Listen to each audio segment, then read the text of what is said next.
Why? Let's go! This show fucking stinks, and the fact that you listen, we are very, very thankful for it. AJ, you never cease to amaze me with your toxicity, pal. You got a couple of these? God damn it! What the fuck are you doing? Fuck Boston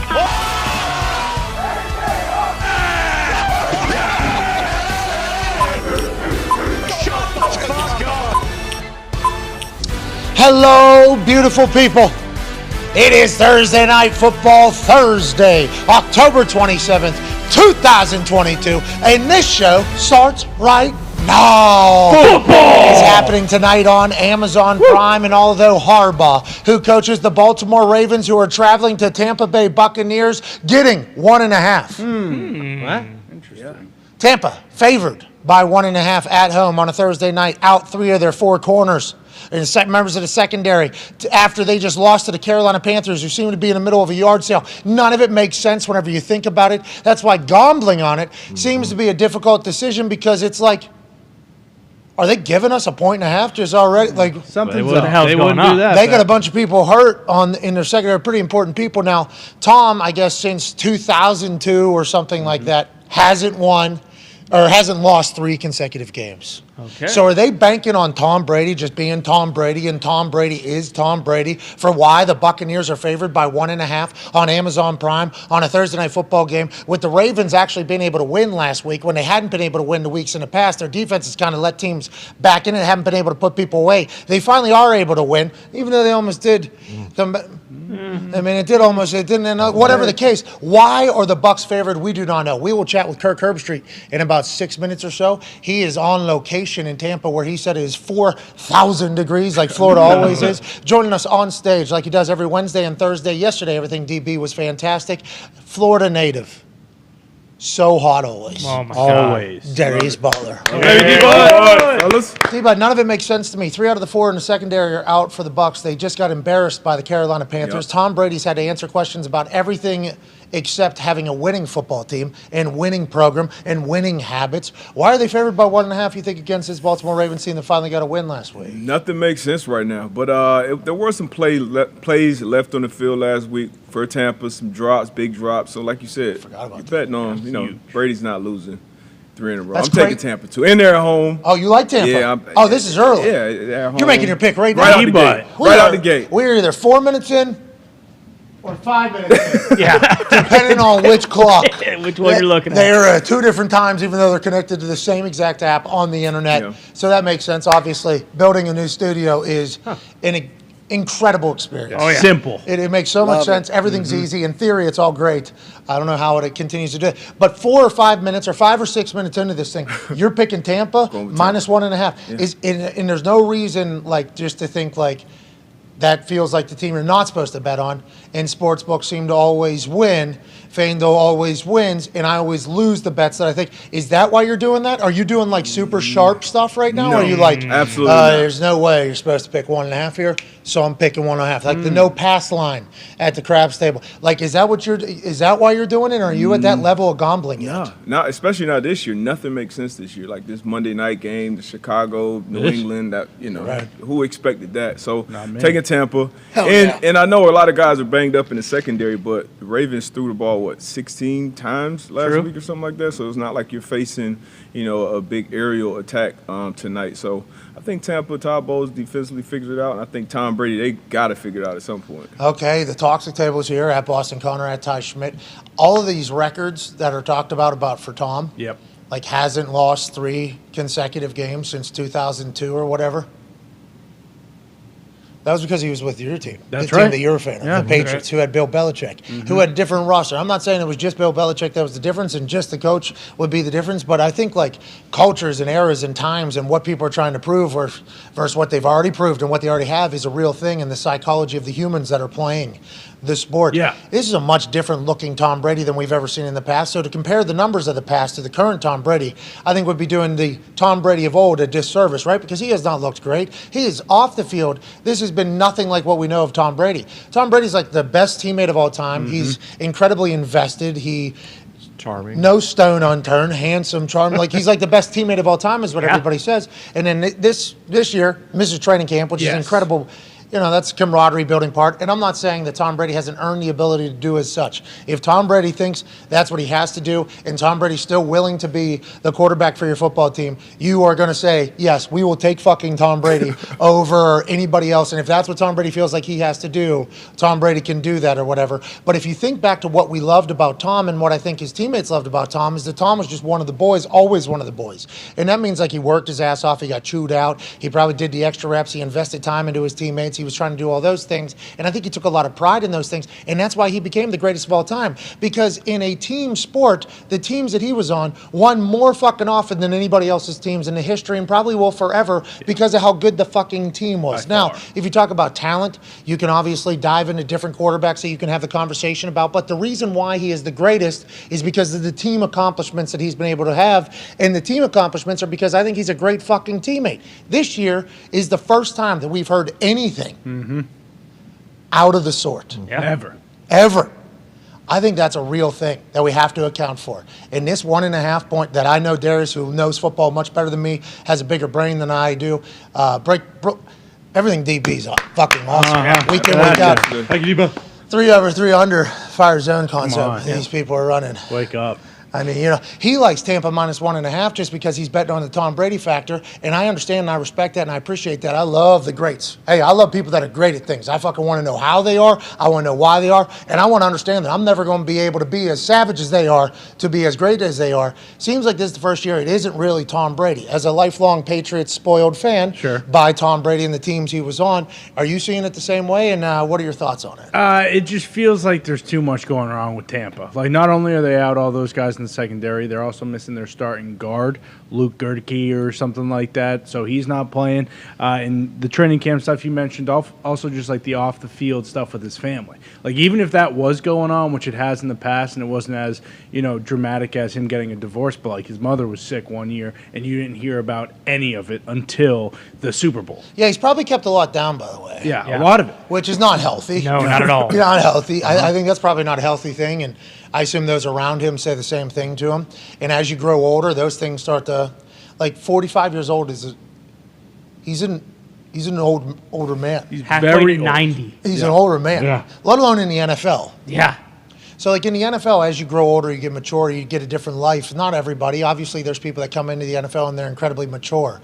I had Austin Coley in my draft class. He was like a 45-year-old man when we were get drafted, right? And I was not. I was clearly not. We all learned about that. I had Dahn Brown get drafted first round. He was with his now wife, with kids, full house, very, very mature. He came into college as a grown ass. Man. Dahn Brown's one of the best humans. Good guy. Hey, how you doing? All right, let's move along. Great fucking guy. Very different stage of life than me at the time that we were drafted and everything. I was a bit more immature. I'm not going to say I'm the only person in the NFL, which leads me to this point. As you grow older, you become a different human. You become a different person. You kind of grow out of a stage. You're in that college stage with a lot of money, having a good time. Some people, not every person. I'm just saying some people are in this thing. And then as you grow older, you experience things. You start to appreciate other things more than the game that you once loved. And the reason why these people are able to play for so long, I think the greats, it's all just whether or not they want to continue to invest their life, their time into the sport that they love, or they want to invest it in other things. That is a massive part of the reason why people retire. I'm not saying the greats like Tom Brady are having that conversation, because I think it's tough for some guys to get away, but I think it's because how invested they are in the game, and nothing in life kind of strays apart. But at some point, life hits. Yes. At some point, life is going to hit, I think, for everybody. And when it does, if you're still playing, I could see how that could definitely affect your day-to-day, which is potentially happening with Tom Brady. And it's a shame, because will he be able to bounce back? We all assume yes, he's Tom Brady. Mm-hmm. We assume so. Yeah. Still got a good team. Players. See, that's kind of where I'm at right now, though, and it's similar to the Packers. I won't be duped anymore. I get it's Brady, I get it's Rodgers, but I'm watching these games, and my eyes are telling me, look at us. Hey, this is us maturing. Yeah, don't bet on this team. This is us maturing. Don't bet on him. I understand it's Tom Brady, I understand it's Aaron Rodgers, but as of right now, until they prove that we can bet on them and that they do kind of turn the corner and look better this year, maybe it is different this year. Yeah, maybe I'm taking it on the shins. Yeah, every single time we get one wrong. Hard. Yeah. Fraud, scammer, yep. sellout. Sure. Mm-hmm. I'm getting hard, D-Butt. You've been in this game. Oh, yeah. You've been in this. You're yeah. just dabbling. You're just getting in this Yeah. game. When you have the power to be able to put, public picks and get better lines for people, and like it's your decision, and then it loses on a regular basis. In heartbreaking fashion. Heartbreaker. I get attacked. I get attacked, E-Butt, for being a bad person. It wears. I actually have feelings. Like, that does wear on me when people say I'm a terrible person. So, like, if tonight's game. Just wait. Just wait, D-Butt. You'll get there. You'll get there. Anyways, joining us now is a man who'll be calling a game. And he doesn't have a lot of time, so we need to chat with him. He's not only the face of a brand new NFL distribution service. Okay. Not only is he the face of college football, not only is he one of the faces of Ohio. He's an Ohio fuck. For sure. He's an Ohio fuck. Not his fault. Just where he was born. Yeah, it is what it is. I don't know what you same exact thing. He's the man who is the reason why I'm on game day, getting a chance to do everything that I do on Saturdays, that is going to create so many memories that I will talk about for the rest of my life. Ladies and gentlemen, Kirk Herbstreit. Yeah, What's up, man? So you're talking about making some bad picks, huh? Herbie. You see it every week, dude. You fucking see it every week, man. I have to do it on your show, and I'll tell you what. College football is tough, dude. NFL stuff, college football is tough. Remember, I had that one team, and then I remembered that guy wasn't actually on the team, so I had to pick the other team in the same show. That happened just this past week, Herbie. Turns out Big Felix isn't on TCU. He's on Kansas State. Yeah. He didn't transfer today either, though. That's been a thing. That's been a thing. Herbie, I've enjoyed the hell out of working alongside you, man. You're incredible as a human as you are on TV, bub. We're having a blast. I told you. I mean it. You have reinvigorated me personally and the show. And let's go. You do it every day on this show. But man, to have you on game day. I've been begging you to come over to game day for 2 years, and I'm glad it's finally worked out. And I think the fans are having a lot of fun, man. Like you said, what did you say that one time? The old white folk, they tweet you from time. The old white, yeah, the old whites, the old whites. They like your belt buckle and your tank top. But no, man, You've been a breath of fresh air. So thank you, Herbie. I'm lucky to work there, man. You all are incredible at what you do. Honestly, it's a well-oiled machine over there. The people are fantastic. A lot of people have been there for decades working on that fucking show. So whenever you're talking about like how things operate and go, top of the line, everybody's cool. You're obviously an incredibly huge part of it alongside everybody. I appreciate you all for being so hospitable and allowing me to do my thing. I will fuck up, and I will continue to fuck up, and I apologize for that. But I'm studying. Hey, this is the first thing that I've really like. Now, granted, I watched. Who's helping you? Who's helping you study? Which Tone. of the boys? Tone. My guy Tone. Tone's an animal. Yeah, I appreciate you because he takes. Yeah, man, I can tell you follow it or you're studying it because he takes your notes and then he's learning. Pat, you're learning on your own now, man. You're knee deep in this now for I don't know how many weeks we've been doing it and watching the games, and you're starting to get your own opinions. I do. So it's been cool to watch. When Galloway came, Galloway played 18 years in the NFL, and he came over to be an analyst in college, and he's kind of doing what you did because he wasn't as familiar with the game, and then he's just started doing it a little bit. And the more he did it, the more he learned on his own just by watching LSU or watching whoever.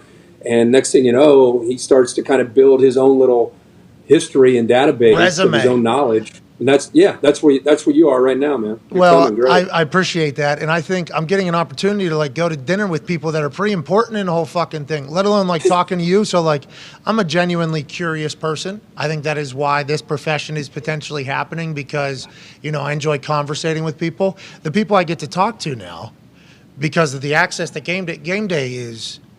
Hey, they're plugged. Hey. Oh, yeah. Oh, yeah. Game day is plugged. You guys are plugged. You win 30 Emmys over the last 20. You're getting conversations with whoever. Shout out Wiley and everybody that's booking that whole thing, Darren. But the people I've gotten to talk to has been quite insightful. And it's also given me appreciation of college football that I didn't have in the past. Because I think whenever you judge college football as a sport, you have to judge it for everything that it is. Not just the on-the-field product. You have to judge it for everything it is because that's how we judge everything else.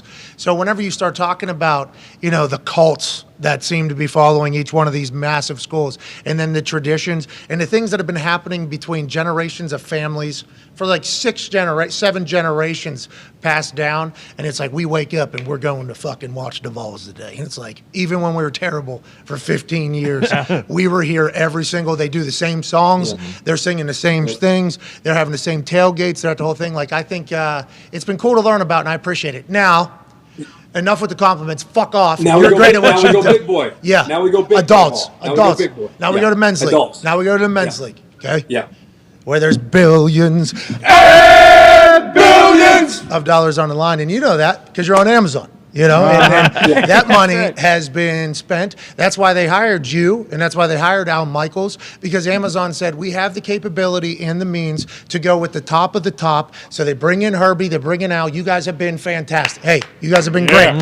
We are thankful you're in the NFL. We are appreciative that you're in the NFL. And just like what you said about me with college football, now you're starting to have your little Rolodex of things that you've seen, you've experienced, you've learned, and it's been fun chatting with you about that. You're amazing at what you do. Let's talk about tonight. Tampa is out so many people. Important positions. Winfield out on the defensive side of the ball. That is a big deal. He's like a general, has been since he's like a rookie on that team. Won a Super Bowl. Now they're at this particular point. Then you think about the team and how they looked against Carolina. They looked terrible. They looked uninspired. Mike Evans is dropping balls. It looked like everybody was kind of out of sorts. And then you look at the other side with Baltimore. They're coming in after a win when everybody thought they were giving things up.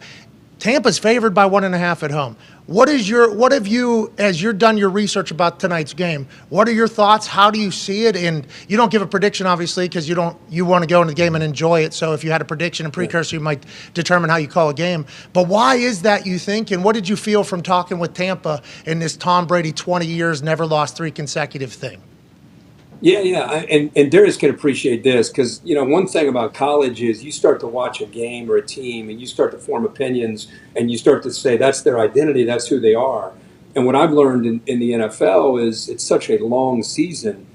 Things evolve and change. And when Tom was at New England, there were so many great examples where I think people thought, okay, they suck this year. And then by week 7 or 8, they all of a sudden have that 1 week and bang, they turn in the corner and they win 7 or 8 in a row. And I'm not suggesting that is going to happen right now with Tom, but it could.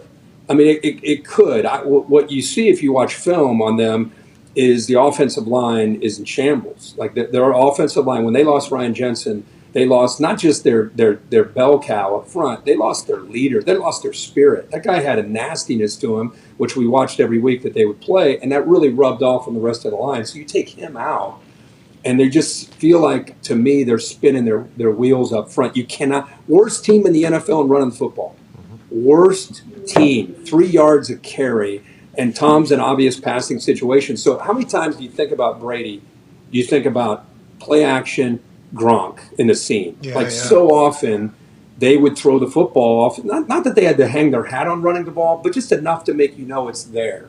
They don't have that. And you don't have Gronk. And so not to say that they can't find it, but Todd Bowles told us an interesting thought yesterday when we met with him. He said, we're in the middle of going from who we were to who we are, and there are growing pains to get there. And we're watching those growing pains. And I thought you just touched on something that to me was the biggest key. Once Mike Evans dropped that pass, it was almost like you couldn't believe you were watching the Buccaneers. Yeah, it looked like preseason, didn't it? It looked like a preseason. Devin White. When I think of Devin White, I think of a guy that you just don't want to play against. He just was jogging to the ball, getting blown off the ball by 15 yards. Just did not look like Tampa at all. So you put that on the side, right? Hold on now. You put hold on, Pat. You put that on the side, and now you got Brady and his bravado and confidence in who he is. They were embarrassed, humiliated. Now they're on national TV. You just know they're bringing the fastball tonight. Now, is it going to be enough? Can they get it back? It's all on national TV. Remember. Yeah. It's on international internet. There it is. Yeah. I guess it is. But if you take all the emotions out of the game, I think the Ravens are a better team. Okay. Here we go. Now let's start going on this side here. Let's start going on Because that's what we need. Sounds like you're on Baltimore No. side. You just want to hear your big brain talk about the big game tonight. Bro, a lot of stinkers on Thursday night. I want to make sure it's a good I'm game. a Lamar guy. Like I'm Hell guilty. yeah. Like I've just been a Lamar guy since college, and so what Greg Roman does with him to me is kind of an outlier to the rest of the world of the NFL. I mean, they're in 2 or 3 tight end sets. It's like old Stanford football. It's an outlier. It's tough to prepare for. And then you throw in his ability to create, his ability to play action off of it, his zone read game, the power read, QB counter. Hell yeah. And so, real quick question for Darius is, as a defender, especially a secondary guy, mainly looking with all these injuries, they got 4 guys, if you add them all up, if you include Logan Ryan, 4 guys in that back end that aren't playing. And now you got Lamar. And how would you put in the layman's terms for fans when you got to almost go back to your UConn days of college football? Because it's a lot of zone read, power read, QB design run. What challenges does that put on? What challenges is that? Tell him, Herbie, Pat White. Yeah, UConn. Yeah. I mean, it starts obviously stopping that run game. The good thing about it, dealing with those injuries on the back end, is you're not facing, a Josh Allen, Mahomes type passing game on the other side. So the first thing is setting the edge on that run game. That's the first thing. No edge, no chance, especially with a guy like Lamar Jackson. He can get out the gate early. And then the guys on the back end, even though it's going to be some young guys, they're going to have to hold their own. They're going to hold up their end on the, covering those guys deep. And Todd Bowles, obviously a great defensive mind, so he'll have those guys ready. And like you said, short week, after a stinker like that. Who's that benefit? Short week. Who's that benefit, you think? Because Lamar, the home team, number one, I think, definitely home team. And then the more veteran team. So I think obviously gonna have some young guys out there, but the quicker you can get out there and get that stink off you, the better. So I think the I like the Bucs. Herbie, what is the record on Thursday night for home teams? I'm sure that's something that you know, right? Do you guys talk about that ever or no? We're just trying to get touchdowns on Thursday. I'm not. Hear that? I don't know. We're just trying to get points. All right. Hey, Herbie, I appreciate the hell out of you. Enjoy tonight's game. Thank you for taking some time, and I'll see you in Mississippi tomorrow. Ooh. Yes, sir. Looking forward to it. Hey, Jackson State's going to be a great time this weekend, Herbie. I can't wait. Yes, sir. I can't wait. All right, have fun. You got to bring the boys down sometime on game day. I told you got to bring your crew down. Hell yeah. Kurt, did you go down to FAMU last time when you guys went out there? Yeah, we've been to FAMU. We did another game with Southern and Grambling. So we've done a few SWAC games, but I can't remember the last. Tell me about. We did an opener last year, or maybe it's 20 or 21. We did a game as well. But I'm looking forward to seeing Dahn and Jackson State. Should be a lot of fun. Should be fun, man. Can't wait. I believe it's the Bayou Classic. That's Grambling State in Southern. It used to be national televised. I remember watching it. Exactly. I sent a I sent a highlight video to Grambling when I was coming out of high school because when I was watching those games, the only white dudes on the team were the kickers. Yep. Here we go. And then I guess they never watched it. I mean, I was hitting 70-yard field goals on that thing. They had no offer. I wish I would have went. Could have been a hilarious experience. Didn't get to. Can't wait to do it tomorrow and Saturday. You're the man, Herbie. The Southern Band, if there's one thing we're going to bet on, it's the Southern Band is going to win. Whoa. The sonic boom of the South, cuz? I don't know. Jackson State's band is, hey, listen, I got respect for the Southern Band. I've been watching film, okay? Because there's an actual, I think there's a band. Band off? Friday night. I don't doubt it. All right, you got to do your thing. We appreciate you, Herbie. We apologize. Ladies and gentlemen, He's supposed to be off 2 minutes ago. Fuck. Sorry, Kurt. That's 100% on us. Hey, what are you going to do? There's a band, Battle of the Bands? Yeah, Southern and Jackson State, I think tomorrow night. Like School of Rock? Yeah, no, I'm planning on band I'm planning on cruising line. to some altitudes that I don't know if I've ever reached before, and then just walking into that for sure. Trying to my best if I can get access to that. A battle of the bands. There, yeah, I mean, to. That's like a once in a lifetime experience type deal. That's what I'm saying. Grambling wouldn't watch my tape. You know what I mean? Yeah. So now I have to get an entire experience in one weekend almost. Mm-hmm.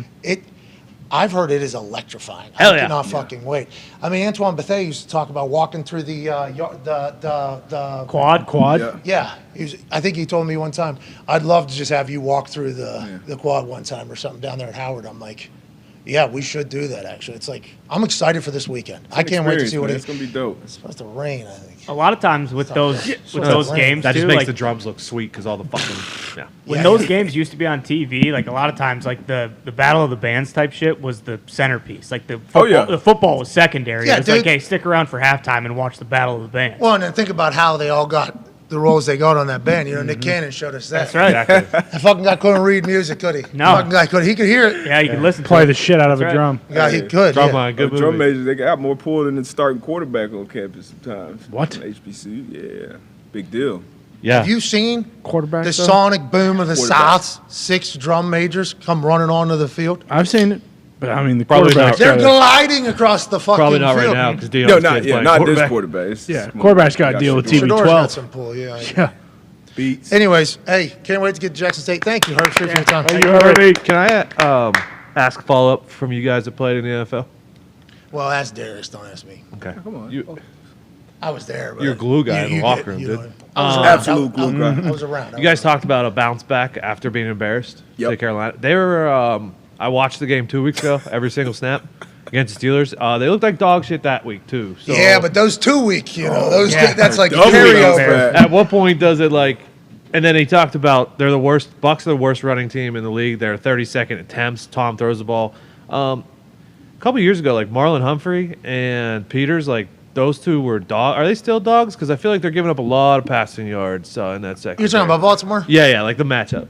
I wouldn't say Peters is the same guy that he was a couple years ago. No, coming off the injury, probably still figuring Would Peters be pissed about what you just said right there? He still has the confidence, so you think he still thinks? Oh yeah, I mean you out there, especially playing that position, you got to feel like you're the best, you're the baddest motherfucker out there walking, and that's how he plays. That's his awesome. mindset, and Talks he's a lot of always shit. he's a guy. It's awesome. Similar to Trevon Diggs, like he's always trying to get that ball, the hands of the ball, so he's going to give up some plays. He's aggressive, and Marlon Humphrey is more of a physical in your face, and he's going to punch the ball off you. But still two good players. So your OG great, okay, really good, really good. Warrant the confidence and cockiness that you have to play the position. Then you hit a point where you're no longer there. Is there imposter syndrome that starts creeping in? Does that happen? Do people actually when people lose confidence? Does that make them retire? Is that a big deal? I When heard guys? the last guy I heard speak on that I think was Talib. And Talib, he said Bill Belichick wanted him to come back and play a certain role, I believe, and then he was just like, man, he just didn't feel like he was that dude anymore. cover you know, tight and he was freaking. I'm covering number ones. I'm doing all type. I'm getting my hands on the ball. So when you lose that confidence, you lose. I think that's the reason Revis hung it up. Like, yeah, I mean, you got to have that mindset, but at some point, your body tells you shut it down. Yeah, I think the mental part of it. Quarterbacks too. Quarterbacks, kickers, punters, pitchers, anything that revolves around I'm gonna fuck up, but I have to be strong enough to know that next one though I'm a guy. Right. Yeah. Once you let the couple of them be like, no, I could see a corner position more specific because you're fucking out there getting exposed and embarrassed and humiliated. And everybody sees it. It's Yeah. not like a D tackle or a linebacker or. I expect Devin White. I hope Devin White heard that. What Herbie just said? I hope he lights a fire in his ass. But everybody's an you expert. picked Tampa. Everybody's Probably an knows. expert when a corner gets beat for a touchdown. Oh, he sucks. He got bad eyes. He's slow. He's lost a step. Same thing with quarterbacks. Obviously, every bad throw, bad read. Matt Ryan, Big Ben, whoever Aaron it is. Rodgers, So, same thing. A-Rod, Mac Jones. so everybody's an expert at those certain positions. So you got to have a little more edge, a little more, fuck you to you. On the other side of it too, everyone's talking about how bad Tampa's offense has been, but the year they won the Super Bowl, their defense was unreal, and it seems like they're not good against the run this year either. With Todd Bowles, you would assume that they would be able to figure that out, but is it the type of thing where when the locker room's kind of fractured and all the stuff's going on with Brady, those guys are maybe just kind of checked out as well because the offense isn't scoring points? Nah, I mean I can't. Those too many good Levante David, Devin White, Winfield, Todd Bowles started there. You go from the DC to the head coach. I can't say Everybody has to try. Yeah, I can't say those guys are checked Tom. out. Sometimes you just have a little. You hit a bad rut. Tom, yeah, it is different though when your leader is. It is, You right? spoke on it because Tom and I was a teammate of his. Obviously, I was very young. Oh, yeah. but he In the was middle of my rant, I was fucking talking coach. very fast. I should have stopped and said, Darius, you were teammates with him. everybody who said he's like the greatest teammate of all time, basically, right? That's what they said about Tom? Great locker room guy, basically one of the guys. And then, once you hit that field, he almost turns into a coach. And now that was however many years ago. He's 45 now, so he's older than a lot of the head coaches we have now in the league. Oh, yeah. So you're used to him being fully bought in, fully invested, and basically, living by the same rules as everybody else. He didn't really play his, hey, I'm Tom Brady card. But now, and he said it, hey, I'm 45, I got a lot of shit going on. You know what I mean? Which is valid. Everything is valid. And he does. It's real. So it's going to be interesting to see how they finish the season. I feel tired, too. Like, hey, we've been duped enough. I know these guys are great, but we know what we're watching as well. But it's a long season. And it's a year where after those probably four teams, everybody kind of Let's go through them right stinks. now. Buffalo Bills, Philadelphia Eagles, Chiefs. Kansas City Chiefs, Yep. Vikings. Giants? I mean, I don't trust Cowboys? the Vikings yet. I think it's those three, and then there's a massive drop-off between the next tier. I like the Vikings. I think the Vikings are a good team. I think they're going to be around late. They have enough depth, I think, at weapon to do their thing. And it seems like they're we're seeing a little Kirk Cousins. You know what I mean? Yeah, Niners, I think so too. Like they lost to the Chiefs, sure, but like they just got McCaffrey. Let him learn the entire offense, and then get their defense healthy for that run towards the end. They could easily do it. And I like the Cowboys, too. I forgot about Cowboys. Hey, Cooper Kush is going to be the best thing that ever happened to the Cowboys because Kellen Moore and Mike McCarthy, for the first time in their real existence as the Dallas Cowboys operators, Kellen Moore 1 year longer than Mike McCarthy with the offensive system, they learned the guys in the backfield are a big benefit to the quarterback.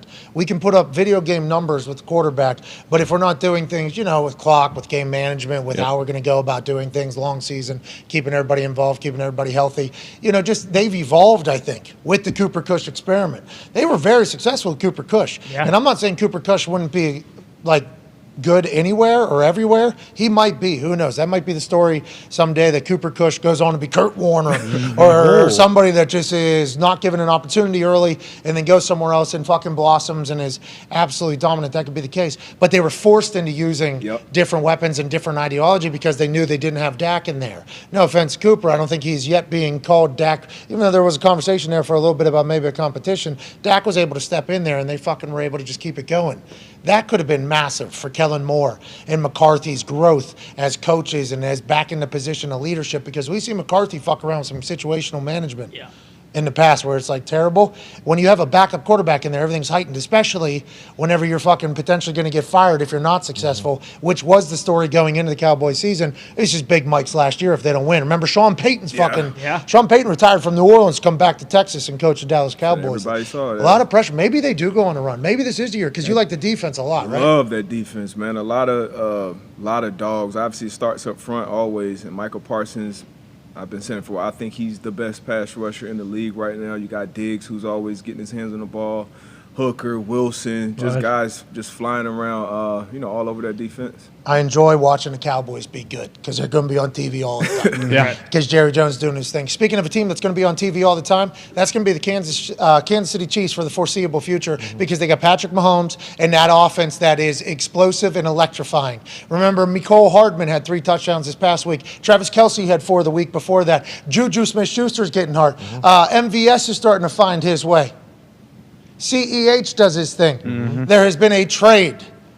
The Kansas City Chiefs have traded with the New York Giants for Kadarius Toney, weapon, wide receiver. The Chiefs will trade a conditional 3rd-round pick and 6th-round pick to the Giants. So the offense that is unstoppable adds Kadarius Toney, who has been a conversation piece around the New York Giants for the last 2 years, I think. Very explosive, electrifying. Everything that you want to potentially describe him as is everything you can describe everybody on their fucking offense in which they have somehow 17 starters and only 11 can make it onto the field. This Chiefs team gets better. What's going on, Tone? I was going to say, I didn't say this, you didn't say this, but people said this. He was supposed to be the next Tyreek Hill. So that's kind of interesting when they make this trade or whatever, And he's been He's hurt. I think he's been hurt all year. I don't think he's played yet. A 3rd and a 6th. That's a lot, right? When he was the first. The upside 2 years ago. 2 years ago? When this guy gets into the the full, because I think they got Travis Kelce moving a lot. Yep. Hardman. Andy Reid probably wants that pre-snap movement. Yeah. Okay, we need pre-snap movement. We need a guy that can run. Who's the next who'd they say next time? Yeah, let's get the next Tyreek Hill. Now, even if he isn't Tyreek Hill and we're not able to create as many yards as Tyreek Hill, at least we'll be able to have somebody that can do all of the fucking eye candy that Tyreek Hill used to do for that offense and distract the incredibly intelligent defense that you only need a second with because Patrick Mahomes can throw an absolute dart and a dime and has incredible accuracy. What the fuck? How come the teams that are so good are always the ones that are so aggressive? How come every other team that isn't aggressive, is able to sell a tale of it's too much for that. You think that guy? You think how come everybody's able to do that? And then the really good teams are so fucking aggressive. The Eagles, okay, we didn't even talk about this yet. Didn't even talk about this yet. The Eagles just made another trade for another guy who's going to be brought in for one situation, which is going to be a playoff game, 3rd and long, 4th quarter. Let's get another pass rusher on this fucking team. Robert Quinn was traded from the Chicago Bears to the Philadelphia Eagles just yesterday. And if you start looking into what the compensation was, it sounds like the Bears lost, but I don't know. I don't know because I don't run a team. They're paying his salary, the rest of his salary this year, $7 million. They're also free of, I guess, 2 non-guaranteed base salary years of $14 million in 2023 and $13 million in 2024, thanks to Tom Pelissero. So they give up a 2 years deal left on his contract after this year. Both of those are non-guaranteed, though. Right. So that's not a real contract on either side, okay? That's not an actual contract. That's why you always see renegotiations happen immediately following the guaranteed money. That's why everybody used to have all the guaranteed money at the beginning, so a 5-year deal becomes a 3-year deal, which actually becomes a 2-year deal because where the guaranteed money is, so you can do the whole thing again. They're paying $7.8 million of his salary this year. He has 2 non-guaranteed money left. I guess if they cut him, they get some sort of dead cap hit, but in return, they get a 4th-round pick. And the Philadelphia Eagles now, since like fucking the draft night, have made 6 or 7 moves to the fucking roster. They traded for Robert Quinn, obviously. They traded a 5th and a 6th for CJ GJ from the New Orleans Saints, dog in the secondary. They traded a 1st and a 3rd for AJ Brown. They moved from 15 to 12 to secure Jordan Davis. Essentially got the Saints 1st in 2023, 2nd in 2024, and 1 in 2022. Whenever you talk about being aggressive and everything hitting, it's these fucking dogs right here, the Philadelphia Eagles. But once again, these are the teams that are good making moves. These are the teams that are like, yeah, we have a chance to go. Let's take advantage of our window. Our window seems to be right now. Let's go get it. And everybody else who doesn't make any moves sits at the bottom looking up at the good teams and goes, oh, you fucking overpaid. You got screwed. And they're the only ones fan base that think, oh, we can win a fucking Super Bowl this year. This seems to be a trend in this entire NFL thing. Yeah, the Kadarius Toney thing especially kind of just underscores, like he was a first-round pick 2 years ago, and they got next to no production for him. Like, he barely played, so it's just like, all right, fuck it. Get rid of him. We'll take a 3rd. The Giants stunk that year. Exactly. Exactly. But it was Jason Garrett, who's good on TV. He is pretty good. Hey, Jason Garrett. Very good on TV. Calling Notre Dame games. He's not on that Football Night in America. I think he does a really good job. When he was coaching, this is all we saw. Yeah. So I think we all judged him for maybe being a fucking robot. But I think whenever you hear him on NBC, Football Night in America, he's pretty fucking good. Pretty good. He carries Saturdays too. Yeah, he's pretty fucking good. Jason Garrett is very good on TV. I hope he stays there. Congrats, Jason Garrett, player, coach, inside, knows everything. Happy for him. But nonetheless, their offense is being called by him. He hadn't called plays in like 13 years or something like that because he was the head coach of the Dallas Cowboys, or 11 or 10, whatever it was. Brand new game. So maybe Kadarius Toney literally had 0 chance. And this year he's been hurt a bunch with the new offense that seems to actually be productive. So this guy could... They got another 1st-round pick, basically. He did have a couple game stretch where he was unbelievable last year. But like, how much of this is motivated now too? He's on the Chiefs. This was a Super Bowl. Gettleman pick and a different coach and stuff like that. I assume. And there's certainly no loyalty between us. No. And also the fan base probably has a pretty negative opinion on Kadarius Toney because there was some shit talk. Yeah. I think Bruce they love him. Yeah. Oh, they love him. The New York Giants fan base loves him. He had a sweet rap album, I believe. He was a rap album. Oh, so they thought they didn't think he was a bust after the first year, after all that stuff happened, and then he didn't do as much as everybody thought he was maybe going to do because he had an inept offense at the time? Yeah, I think it was like, hey, can't wait until this guy's on the field more because he is explosive and he's going to be a dog. Is this the first heel play by Dable? Feels like it. The Buffalo Bills. Because they blame Judge for the struggles with Toney originally. Here's our native Giants fan. Hey. are. Kadarius is a beast. He's unbelievable. So the Giants fans love him. They're just bummed that it never worked out there, or what? Yeah, it's kind of interesting. He's been dealing with a hamstring for, it seems like, basically his entire time with the Giants. He came back, practiced one day, and then just didn't practice again. So I'm kind of curious if there's like kind of more to it, where he was just like, you know what, fuck this place. James Harden. Like Shams was talking about yesterday. Yeah, what Shams alluded to Russell Wilson doing. Did you hear that? Did you hear that? Yeah, that was disrespectful. Fucked up. Because we need wide receivers too. So it is. And you guys are a good Curious. team. Yeah. They don't have one receiver over 200 yards. The curious tale of Kadarius Toney. Oh. Next rap This album. also just goes back to your point. Like, draft capital doesn't matter unless your team fucking sucks. Like, all these teams that are good that could go win a Super Bowl. Well, draft capital doesn't matter at all. I'm going to go on the record, and this is just as somebody who,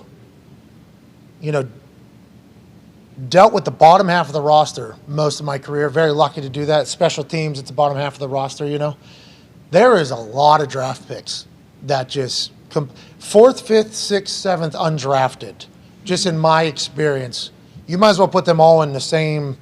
The undrafted guys, and who knows? There's probably statistics to this, but people acting as if these draft picks fucking are gonna hit and matter, and that they're the best player that has ever come from that round. I was picked 222. Very lucky to do so. AQ was picked after me somehow. There was only a couple picks after me. AQ was picked after me. He played for 12 years. I think a lot of teams would wish that they had him on their fucking team. Then so many first, second, third, fourth rounders that they're drafting offensive line. It's just, I think the draft is a much bigger guessing game than people say. After the first two rounds, after the even there, but the humans that are there normally don't exist back here, right? Like the 6'6", the size, 4'3", like Tomlin. Yeah, the athletic makeup. Yeah, what Mike Tomlin said to Chase, I ain't never going to lose enough games until 2022 to get somebody that looks like you, is what he said to Chase Young or whatever. He was like, I ain't never going to lose enough to get somebody that looks like you. That's a real thing. Like A.J. Hawk, he ran a 4.4 at a 40-inch vertical, was fucking 250 or whatever.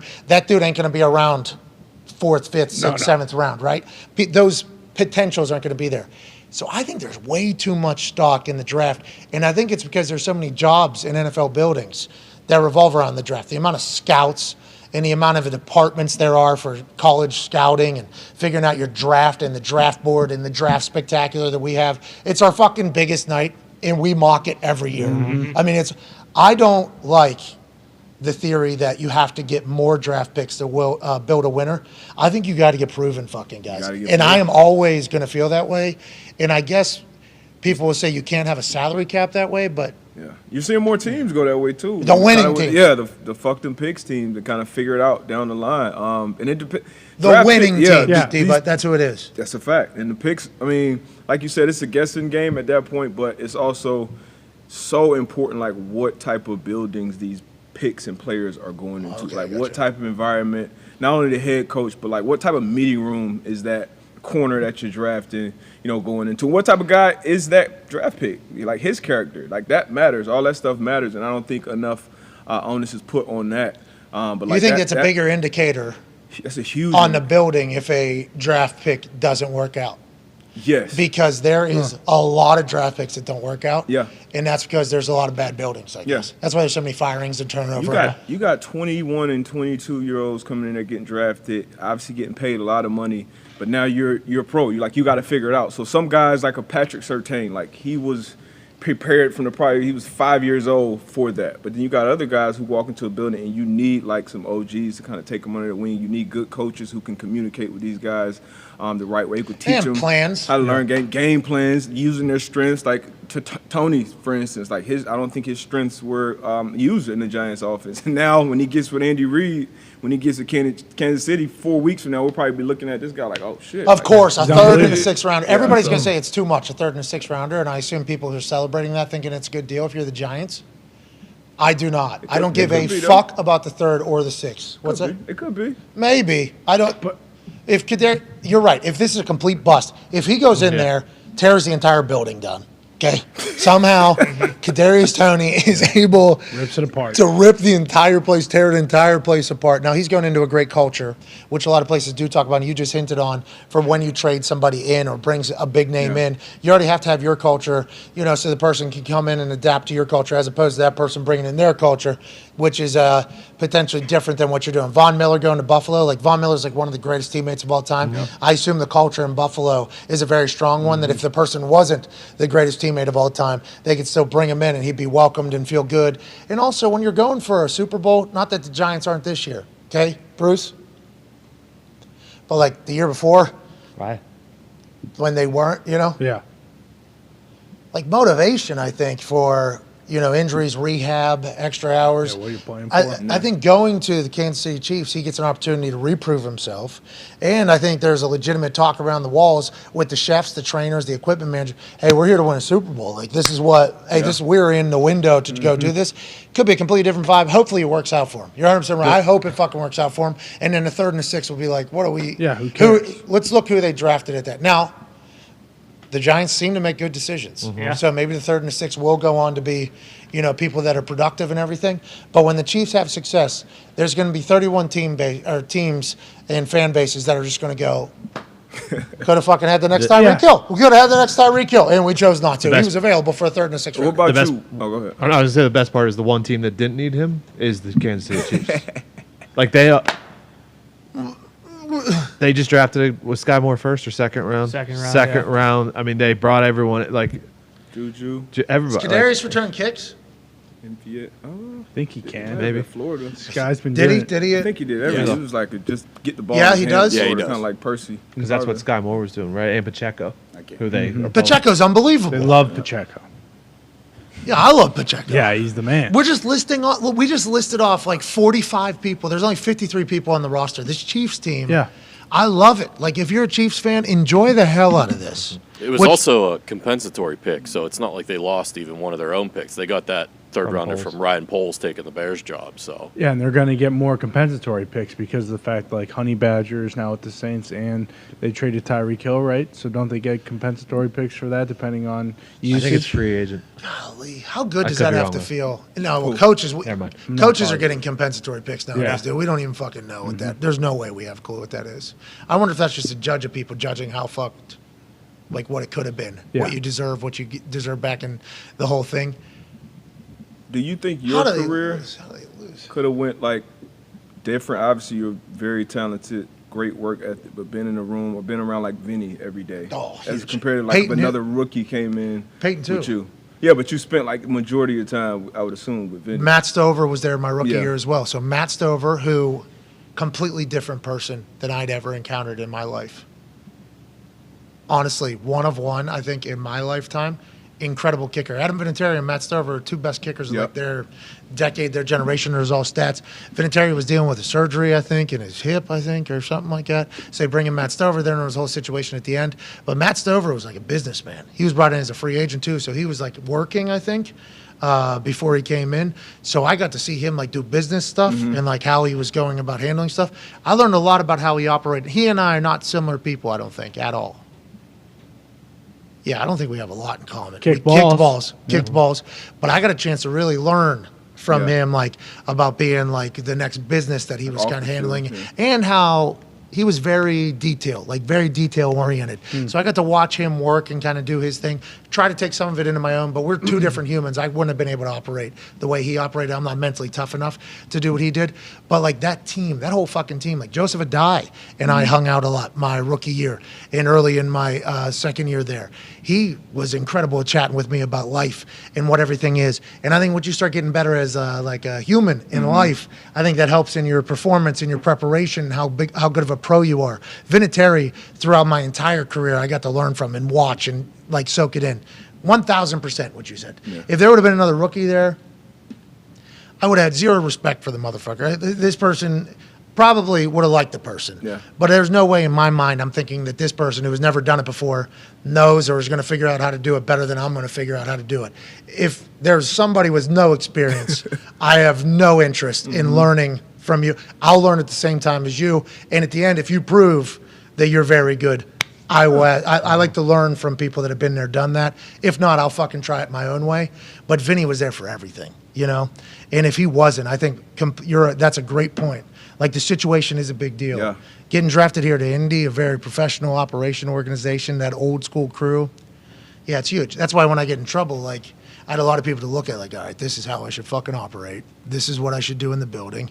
I need to do more of this. Well, less of that, obviously. They're going to be drug testing for that. Okay.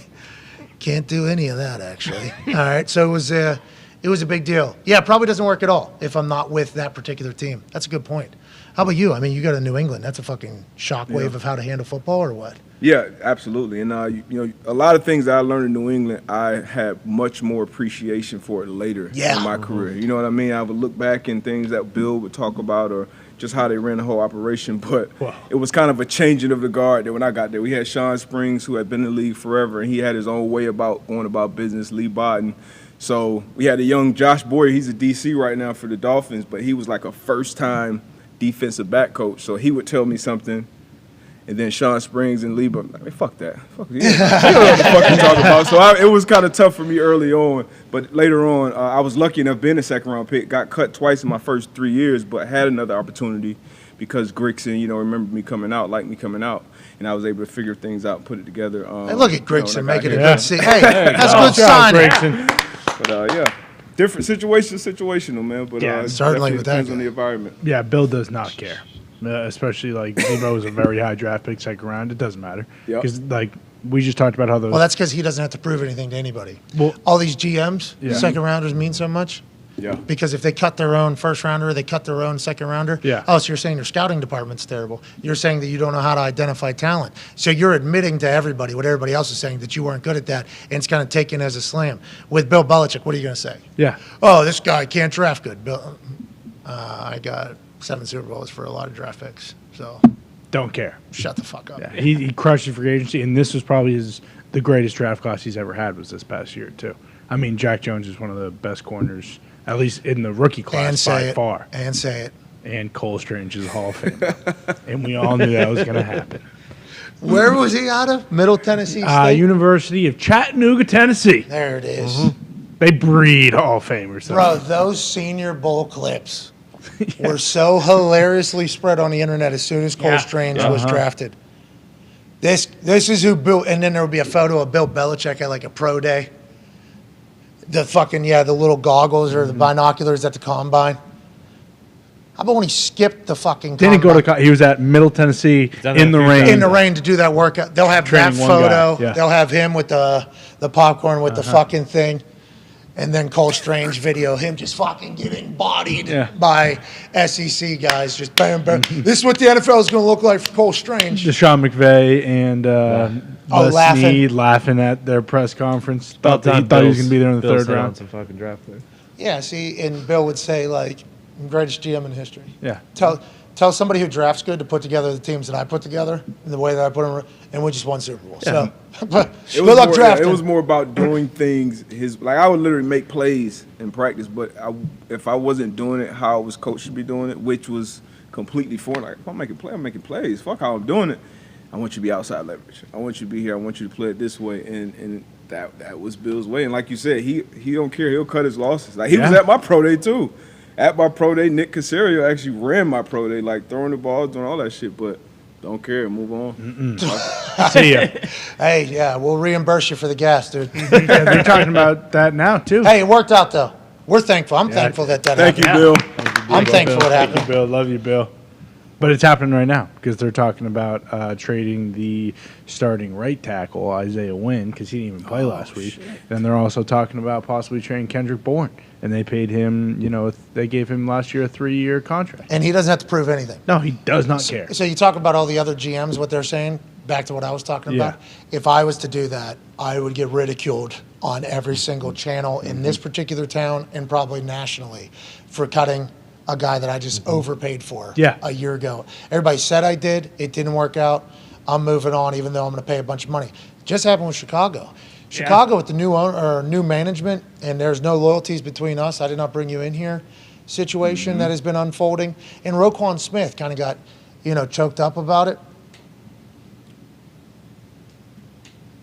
The Eagles, if this dude, okay, and I think he only has like seven pressures, maybe 3 something and one sack, 3 tackles, 1 sack. I don't know if he's been as productive as he appeared to be on Monday night against the New England Patriots, which was a good play, Robert Quinn. Robert Quinn, OG in the game. Yeah. We're going to be on Monday Night Football. All eyes are on us. All right, I'm going to fuck it. Hey, let's do a little bit of a showcase here if this is potentially going to be a trade situation brewing. But he goes to the Eagles for this whole thing. There's going to be a 3rd and long. And it's going to be on a primetime game. Yep.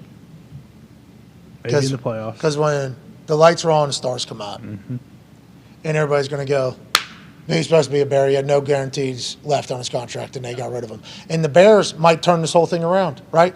Might turn this whole thing around, Zito, on Monday night. Hell yeah, Bear Dahn. Are you upset at all about Quinn leaving, or is it just like, we got to move on, rebuild, and do the whole thing? You know what? We gave Quinn an opportunity to get a Super Bowl ring. That's the way I look at it. Good people. There you go. He broke our franchise record last year. It's a little thank you. Have a good year. Thank you. Good luck. We'll pay the salary, actually. Yeah. We'll take all the losses in this, it appears. And Poles is good with those draft picks. We'll see what happens. Is he? Yeah. Both our rookies that destroy the Patriots. Got both it. had Brickser picks. is unbelievable. Yeah, he's That's That was the guy that got kicked in the dick? Yeah. yeah, And then he the is other rookie as very, well. very Good. good. That's a hell. Kyler Gordon also had a pick, and he tore it up too. So he's been pretty good with it. And wasn't AQ's guy Tevin Jenkins? Is he the The year guard? before that, Yeah, that was that's two. Oh, that was last year. Okay. Nonetheless, seems like they hit on the draft. I'm Yeah. sure that'll win a Super Bowl. Jalen Johnson's pretty good too. You know what? Well, I was, and I said it, it feels like 6 minutes ago about the Chiefs. There's a D-line that didn't need help. The fucking Eagles. I mean, fucking Sweat and Yeah, Brandon you're right. Graham and Hassan Reddick. Like, it's Jordan. going to be that old Giants NASCAR package. They're going to have 4 ends rushing on third Well, then down. in the secondary, too, because the ball's coming out fast. So what do you do? They're Take, going to be able to jump routes, right? I mean, it's all going to, because they have. like, do you take Fletcher Cox and Hargrave and what's his name from Georgia? Off Jordan Davis. yeah. Like, Yeah. They traded up to get him, too, wanted him. Yep. And He's working out. Remember, he's, what, 380? Too fat. Yeah. Yeah. 380, 6'6", That's what 380, they're saying. 4'8", So or I'm something gonna like play that. one down. Ran like a 4'8" at 380 pounds. Yeah. He had like a 40-inch vert too, close to it, I Yeah, think. he had the. And as soon as I longest- saw him, I said, this is the number one draft. My first take from the combine was, this guy's going number one overall? How many of these have ever been created? He said, no, he's too fat. He can only play like 14 snaps a game. That was the knock coming out. He only played like 22 snaps a game, I think, at Georgia coming out. But I mean, this is why you get all these other guys. They're rotating now, and like Quinn, he probably playing 12 to 15 snaps a game now, so he's gonna be fresh. Brandon it's like the Graham Bills. still got a little bit of juice. Yep. That's what the Bills do. They don't have a D lineman who plays more than 60%. Is there of the not a snaps. blueprint on how to do football in 2022? I mean, looking I at guess Lamar is not a blueprint, so they've Sure, had success. sure. Maybe we need to relax. looking at that. Maybe we're being too dramatic. Well, maybe we're not, because this was what happened with the Rams last year, and look what happened with them. But And the Bucks the year before. and the that. Bucks the year before, the Eagles, that Eagles chart that they showed up all those moves, I still can't believe that AJ Brown trade was a first and a third. Like, he's so good at football, and you think about like He some of loves these it over teams, there in Philly, and he too. loves it. Yeah, He loves it. Every locker room shot is A.J. Brown having the time of his life as a Philadelphia Eagle. Got paid to immediately upon getting traded. What his life has just gone so much. The trade with the Saints last year, even when it happened on draft night, we were all like, well, that makes no sense. And then now you look at it this year, the fucking Saints stink, and the Eagles are going to maybe win a Super Bowl and have a pick in the top 10. Howie's building was burning. Yeah. And then strategically, with both money, picks, and vision, Carl Wentz. he's turned a complete. Well, that's part of all three of those. Okay, okay, Money, picks, and vision. Yeah. okay. I mean, legit. Remember, What a swindle. like you just mentioned, like 2 years ago, a lot of people were calling Howie Roseman a big dumb dipshit. Accountant. It's a fact. Uh-huh. We got a stupid accountant Get running him the out. Eagles. Mm-hmm. We won a Super Bowl. We built a statue. Place is on fire. Nobody wants to play here. Now they're making all the moves. I'm sure Howie can walk right back through those tailgates now. When in a couple years ago, I don't think he could have just Throwing waltzed horse through shit at there. him. Yeah, I think it's a whole different world. And I love how aggressive they are. I hope more teams will do that. Go ahead. The Sirianni hire, like Yeah. that's turning out to look like a great hire, and a lot of people, especially after that open Press- press conference, were on him Less about that. athletes. That's so. what I'm saying. Howie had to hold hold. after that press conference because he hires Sirianni. Who the fuck is this guy? Yeah, Yeah. Hire Nick Sirianni. Then he has that press conference like days later. It wasn't. They had delayed that press conference because of the backlash, I think, of the hiring and everything that was going on in the building. He comes out there, doesn't have his best performance. less athlete thinky, more talent Take over. Less thinky, more athlete take over. E. That was the line away. Uh-huh. And it was hard not to go, of course. Jesus. Of course. This guy. With the Eagles. And Howie just had to keep that unbridled confidence behind the scenes that he made the right decision. Good on you. Hey, congrats, Howie. It's a playoff. All the Johns over there are pumped about it. And Jalen. You start losing some games, though, they're going to be pissed. Yeah, Jalen hit. Yeah. Jalen hit. And they can do all this because he's on his rookie contract, I assume. Yeah, but they're able to do it in Kansas City. They just did. They paid that guy $500 million. Yeah. Buffalo. I mean, they signed Von Miller to a 6-year. $150 million deal. Which, you know. So none of that matters. Patrick, nothing matters. No. Yeah, nothing matters. And that's what we've kind of been about this whole time. Cash over cap. There's a video where Andrew Brandt explains it on our YouTube if you want to go back in time and check it out. It's actually great to know. It's a great piece of information to have. Andrew Brandt, thank you for breaking that down for us. We really do appreciate it. Yeah, the salary cap's bullshit. Okay, there's a couple loopholes in there where if your owner has a lot of money in cash, okay, has to be liquid, can't be in stocks or real estate or anything like that. If they have a bunch of money cash, it is quite an advantage in the NFL because you can just guarantee money and move money from salaries into signing bonus, and then it's prorated over like a 6-year period as opposed to a 1-year period. But to do the guaranteed signing bonus and this is contracts, the owner has to be able to put that money into escrow, I believe, so that it stays there, so that the player is guaranteed the cash, and that this owner can't, take a trip fuck around town and lose all their money, and then this player gets fucked because of the CBA and the NFLPA and the NFL negotiating that. And only a certain amount of owners have the capability of doing that. Remember, there's a lot of guaranteed money in contracts, not just one player's, but if you look on 53 players, there's a lot of guaranteed money. So these owners are having to put a lot of guaranteed money into escrow. So whenever you talk about these $230 million guaranteed deals, that's on top of the other 52 players at least that are going to be on that team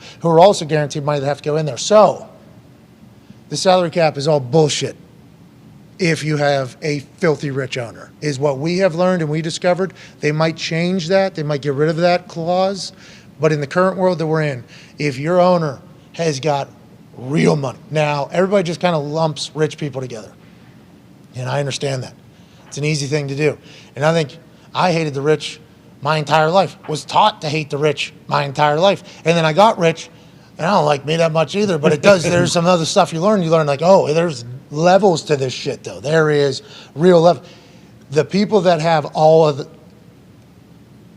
they're going to win. Yep.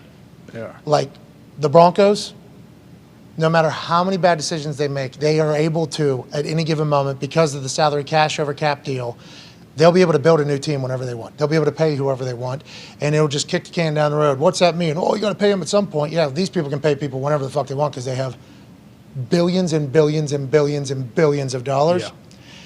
And if your team's not taking advantage of it, it sucks for you. And that's kind of what's happening in a lot of the NFL right now. Well, and that's what I don't understand with the Packers is like they don't have a filthy rich owner, but they have that like war chest slush fund and they've already paid Rodgers, so it's like you don't have to worry about the quarterback aspect. And then all we hear is they don't have enough money to make any of these moves. It's like, well, isn't that the same deal? It's like it's not coming from an owner, but that is money that the team, like that's the team's money. Yeah, so they can use it. What else are they dipping into that? No, but for? that team's money is the owner's money. Right. So they have all that money. So it's just whether or not they're deciding to dabble into it, or they don't. They have that money held up in real estate and other things. And maybe that's the difference between having one over and having a board. Where it's you got 7 people who are no, we need to build up around the stadium, et cetera, as opposed to just having an owner say, "Fuck it, we're not winning this year. Let's dive into that war chest and let's sign 4 or 5 guys." Isn't it fascinating though that it has come up on numerous occasions over the last few years where the Packers not having an owner has been an absolute negative for the team. Complete negative. The Aaron Rodgers going to dinner, not meeting with the coaches and owners, flying out to meet them to figure things out. The owner easily just goes, "Yep, I'll make this right." Hey, what are we doing? What's going on? What do we need? Kraft sat down with Bill and Tom, Yep. like 2 years before they left, and like, hey, how do we figure this out? And inevitably had to make a decision, go one way or the other. The Packers need an owner. I think, okay, let's take a break. All right, let's take a break. Take a break. We went into quite a conversation. Won the Super Bowl there too. And the other thing is, if Packers don't have any money, like you just saw the Chiefs restructure with Kelsey. Like you're telling me, are the players could they not restructure Bakhtiari's contract and clear up $5 million? You got to pay that money quicker. Yeah, you need more money when you do that. So, like when Travis Kelce took that as a signing bonus, they gave it to him on that day. Yeah, he's getting that right away. He actually said on his New Heights podcast, which is a great podcast. Banger. Hey, there's a lot of really good shows coming out right now around the NFL. We are in a great time to be in the NFL sports media. I think this is a good time for players and everybody. Jason and Travis Kelce have an incredible show called the New Heights podcast. He talked about the restructuring, and he said, so get my money now? Yeah. Where do I sign? Sure. Deal. I mean, it's a great deal for the players, but you got to have an owner that has the money and also wants to use it and spend it and let it go. All right, speaking of let it go, we'll let go hour one. Hour two will be on the other side of this 5-minute break. AJ Hawk will join us. Then Chuck Pagano's Coach Pease for Baltimore. They're traveling to Tampa. Yep, yeah, that's right. Baltimore's getting a 1.5 still, I think. Well, last time I checked. For now. Everything Darius said, though, really makes me think Tampa now. Well, and also everything Kirby said. Yeah. Take 5. We'll be back in 5. Take 5.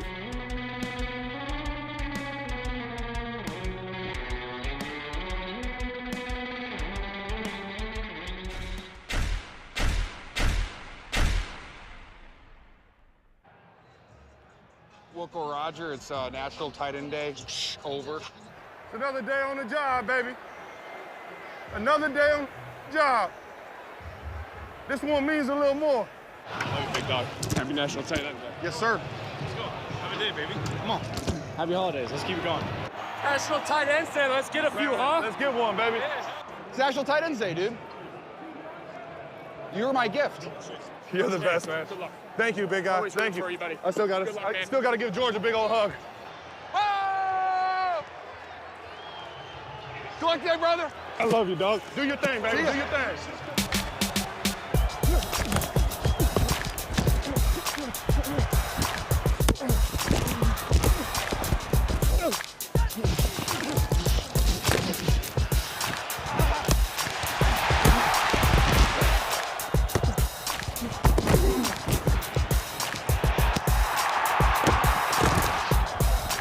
Quick pass caught by Kelce at the 15, breaks free 20. It's a 22-yard pickup by Kelce. It is rumbles and bumbles. George having a good game today on National Tight Ends Day. Woo! I can clap for that guy right there.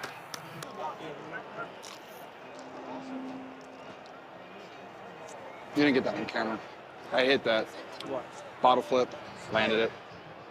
The world will never know, though, because no one got it on camera. Man, I done tripped over somebody's foot. No, you didn't. That was all me. I promise you. I know. Watch the film. Nah.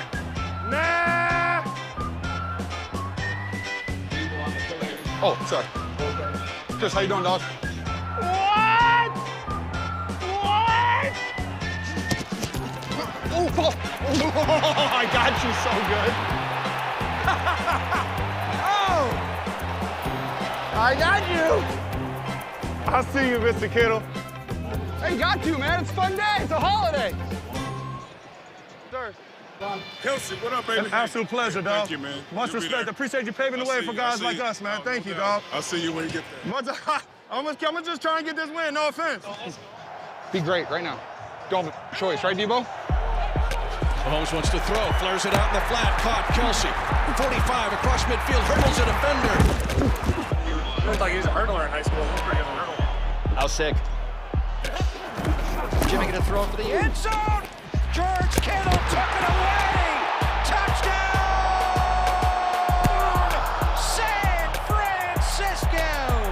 Kittle down the middle, baby. I have to score again because if I score again, Greg Olsen said he'd take his shirt off in the booth. We gotta have it, dude. Tell Kyle so he makes sure to throw it to me. Because he cares. Every yard they gain juices me up. I promise you, every yard they gain juices me up. Keep that ball rolling. Keep that foot on the pedal, boy. The trust factor is out the roof between Patrick Mahomes and Travis Kelce. More. Touchdown! Kansas City! Pour it on him! Pour it on him! Yeah! Yeah! Damn, this feel good, boy. I could live in this moment right here. And the Chiefs are going to be 5-2 at the bye with a big win here. You already know, man. I love you, man. Hell of a game, bro. It's always a battle, man. Yeah. You the fun one to go and guard against, bro, because you tough, man. I appreciate you. Yeah, run and pass, bro. You tough. Go celebrate. How do you celebrate National Tight Ends Day? Well, we got a bye week, so I get to celebrate it for a whole week. Oh, we're going to celebrate it now. We're going to have some fun. We're going to enjoy this plane ride back home. We'll enjoy that one first. Enjoy, guys. Yes, sir. Yeah. The great Pat McAfee is joining us now. Absolute honor to be here. One of the biggest days of my life comes in a state where everything's bigger. Wore my biggest belt buckle to show my respect to Texas. Hey, that's the dirtiest shoe I've ever seen chugged out of Reese. That guy is a stallion. Can I just take a moment here? Yeah. This is your moment. That cow is glorious. Wait, is that a cow? Let's go win this thing, huh? Where'd you get that jacket, man? I gotta get one. You can have this one. The best coach in the country. There's some good meat in my mouth right now. Been miserable to watch. We're talking grass grow, paint dry. I'm gonna talk about this on my deathbed. It's an honor to be with you guys. I can't hear a word he's saying, Coach. Hey, Why? let's go! This show fucking stinks, and the fact that you listen, we are very, very thankful for it. AJ, never cease to amaze me with your toxicity, pal. You got a couple of these? God damn it! What the fuck are you doing? Boston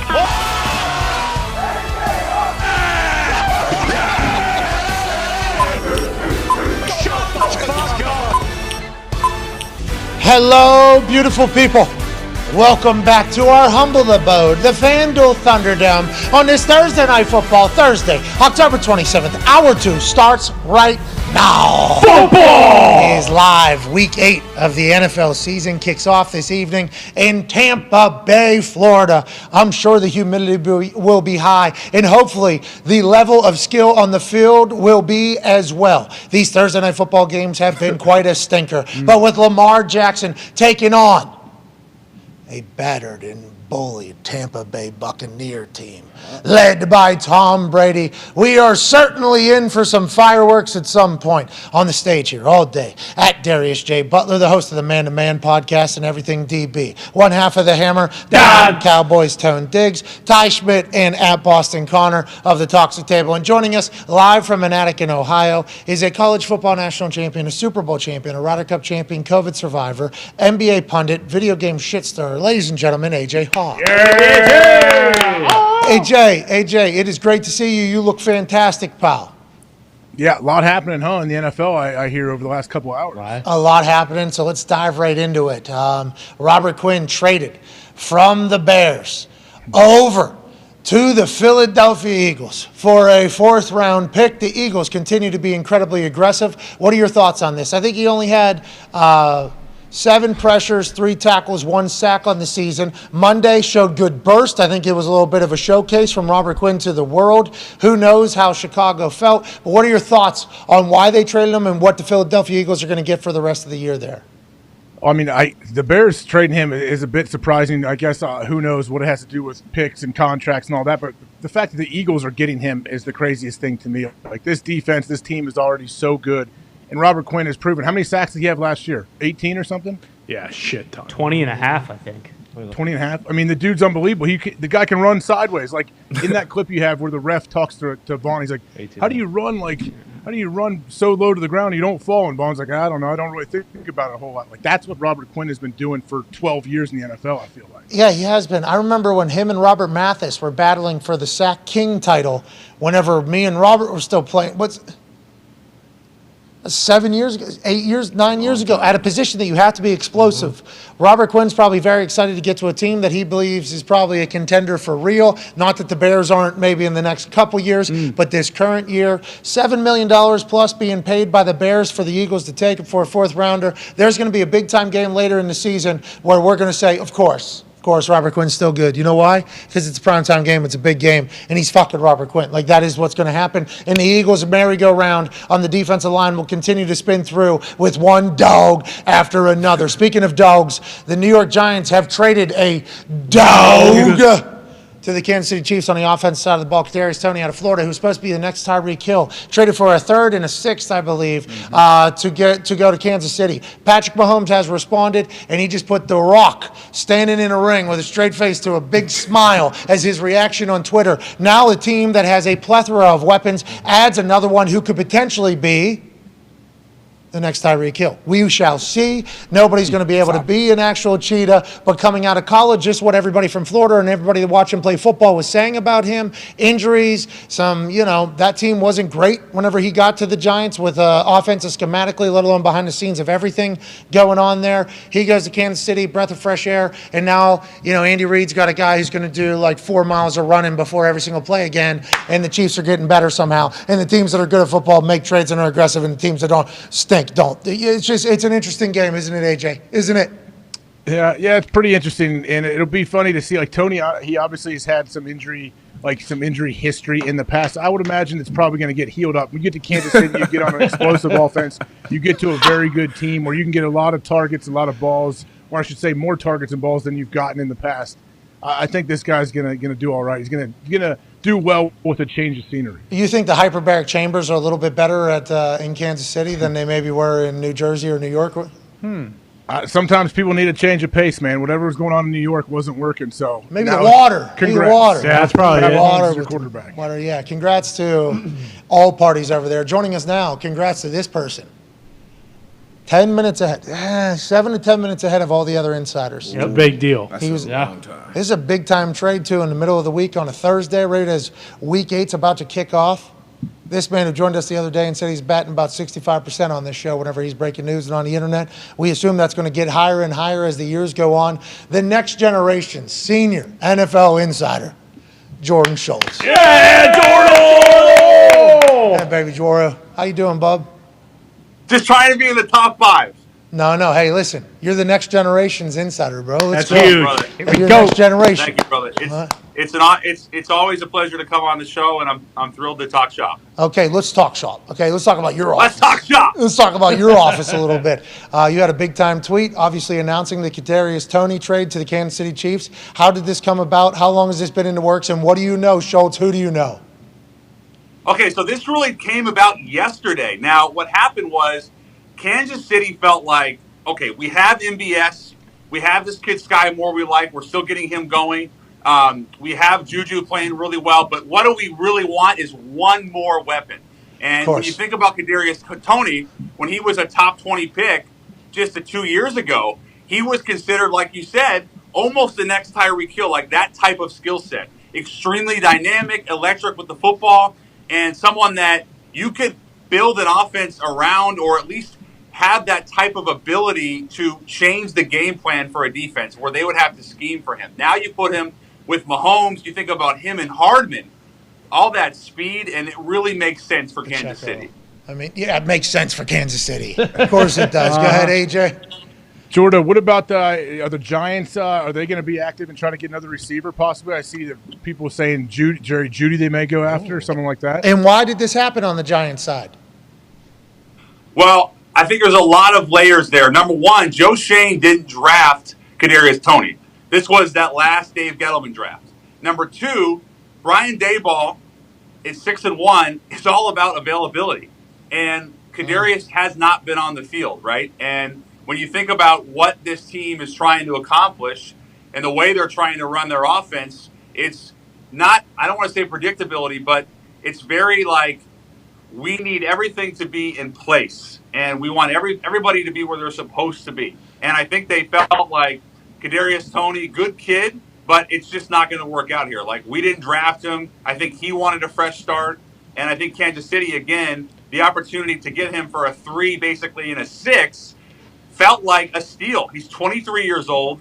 They loved him coming out of the draft. That's another thing. Kansas City wasn't going to draft him in the first round, but they felt like he was a first-round type of talent. So they can get a guy that they coveted just 2 years ago who's still on his rookie deal and basically do it for a 3 and a 6. I think the Chiefs are on a bye. Yeah, bye this week. Chiefs are on a bye, so you get a full week, too, of him in the building, getting his entire the hammy treatment over there in Kansas City might be a little bit different. Is his hamstring still a thing or no? Yes. Well, he was not going to play this weekend. I think, considering he'll have a full week now to learn the playbook and get that hamstring right, it's a little early. I think there's a chance he'll play next week, and if not, the week after. But they have plans for him really the entire second half of the season. And I think by the playoffs, they feel like he'll be a legitimate weapon for them. Andy Reid on his bye week, just sitting. Yeah, just scheming up a couple things.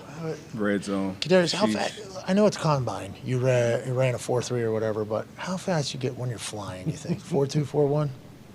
You still feel that with the hamstring, or yeah? All right, good.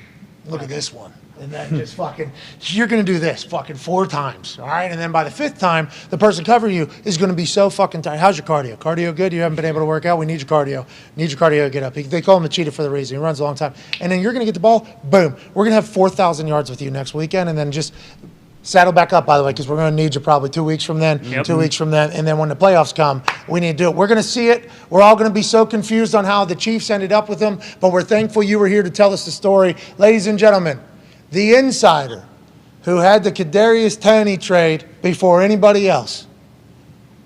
Old Schultz, Jordan. Yeah, baby Jordan. Hey, what a big day for Schultz. Yeah, it's a huge get. You know, that guy, never really had anything going on. And then he gets a big break like that, finally. You know what I mean? Yeah, that's right. Baby Schultz, I appreciate, just like Artie Smith, just like Arthur Smith. Gotta respect. I appreciate the fact that Arthur Smith, head coach of the Atlanta Falcons, chose to sleep on dungy fucking couches and run and get people coffee and draw up plays and not sleep and get fucking cussed out and treated like a little punk. Yeah. Okay? To earn his way up the ranks of the coaching tree to now be a head coach for the Atlanta Falcons. I respect him choosing to do that. Good coach, too. Great coach. Learned a lot. Paid attention. All in. Drinking beer.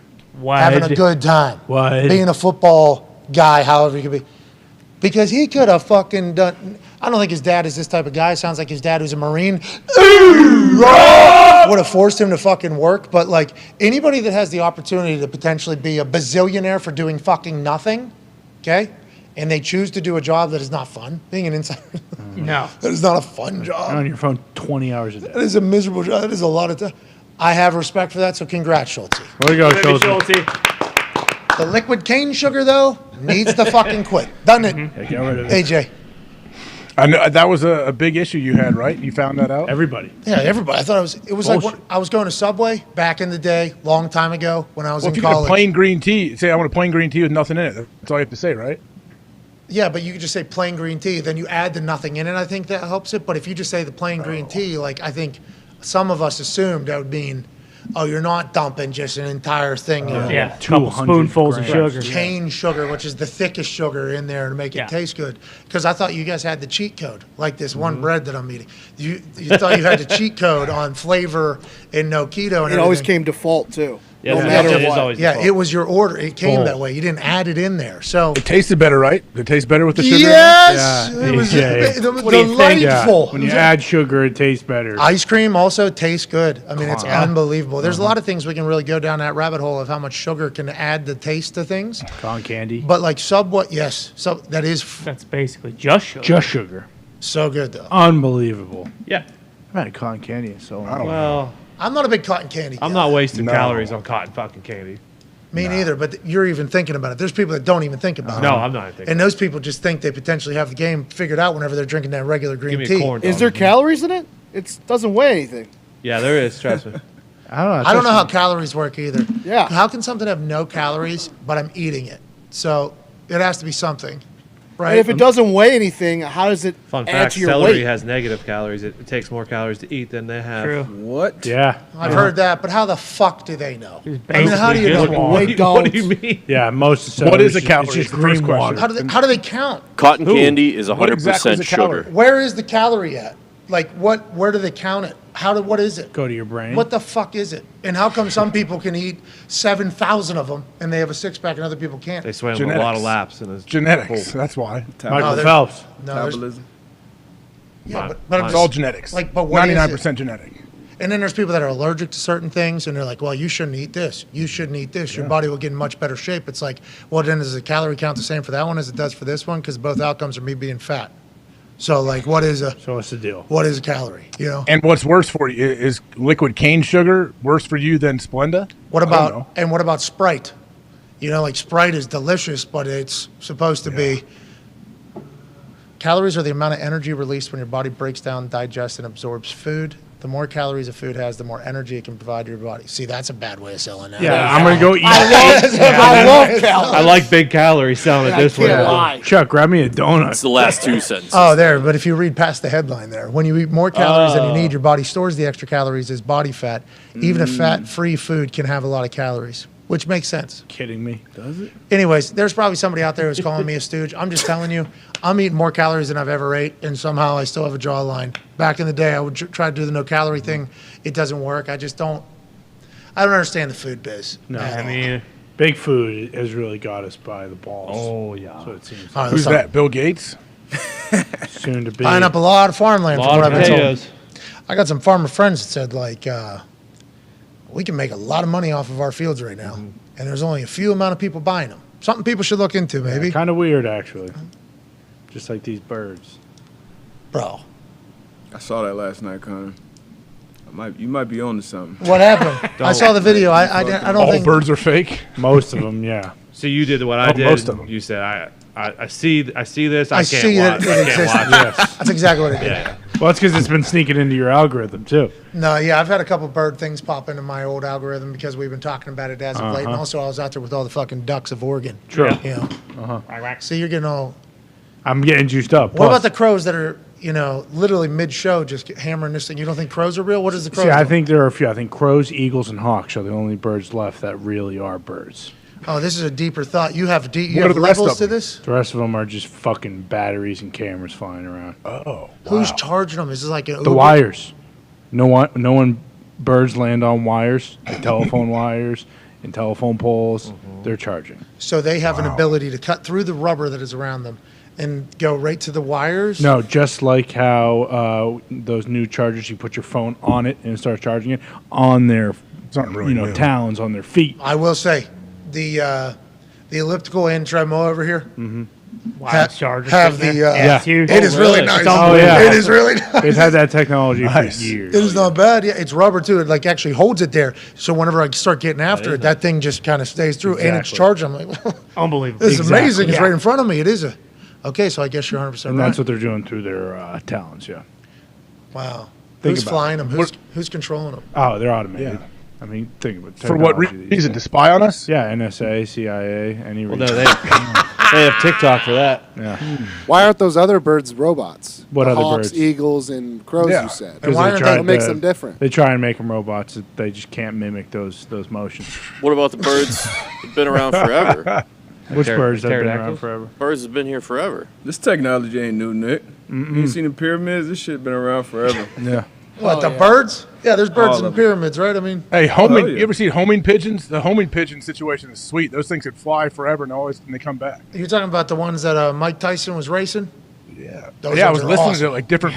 I listened Super to a smart. guy talk about it, like homing pigeons and how he trains them. Like, oh, he goes this way, and then like they teach him to go longer and longer distance. Pigeons are like AJ sounds incredibly like- intelligent birds. AJ sounds like such a mark right now. They're not. I am a mark. I'm a bird mark. Yeah, you are a bird mark. It tells everybody that thinks that birds are still real, aside from crows, eagles, and hawks. And I love That's ducks. it. Nothing else. What about Nothing ducks? else Which around? birds I been love sending ducks, messages with? Those ravens? Like What about, back in the like, days? Yeah. Doves. Yep. Swans. Send a raven. Yeah. Quote the raven, dude. What about fish? They're manipulating fish now too. Then what about Everything is squirrels? Are they manipulated. fake? Well, Who's manipulating squirrels. Fuck a squirrel. Let's talk about some fish that has been manipulated. Yeah. This video hit the internet a couple weeks ago. And to be honest, as a person that has to speak into a microphone 3.5, 4 hours Monday through Friday, then 3 hours on Saturday, and then sometimes 4.5 hours on a Saturday night, I have to be very careful about, what gets chatted about, what doesn't get chatted about. And sometimes, the old saying is like, if something looks too good to be true, it probably is. Often is. Sure. They say that about, like potential, relationships or purchases or anything that happens in your life. for us on the internet, whenever something involves an obscure sport, okay, like fishing, let's say, in my world, when that particular obscure sport also involves a little bit of scandal, okay? All right, now you got me talking like chess had just a couple of weeks ago, like fucking poker had a couple of weeks ago. But whenever it's fish and there's a scandal, and then you add in all Ohio fucks involved. Yep. Okay? So you add in those three things, you're basically hitting the trifecta for me like gold. Have to. So I thought the algorithm that we were all speaking of that has a lot of control created a video to fuck specifically with me and those like me. It was a video that we were about to show you that turns out to be 100% real at a fishing tournament a few weeks back in Ohio that involves a $28,000 prize for the winner and now a lawsuit and a trial, a real trial that these two have pled not guilty to that could result in jail time, fines, and maybe an ass beating. Maybe even the death penalty.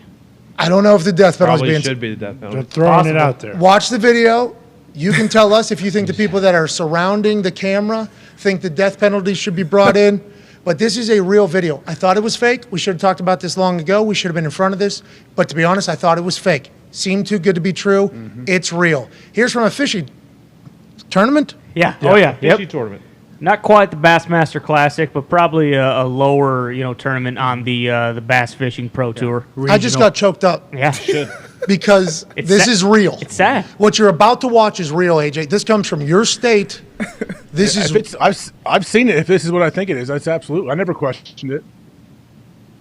Well, It looks like it's out of a movie. Yeah. Run the clip of what happened after a fishing tournament ended, and the people that are going to have their back to the cameras standing in front of the bin had just been announced the winners of a fishing tournament and $28,000.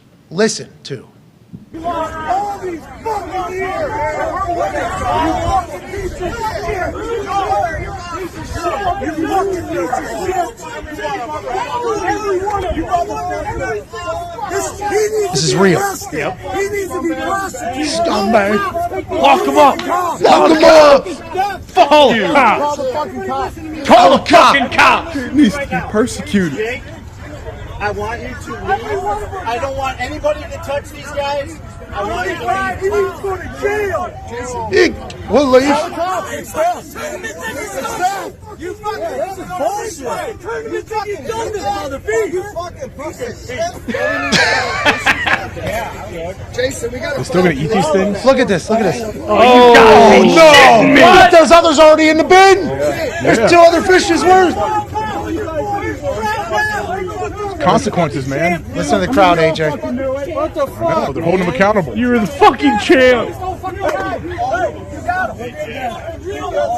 I didn't get him in there without cutting him off. Shut him down his throat. Yeah. A fillet fish.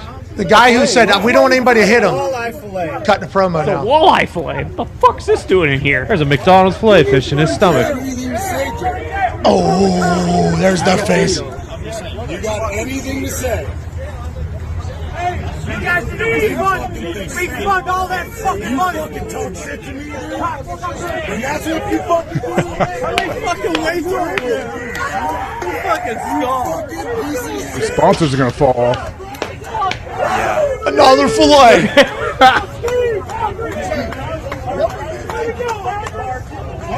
Take pictures. I need pictures. Oh, we got pictures. Got video. I videoed it right off the rip. Just making sure. Hold on, let me take pictures. You fucked over a lot of people, man. Piece of fucking shit. Yeah, that guy's not happy. To say the least. You were the champ. Pete, you talk all that shit to me. They police their own, man. It's when a coach talks about he wants you to police the locker room. That's what they're doing here. Dude, I watched that video the first time. Has to be a bit. Has to be a movie. Can't be real. The amount of movie like fuck this guys that was out there is just absurd.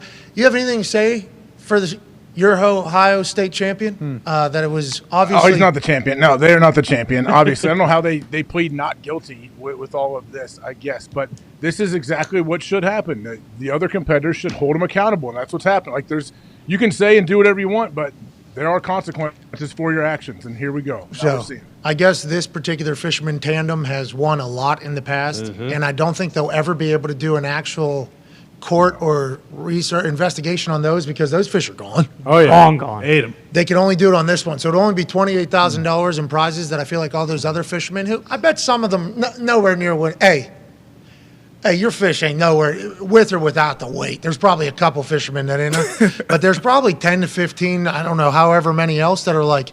Any given fucking pond or river or creek, whatever we're fishing, we could won this and all this money that these guys have just been. They took a walleye fillet and just fucking shoved it in the side of a fish. Hey, Darius, you asked this question. How were they doing? They were just holding the mouth open and just dropping it in the mouth? Plopping them right in there. Yep. Is there no eyes on this? And I assume there's been a lot of fishermen in a lot of these tournaments, probably a lot of these Ohio fucks who are very competitive people from Ohio. Ohio fuck is a compliment, please. Ohio folk, I should say. These Ohio folk, I think a natural maybe reaction from an Ohio competitive person is, oh man, could definitely, I'm sure there's been every fisherman that's professional has thought to themselves, could easily drop a weight in here. Like, and don't put do some it. Rocks in here. Hey, jam some rocks in this dude's mouth before you put him in the cooler. Yeah, I'm sure it's been thought about and talked about before. The fact that they were just doing it with like actual weights. What else we got? That motherfucker. They're driving by other people's boats looking at their fish somehow. I don't know if they're underneath. They're like, he's got a fucking big one in there. Big. Give me the goddamn walleye. That 5-pounder. Let's start cutting it up. I mean, that is. I mean, when there's big money prizes on it, you can understand why people are so pissed. Yeah. The old saying is, not little. We chat about it a lot. It's like millions of bucks, I think, over an entire course of like 5 years or so. They've won millions? I don't know if they've won millions, but I think that's what the prize pool could potentially be. One of the reports said that these guys have been doing this for years, and it could like the money they've won could be amongst the two of them like over $1 million. Still have to catch big fish, but then when they catch big fish, they're able to rig them a bit. The tournament's director previously told CNN he was immediately suspicious when the team's fish weighed about twice what he expected at the Cleveland Championship. The moment when the director discovered the alleged cheating was documented in several now viral videos which showed him slicing open the fish with a knife and pulling out what he said was a lead ball. For the felonies, Runyon and Kaminsky, two Ohio folk, face up to 12 months in prison and up to $2,500 in fines if convicted. According to a news release, $2,500 a year in jail if they've won millions of dollars from doing this, and the men face up to 30 days in jail and $250 in fines if convicted of the misdemeanor charge. Both men posted their $2,500 bond from the money that they won with the weighted fish and have been released. Their next court appearance is scheduled to be the morning of November. It should have just been size 72 font that said worth it. Pretty much. Mm-hmm. Didn't it? Yep. Okay. They'll never fish again. They'll never get in another fishing tournament, though. Doesn't matter. So? They've already won more money than anybody in the history of fishing I'll tournaments. tell you, they got the nicest fishing boat on tour. I can tell you that. Hey, we're tired, aren't we? I mean, they fucked over the entire sport.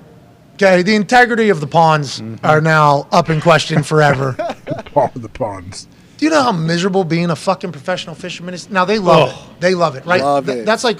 Yeah. That's like a group of people's golf. Like golf is one person's thing, and then fish is the other. Like it's a way to spend time. It's a way to people really enjoy it. I fucking stink. I can't catch a goddamn fish. I'm terrible at it. I don't have the patience. If I'm not successful early, I'm not going to be sitting here in fucking waders freezing cold for the next. How many hours are we doing this? 6 fucking hours. I'm doing. No way. I've checked out early a lot of times on fishing, and I apologize for that. I think as I get older, maybe I'll get into it. If there's not much to do, You won't. No, you won't. Yeah, maybe fly though. I heard fly is good action. Sure, you won't. I heard fly is good action. If But you you like catching fish. Same with me. If I don't catch fish early, see ya. I'm out. I can't do it. yeah, I'm not there for the fishing part. I'm there for the catching of the fish part. You know what I mean? I'm not looking and snooping around. But nonetheless, people are. It's cold as shit early mornings, right? Yeah. Early Very. mornings, Oh, cold yeah. as shit. These dudes that are participating in these tournaments, I assume that because of what the prize pools are, they have focused their entire lives on it. They're like, oh, I'm going to be a professional fucking fisherman. And they tell stories about old Jake, who's going to be a fucking professional fisherman. Hey, you remember Jake over there? Yeah, he's going to be a professional fisherman. That is held in high regards, I assume, in a lot of different conversations. And then they never fucking win. These dudes, Jake has to go back to that group that has been talking about how proud they are of him, and he hasn't won a single tournament. He's like, oh, you got to be cheating here. Fucking Jake's a bitch. Jake's making excuses. Jake, they're fishing from the same same fucking pond as you, Jake, or whatever. And if this is river, I apologize, or whatever the fuck else it could be, I apologize. But then Jake now goes, lake? It was a Cleveland, might be Erie. Yeah, Lake Erie. It was Lake Erie. Damn. Okay, so in the lake, so they're saying, yeah, they are actually waiting fish. The amount of anger that was probably coming out of a lot of those people we got to hear, and I think is all warranted. With that being said, 1 year in jail, $2,500 in fines. They won $28,000 at that thing. I'm sure they didn't get their money because I believe the guy in the sandals, who was the director, said, "This fish feels fucking real short, real heavy." Yeah. I don't know if this is how it normally feels. Give me a fucking knife. You think they got to put him in solitary? When they go to jail, got to put him in solitary because the guys will beat him to death like Maybe. their dog? In Ohio? Yeah. There's they a will. chance. You got to protect those guys. You might have to send them out somewhere out west or something. Smart, send him out to Colorado. Maybe as a cousin, of one of the guys who he was Supermax. competing against in the jail too. No, jail is the last of these guys' concerns because guess what? When Bassmaster champion Kevin Van Dam finds out about this, whether they've been released from jail or whatever they're doing, $2,500 on bail, he's going to shoot both these guys in the back of the head and throw their fucking dead, lifeless carcasses into Lake Erie. Saw their heads off with a Don't fishing you line. fucking dare disrespect the Bassmaster Championship. That's the fucking Walleye Invitational on Lake Erie, okay? People fucking care about this shit. This grinds my gears. It really does. These guys, 12 months, they should fucking put these guys in jail for, I want 20 to life. Either that or let Kevin Van Dam fucking and be done with them. This is bullshit. So I did some research on the rules. So the walleye tournament here, there basically isn't many. It's all like the honor system essentially. The bass one though, there's like a third party that videotapes everybody, all their boats, everything. It's probably happened in another. I'm assuming this, just like honor system. They ain't the only ones out there. They said they thought they were doing this before too. Like there's been accusations against these guys before. Yeah, but Darius, I think, is saying if it's the honor system and there's real money on the line, what Darius's natural inclination to think as a competitive human, which I think, is, I literally, as I was telling the story, as I was unfolding it there, I saw somebody holding a fish like this that they pulled out of a fucking lake. Mm-hmm. Like, oh, that's probably a fucking winner, really. Well, we could really make it a winner. Right. Like, that's a natural thought somebody who's super competitive would have. Yeah, but I don't know how you wouldn't. But with the honor system, I think Darius is saying this is probably happening a little bit more. Yeah. That was a lead ball. Yeah, huge. They weren't even trying to. They said the fish are wearing twice as much as they were supposed to. Like, be a little more sneaky about it. We talked about pigs get fed, hogs get slaughtered. If you would have just done the fish fillets, I think you might have been okay. But as soon as you start throwing bowling balls inside of fishes. Well, hold on. Isn't there things that fish could eat while they're swimming around? You would think, yeah. Mm-hmm. Oh, he just ate. Off the Plankton. line. Not 2-pound lead balls. What if he had like 30 worms in his stomach? Oh, he ate all my fucking bait. Bro, you should have seen it. I fucking was working. He was strong. He's tough. He's a fucking champion. Yeah, what do you... I've already cooked up another scheme how we win the next one. We get you out there on the boat. We get ZD all geared up in his scuba gear. He's underneath. He's got fish that pre-caught. He's throwing them up into the boat. These are big ones. We catch these ahead of time. And So my hook actually isn't a actual hook, like a metal hook. It's like a big plastic one. Yep. But it's real tight to the... We have a good fishing line. I'm going to throw that thing out. Zeet's going to swim. He's going to grab that hook, right? He's going to bring it down under the thing. He's going to undo the hook, and he's going to take the fish that we have out of the bag. Some giant fish.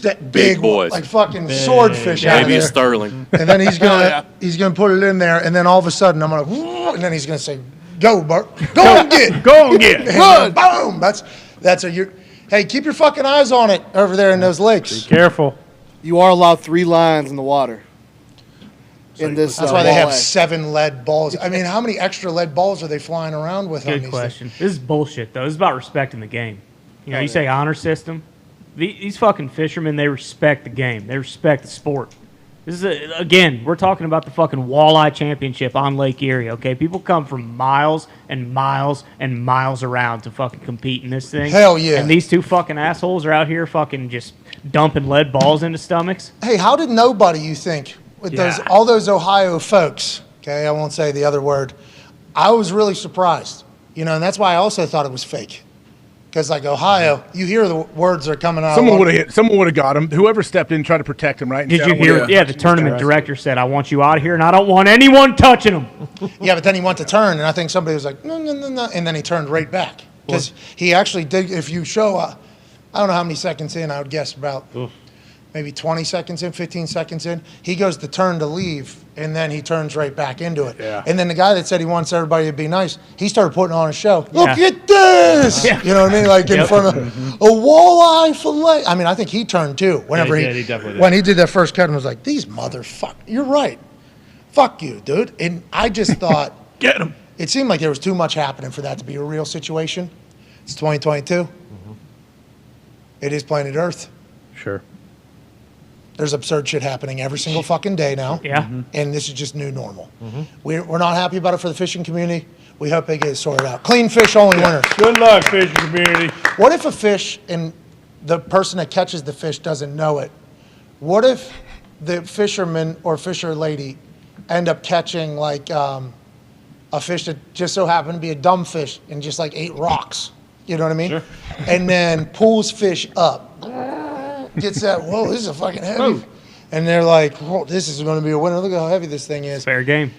Yeah. But then this fish way too heavy for what it looks like, and then rocks dump out, and the guy, I had no idea. It must have ate rock. Is that something that could happen? Bad for that guy. Yeah, dead or lady. That You mean guy, a bottom feeder? Just unlucky. You're Just talking about unlucky. you're talking about bottom feeders. Yeah. Carp. You're not doing No, carp what if it's just a dumb walleye? What if this particular walleye isn't an anomaly? Catfish are bottom feeders. It's Disgusting. a real creatures. question. I mean, this is the thing they're going to have to think about. This is a precedent now. You know, obviously those lead balls, impossible for the fish just to happen upon and accidentally go into the mouth of. But what if there is a full fillet of a walleye floating around, you know, and another walleye finds it and just decides to eat it? They're going to have to start filming. Entrance, they have to. Have to. Entrance, So this is for the rules for this tournament. The sportsmanship is where like it comes down to the. Yep. Entrants that's where they're must pissed. conduct themselves in a true sportsmanlike manner, no exceptions. You are expected to act with the highest degree of courtesy, honesty, and ethical behavior at all times. Remember, you not only represent yourselves, but all tournament anglers and competitive fishermen. That's what it's all about. Any unsportsmanlike behavior will lead to penalties and possible disqualification from any and all LEWT tournaments. Any team receiving a citation for a violation in their boat from any law enforcement agency on the day of the tournament will be disqualified for that tournament. Anyone receiving a citation or having any contact with law enforcement is required to notify the TD immediately. Okay, so that's just the sportsmanship part of the whole thing. Yeah. Can't be getting speeding penalties out there either. No. You have to abide by the rules of the water. At all times. Same speed. What is it? I see cops on the lake that I live on. There's cops floating by. What, that's just buoying? All the Patrolling. DNR. DNR? No wake zone. There's no wake zones usually too. Probably trying to pull people over for that. In the marinas. Is that what these people get pulled over for? Probably. So we have to also find out now. They do check their boat and equipment for everything. How do they sneak in these lead balls? Keister, no? Yeah. Yeah, those two guys, Ohio, I don't care. super competitive, probably keistered them. Just put it on the shoreline anywhere. That's super easy. Lake Erie's huge. False bottom. Oh, yeah, because you just go out. Yeah. Might have swallowed them themselves and pooped them out. True. Ooh. Big Gaping holes on the other side of that one. I don't know if those are giving much. Oh, that's not soft serve. I mean, if they're keistering these things or swallowing them and pulling them out there on the lake, you might not have to put them in jail. You might have to crown them champ. Yeah, I mean, those guys are that's dedication dogs. to the craft. Yeah. Amen. All right, we've got everything out of this. I like that. I think we got everything out of this. Yeah. We covered it, though. Competitive. These guys are competitive. We don't like it, but we do think that it is set up as people that have been around super competitive people and have gotten a chance to compete in things. Seems like that is set up for failure. Yeah. Set It's just up like for those Ohio folks. Just like big time golf outings that have a lot of money on the line. You don't expect someone that, maybe that 10-footer didn't go in. Yeah, that went in. And the next hole, the next hole, the next hole. We're not asking you to be those people. No. We would actually wish that you wouldn't be those people. And in our fantasy world, we hope that those people never exist. When you're planning an event and you say honor, you expect those people not to be present. And we hope that one day our society becomes that. Now, I think our society would be a lot different if we didn't have the people that had the traits to go ahead and do that. I think they also probably, nonetheless, I don't know if we'll ever become a society that won't have those people. So we have to deal with reality, which is where we live here. People are going to be giving themselves eagles. Okay. Sure. People are going to give themselves mulligans. Yeah. People are going to be shoving weights down the fish's mouth if they get an opportunity to do it and win $28,000. $28,000 on a weekend? Are you kidding me? Keep an eye out. That would be a lot. That's a lot of fucking money. They got to tighten up. All right, let's get to a break. That's fine. These guys just better have eyes on the back of their head for the rest of their fucking lives, because guess what? Comeuppance is coming. Yeah, Mr. Van Dam. Van Dam with a fucking 50 cal from 10 miles away. Exploding their heads like fucking watermelons. Hell yeah. Once again, we are not promoting that or hoping for that. No, I just know that's coming. We are simply trying to explain the level of anger amongst the fisherman community. That's right. Anger because of what happened in Ohio. Anger amongst the anglers. That's right. Well said, Tony. That's the angle, really. It's That is the the angle. angle. You know what I mean? Yeah. The angle is that there's anger amongst. Yep. Take 5. Coach P's keys will be on the other side. AJ, sound good? Cannot wait. Coach P's keys are amazing. I know he brought a ton of donuts for you guys as well, so that was very nice. That was very nice of him. He had 5 boxes stacked up with a bag on the side. Refused to ask anybody to help him, obviously. Why would he? Coach Pagano not doing it. Brings in all these donuts. They're all getting slaughtered around. Oh, yeah. First week, everybody was like kind of like just looking at him like, probably shouldn't have them. Now that we're going into week 8 of the NFL season, these donuts seem to smell a little better, look a little finer, and taste a little bit better. He's like the fish angler. It's unbelievable. Yeah, he's loading up these donuts. He's trying to load us up. Oh, yeah. I'm trying to quiet you guys down so you don't interrupt him so much. Coach P's keys on the other side. What does he think the Baltimore Ravens are going to do against the Tampa Bay Buccaneers? He will be Harbaugh in Monday's team meeting for the Baltimore Ravens in 5. This is the best segment we have. This is the best thing we do. Be a friend, tell a friend, take 5.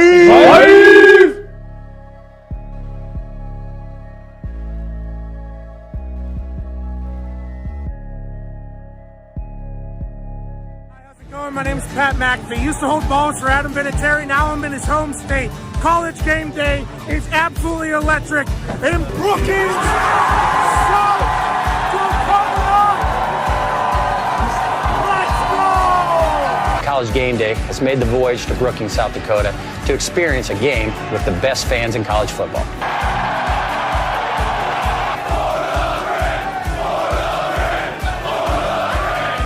I unfortunately cannot attend because I have a game this Sunday, so I sent a man I trust to make my picks.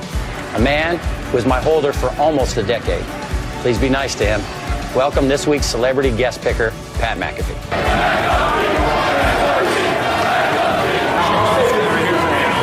Go big, go blue, go Jacks. Hosting Auburn. Yes, everybody saw this. The best fake punt in the world. What do you think, Pat? I absolutely loved it all the way up until execution time. That is not what we like to show in the brand headquarters and punting and kicking world. Oh, dance off. Oh, let's get weird. Yes. Duck that, huh? Bang! Right off the top of the dome. That makes it a lot easier when you got a dummy standing right in front of you like that. Running. He's Hayduke! Daniel Russo! Wax on! Wax off! Knee to the face! Yes! Serious. Go! Yes. Go! Yes! These teams stink. With that 15, they celebrate by doing shotguns. And I'm a big fan of that. I'm going with the University of Virginia Cavaliers. That was great. Whoa! I will never, ever in the history of my life bet against that ball. Oklahoma State is the winner here. Not so fast again.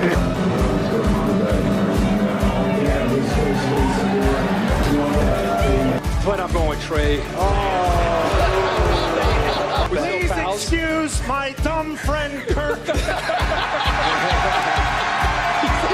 at this crowd. They've been out here since 4 a.m. College game day comes to town. They lose their mind. The population of this state is about 800,000. And when the Jackrabbits take the field, they're alongside all 800,000 South Dakotans. The Dakota marker was in Fargo for far too long. Today, 5 o'clock local time, the Dakota marker is back in beautiful Brookings, South Dakota. Adam Vinatieri School. They might be the Jackrabbits, but they're the GOATs today. Ladies and gentlemen, South Dakota State with the win. Give me that place in. No, don't do that. No. Leave I told you I came on your radio show that we were going to get you on College Game Day. Not only are you incredibly intelligent and handsome, you're a man of your word. You picked North Dakota today, so I had to bury you. That's okay. But it's been nothing but incredible. The College Game Day crew is hospitable. In South Dakota State, I think we can all agree, they showed up here. Yeah. But I loved it. I've watched the show, obviously, forever. And it's on in every single NFL locker room. I told you that. So this is a big-time deal for me, my family, my friends. All right. I'm back in the day here. Appreciate you, boys. It's from the training room of the Colts. A.J. Watt tweeted. It is very hard to process the human being on television. I get texts from every human that I've ever done television with, like since way back in the day. They're like, we knew this day would come. Equipment managers, old teammates. I mean, you don't get to trend on Twitter often anymore. They make it damn near impossible. Go up onto a stage with a couple legends, talk some shit in front of the incredible South Dakota fans. What an awesome opportunity.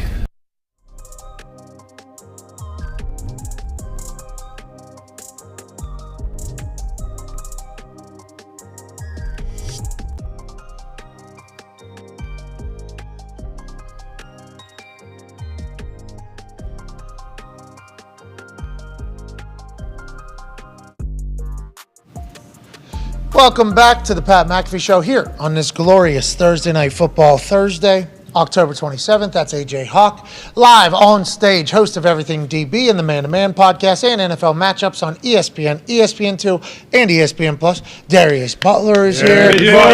D-Bot, one half of the hammer. Dahn. Cowboys Tone Diggs is here, and the Toxic Table looking ever so fantastic at Boston Connor, at Ty Schmidt. Every Thursday for these Thursday Night Football games, we have been doing something that has become an absolute joy to be a part of. We get a chance to hear what the team meetings probably sound like on Monday for both teams participating in these Amazon Prime matchups. It's a segment called Coach P's Keys, and I can't stress this enough. I look forward to this to kick off each NFL week. Let's go into the Baltimore Ravens Monday morning meeting with Coach P's Keys and Chuck Pagoin. Good morning, Coach. Hey, good morning, guys. Morning, Coach. Hey, great win yesterday. Hard-fought win, division win over the Browns. Thanks, Coach. We'll talk about it later, but this fourth quarter stuff, we gotta find a way to quit beating ourselves in the fourth quarter. You're right, Coach Harbaugh. Fumble the ball. Sorry, Coach. Who was that? Who was the runner that put that ball on the ground? Defense had to come up, block a field goal there late. That clown Justice Hill. So we got to do a better job, guys. And again, it was a great win. My locker mate. But we got a short week. Huge game coming up. Why is it a huge game? It's the next one. It's the next game. Hell yeah, hell yeah. Okay, so on the road, Tampa, short week. Let's take a look at the schedule. So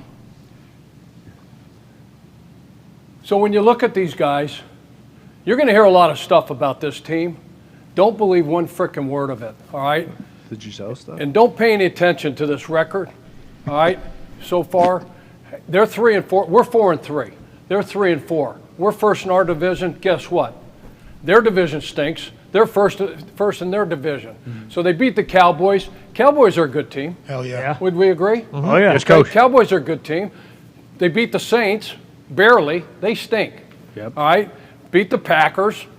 They're 3-4. They're struggling. Are you sure, Coach? Or they lost to Yeah. Kansas City. Yeah. All right. Both. Chiefs are a wagon. We know that. Yeah. Put up 31 against them. Falcons. They beat the Falcons. Shouldn't have. Well, they're coming around. They're 3-4, right? So they're doing Set, Coach. They're in our division, whatever. Steelers, loss. Hell yeah. Anybody seen the Steelers play of late? Really good. Yeah, they've Okay, how about too, Carolina? Coach. So I guarantee you, Bowlesy walked up to those guys before this game, Carolina. They just traded Robbie Anderson, right? Yeah. They just traded Christian McCaffrey. They fired the coach. All this bullshit. 13-point fucking favorites in that game, right? Yeah. Mm-hmm. And so you're going to hear a lot of this stuff about all the drama that's going down in Tampa. Tom Brady missing all. They're going to rehash all this stuff. They can't score any points. The defense ain't the same. You better block it all out. Yep. It's a freaking trap game. Trap game. I don't know what the bettors are doing. I don't pay any attention to that stuff, but you got to be careful, all right? So let's take a look at the keys, all right?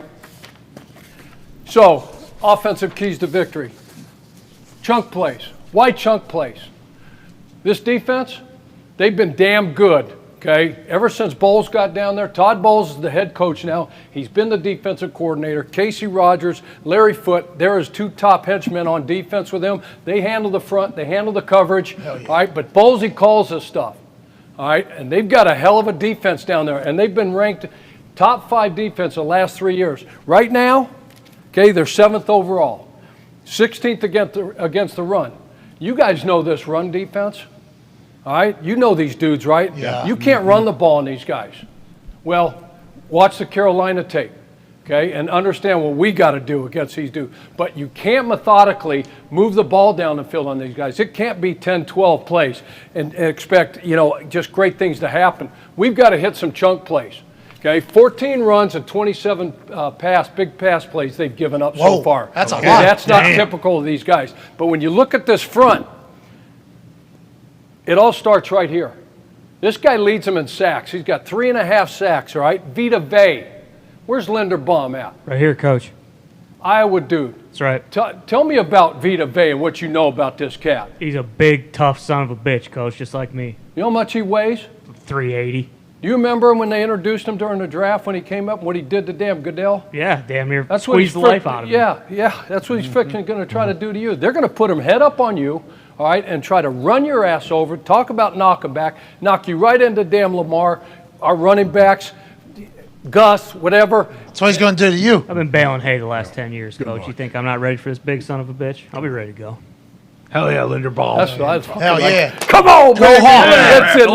Love you, they got, Bobby. hey, You're right, Golston, Kurt. The guy I think the reason they're struggling a little bit on defense, Keem Hicks, they acquired in the offseason, a free agency. All right, they signed, Keem's been hurt. Okay, so not 56, Nuchez Roches. All right, I think that's his name. He's a good player.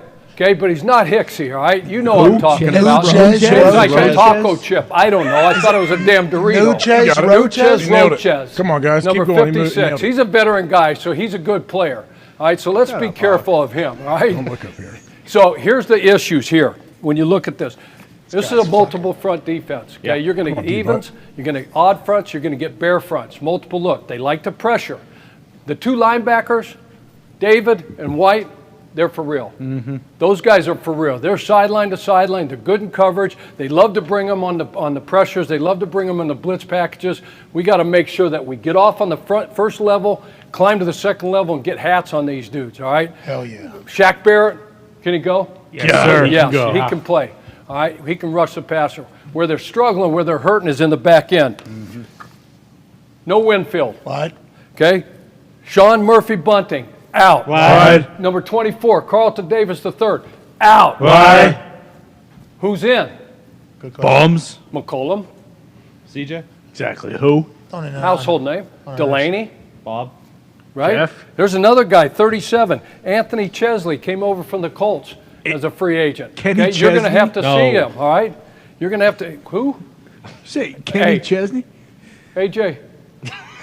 What's up, Coach? You listen to these. Appreciate you. I'm trying. You're always focused.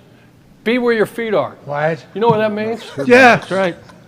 That means be present. Yeah, That toes in means the be water. focused. Get your iPad out. That's You don't even have an insane. iPad out. You're on your damn iPhone again. You got your Football in phone my out. What are you hand. looking at on Twitter? Life is good today. All this AB It's- stuff that he's talking about, the quarterback for the Bucs. All right, listen. Okay. AJ, control your room, please. Lock the hell in. I'm just taking notes and I didn't pay attention. Chunk to you guys. plays. We got to make some chunk plays. Yeah, teammate. Okay, let's make some big plays on the. Will we have an opportunity? All right, where's Duvernay? Duvie, we'll have an opportunity to beat these guys in the back end. Damn these right. young corners. Damn right. All right, Jamal Dean. He's got a couple picks from this year. Sure. All right, the leading pick guy, Williams, he's out. He's on IR. This guy can play. Let's stay away from 35. All right, the numbers you want to focus on, 27, 30, 37. Go after them cats, all right? Protect 8. 22 sacks on the season. 22 sacks on the season. All right, 3rd in the National Football League. Okay, how are they going to pressure? First, second down, they're going to bring a safety, bring somebody off the edge. All right, linebacker, single linebacker stuff. We got to do a great job here. Again, Vita Vea's got 3.5 sacks. He can go. Golston can go. Barrett can go. They got number 9 out there. Don't lose Joe Tryon. All right, he's got another name. He's one of those 3-name guys. Won't even fit on his damn nameplate. Be careful. Pay attention where number 9 is. He's a good young player. And then finish in the red zone. The last 3 years, these guys have been top 3 in the National Football League on third down, okay, and in the red area. Big time. Right now, they're like 26th on third down, and they're 31st in the red zone. Okay? Hell yeah! Like 79% success rate for the opponents.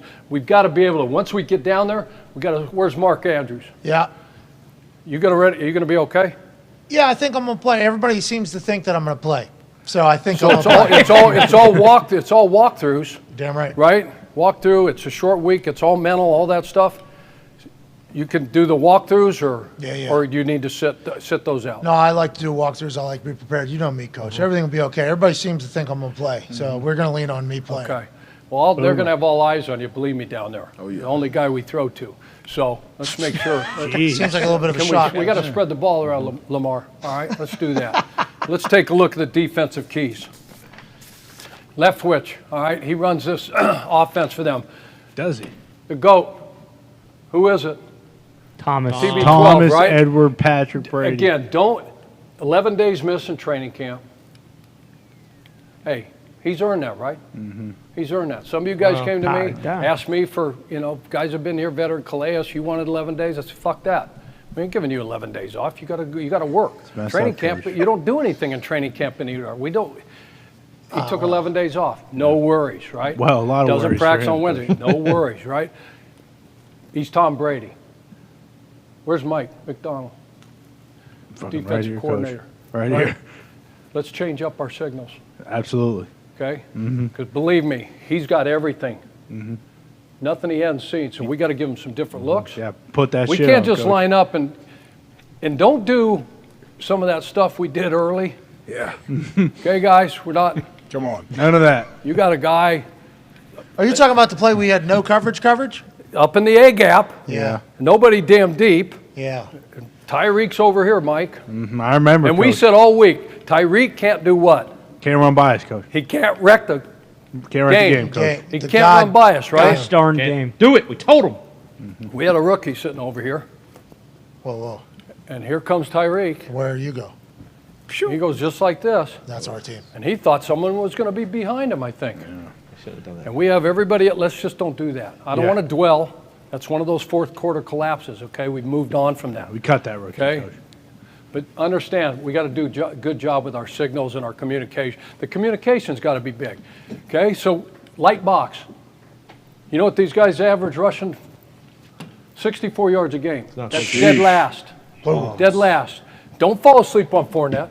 We all know he's a good runner. He's been in this league for a long time. They can still get his ass going, but the 32nd right now. They've had issues on the offensive line. They've had issues. They lost a lot of guys last year. They brought in some new guys. This Luke Godecki, he's injured. He got hurt in the last game. And number 60 came in for him. All right, number 60. Just watch him, all right? He's a backup. Okay, number 60. He's going to play left guard. 67's out. That's Luke. That's the rookie. He's a good player. Okay, so let's pay attention to that. No explosives. This run game, all right, who's the offensive coordinator? Leftwich? Yep. The run game, they got zone schemes, all right, they got gap schemes. They're going to have pullers, this, that, and the other, mostly one-back stuff. Ain't going to be like our offense where we got 300-pound fullback, running behind. Jimmy's last night. Patrick. Jimmy's famous. Bad people, good food. Careful. Okay, reel it in. They got to get back to what they do best. That's 22 and 23 duo. That's 22-23 double. Okay? What that is that's double team, 4 eyes, or 4 hands on the 2 interior tackles, all right, and eyes on that linebacker. So they're going to double, hard ball, 22. If you hear 22, which way is that going? Right. To our left or to our right? Our left. Our left. If you hear 23, where's it going? Our right. There we go. Okay, and what they're going to do is they're going to come off and double you up to the linebacker. If it's 22, they're going to double the 3 technique, tight ends over here, up to the linebacker. All right, let's be alert to that. Let's be alert to that. Best. Get ready, Queen. But then off of that comes what? Play action. Hard shell play action. And they love to take shots. Okay, Mike Evans, Hall of Famer. Well, no, last Okay, week, Coach. he's a Hall of Famer. He's a damn good player. Wow. Godwin, damn good player, right? 17 gauge. Okay, he's hurt too. He's supposed to miss. Likely going to be out. Okay, so let's pay attention to Pearman. Who drafted this guy? We did, Coach. Yeah. We did. Oh, revenge I think game, it was 2018? 218. 15? Sounds about right. I don't know. It was a long time ago. It's quite a span. But he was our 15 first pick, right? Yeah. First rounder. Okay? He's been around a lot of different cities. Mm-hmm. Now guess where he's at? So if 17's out, there's a good chance we're going to see this dude. Okay. We know him. We know him. Yeah. Speed guy. Right? Don't we love to, feature guys that are going back to teams that cut them, fucking kicked them out the door. We Yeah. love to do that. I guarantee you Byron's going to do this for this kid. He's going to get some targets. They're going to try to get him some plays. They're going to try to get him in the end zone. Otten's a rookie tight end. Dog. Right? They also got Kyle Rudolph. Don't fall asleep on Rudolph. He's number 8 for these guys. All right. Pressure up the middle. Everybody talks about getting Tom off the spot, right? So expect some interior pressure, outside pressure. Our 2 tackles, we got to show up. All right? Stanley, where's Ronnie? Stanley, let's do a great job against Shaq. He's got a nice up and under. You're going to see on some clips. We got to do a great job. Morgan Moses on the right side. We got to do a great job. Okay? But up the middle, let's do a great job because they'll give you some double A gap stuff as well. Are you going to participate ever? Yeah, in the come meeting? on, Moses. Wake the hell up. I'm taking notes, Coach. Continue your great knowledge you're giving us. Tell these guys Okay, to here we shut go. up. Special teams. Win the field position battle. That's every week. Half court offense, full court defense. Hell yeah. Cremata, he's a rookie punter, 4th round draft pick for them. He's got a strong leg. All right, Suck Up, he's having a hell of a year. He's only got 1 miss on the year. He's the long snapper. All right, we can maybe get something on him. But this guy, Dahn, all right, 5'8", 175. Burners. Fofo. Oh. Okay, he can run. Okay, 5'8". He's Fofo's a little like jigger. 4'3" He's now. going to get behind guys, and you're going to lose him. All right, and he's fearless. We got to do a great job. Backup running back, right? He does the kick return. He's averaging almost 11 yards per punt return. So we got to do a great job of swarming his that. Conference USA MVP in 2020. This cat. Okay, let's get some film, video guys. Let's put together a highlight film from his Conference USA stuff, and along with his NFL stuff. Just so you don't fall asleep on these cats. I want to see that Okay? Conference USA. Let's go. Shit. Let's check out some tape here. I got a few plays here to kind of bring home these coaching points. Okay, we talked about run game, right? We got to do a great job. All right, chunk plays. Here's last week. They gave up almost 170 yards, I think, to 2 rushers, right? Damn. Foreman Yeah. and Hubbard. Yeah. Foreman and Hubbard, right? Hall of Fame dudes, correct? No. Watch. Okay? Take a look. Here's Delaney. Remember I talked about Delaney, right? Run this back. This ain't your typical, but this is where they're at. Okay? They're just running a simple zone play here. They're gonna set good edges. This guy's kind of hanging back for P.J. Walker. We know he's a huge threat. But what we talk about, okay, getting what? Okay, 4 hands on this, but then climbing to the second level and getting blocks on who? 45 and 54. Let's go. All right, 45 and 54. If we can do that, we can get our dudes. We can get Gus into the second level. Get him in the secondary and let him hunt. Go back one time. This is a great look right here. Watch a double team here. Nuchez, Rochez, number 56. Remember we said they're missing Hicks. He's been hurt, right? This is the guy. Double team there. Let's climb up. We've got this scheme. Get to the second level and then run away from these dudes. Edwards, 32. Neal, 22. All right, those guys are good players. They're missing their starting safety. Their best one, he's out on IR. Let's go to the next play. Chunk plays. We got to hit big runs. Lamar, guys, Gus, we got to hit big runs on these guys. Talk about Vita Vea, right? Don't fall asleep on big guys in the middle. We always think it's edge, right? Bullshit. Watch Vita here. Okay, let's go back. Wow. Take a look at the back end. 2-by-2 set, middle's closed. We know that. Here comes the safety blitz, right? Off the edge. Here comes Edwards off the edge. Hat on a hat. Who's our center? Linderbaum. Okay, what did we just talk about, Lindy? Fucking. You talking about baling hay and all that? This ain't about baling hay. This is about. You ever blocked a poly? Huh? Yeah, you ever gone up a big Polynesian dude? Huh? Strongest dudes Just of all time. do your history, all right? Dudes of all time. Do your history. Dudes of all time. One more time, please. He's going to work. If he gets on your edge, he gets that skirt running around there, and he gets on your edge, Lindy, it's over. We got to win downfield and open things up, and then they swarm. They got some guys that can hunt now. So good. Vita Vea, what do they call Explosive. What did we talk about? No explosives. Running back. They love to take what? Shots. Run, play action, shot. Hey, so let me set this up, if you don't mind. They had this is their first drive of the game last week. Okay, so they ran a couple plays. They started, it was a touchback. They got their first down. Okay, run, get a little first down. Now what? Shot. Play action. Oh, okay. He's Okay, hold on. It's wide open, Coach. So this is going to be, where's Marlon? Marlon, Right here, Coach. check this out. Run this back. Talk to me a little bit, Marlon, about this corner here. Gotta go What's he doing? What's he doing wrong? Let's get a little more depth. You play the right corner for us, right? They're going Yep. to try you on this. Marcus Peters, Yep. Mark 24. I guarantee you they got you circled and red dotted after last week. Can't You can get pissed at me. You can say whatever you want to say. I just watched film. They're going to watch the film. They're coming after you. I guarantee it. So what did you think he did wrong there? Can't settle his feet at the top. Boom. Look at him trying to squat on him. Can't settle his feet. He can still run. Now, they drop this one. Yeah. They don't drop many. I guarantee you. All right. Primetime television come Thursday night, they're going to make amends. I know, Coach. He's embarrassed as hell on this. They're going to try us. Probably distract him. Ref asked him right there for the autograph. Mid catch. Oh, is your that when eyes it right. happened? Yeah, Get that's your right eyes there. right. I heard about that. Coach, what do you think about that? What?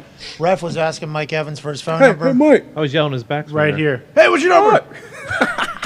We'll talk after the game. That's unbelievable. Messed up. I'm not happy It about had it. nothing Neither to is do he. with that. Look at There him were throw that. exchanges. We know we have relationships with these guys, and we talk to them. And remember, we always kill these guys with kindness, right? Have to. They're just trying to get an address, send a gift basket, Christmas card. That's how it starts, Coach. Here's the last play on I it. need money. How's it end? Pressure. Okay, we talked about some internal stuff, right? Let's attack the middle of this. Hainsey, okay, is the new center, number 70. Who's going to be that new left guard? Number what? 60. Number 60. Watch some tape on 60. There's not much there. He came in and did a decent job against these guys. All right? This thing, Coach. But it's the edge guys. Ronnie Stanley, we just talked about it, right? Watch this up and under by Burns from Carolina. We got to get pressure on these cats. Ooh. That's worse, excuse me. Hit him with the dead leg, Coach. I'm sorry, I got mixed up again. I was checking to see if you guys rate. No one even checked my oil on that one. Why? What are you talking Wake about? up, Hawker. That was a Missed test. it. Check his oil. I'm not in person. We Check got to his oil, get guys. after this guy. Shaq Barrett, you got this move. Shaq's got a good up and under. He likes a hop out. Oh, wait. Boom. Once you get him, okay, he's going to protect himself and go down. He's not mobile.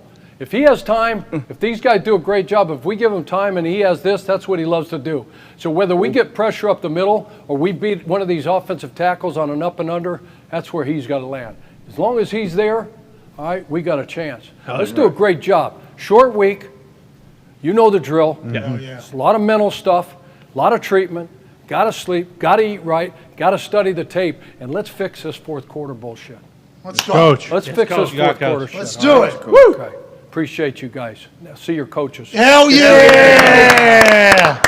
Obviously, about an hour and 15 minutes, an hour and 20 minutes from now, Coach P's Keys will take a trip to Tampa Bay so we can hear what Bowles told the Tampa Bay Buccaneers on Monday morning. Great work, Coach Thank you, Harbaugh. Coach. Thank you, Thank Coach. you, Harbaugh. Thank you, Coach. Heard some names in there that we're probably going to hear tonight. Yep. And we go, we know about that guy. There's been a lot of callback clips of old Chuck Pagano on these Thursday night games thus far. Excited to see how tonight goes for the Baltimore Ravens, who they do need to cut out the fourth quarter bullshit, AJ. What is that, you think? Like, some teams start terribly. They just come out and they start bad. Some teams, for whatever reason, can't close games out for whatever. What is it? Is it a mentality? Because they're like, we're going to practice this. We're going to practice this. It's like, does practice matter when it comes to a Sunday? Like, I understand you can set up situations where it's like, hey, we're doing 2 minute. We have this amount of time because we've been bad in 2 minute. You're trying to teach situational awareness to everybody. I could see how that could get better. But like starting games faster or closing games out, how do you can't really coach? Can you coach that? I don't know. Like, can you? Or is it? I don't know. We saw like Cliff Kingsbury talking about it, like their slow starts they had early in this season. Like, oh, I need to change. Do I need to change practice schedule, change warm-ups? That's usually what it is. Like, oh, we're going to have to warm up differently. We're going to have to kill each other in warm-ups now. Like, that's usually what you do if you're a slow starter. I was always so confused when this was happening, because I'd be on a team that had a slow start or a team that had a fast start and then got slow. And they're like, well, we need to work on that, or the middle 8. So in the middle of practice, all of a sudden, I would have to like fucking punt periods in period 1 or whatever. Then for the rest of the time, I'm either, doing shit, drops, not kicking anything, hanging, or just watching, trying to see what team we're going to be, and bullshitting with Vinatieri mostly. Sure. It's a lot easier job day to day than fucking everybody else for sure. And then all of a sudden, hey, need you ready about 45 minutes after your period. We're going to do something. It's going to be like a quick change in the middle so we can attack the middle 8 or whatever. I'm like, okay, sounds good. We're going to do this on a Wednesday and a Thursday. Hope it happens. And then that week, we fucking 10-zip, I think, in the middle 8, just absolutely crushed. And then been on teams where they try to start practice a little bit more hectic, go straight into like heavy hitting in the first period as opposed to punt being first period or field goal being first period. Hey, we're actually moving it to the end now because we want to start faster. We want to start faster in games, so we're doing head on.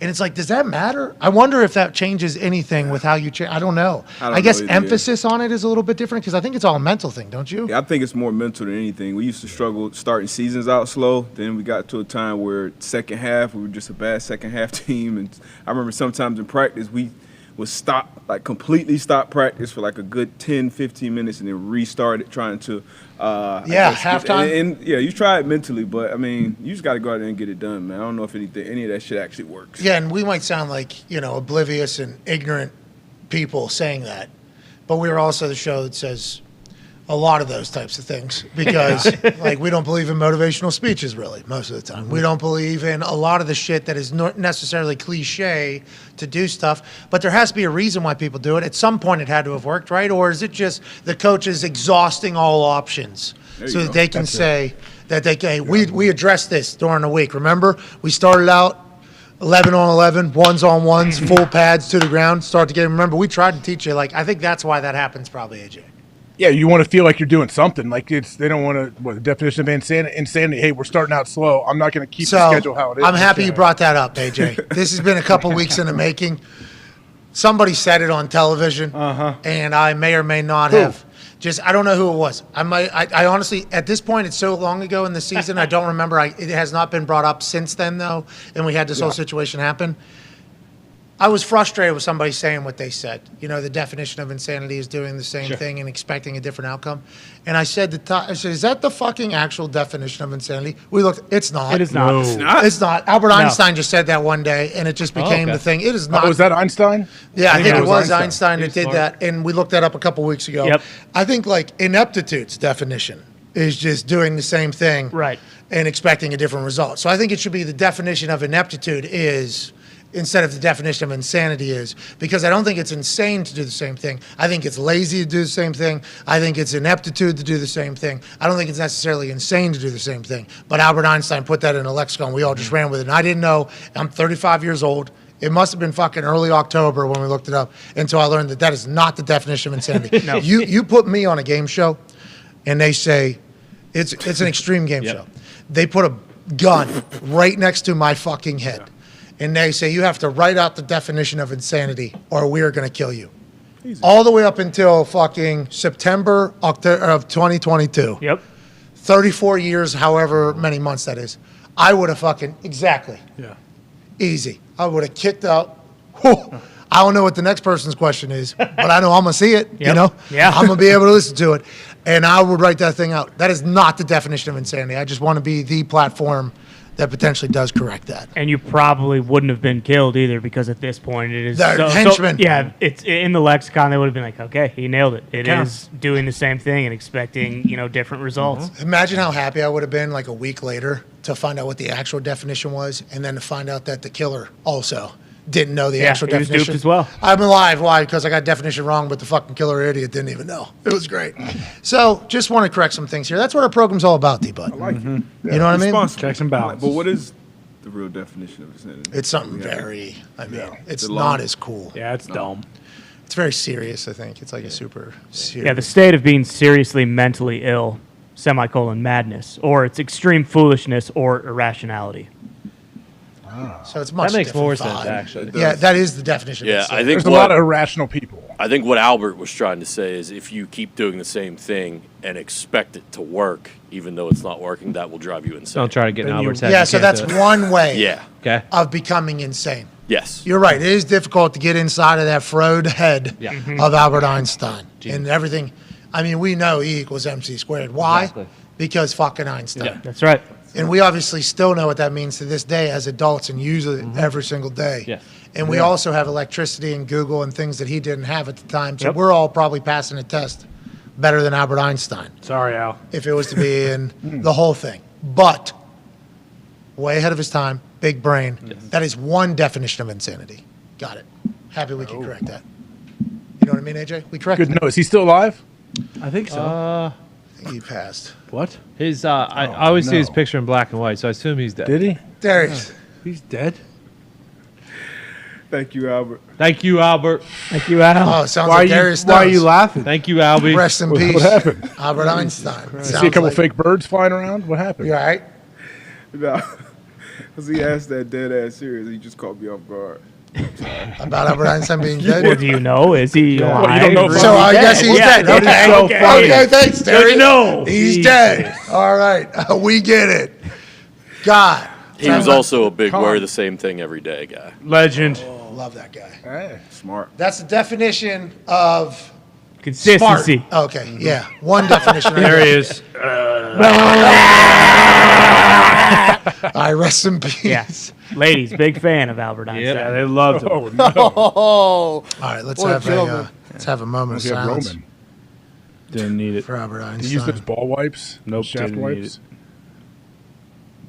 We have no idea when he died. We just know that he did. And it's a fucking shame. He actually installed a crank into his tongue, so he didn't actually have to move it at all on his own. It's just fucking. That's how smart he was. Yeah.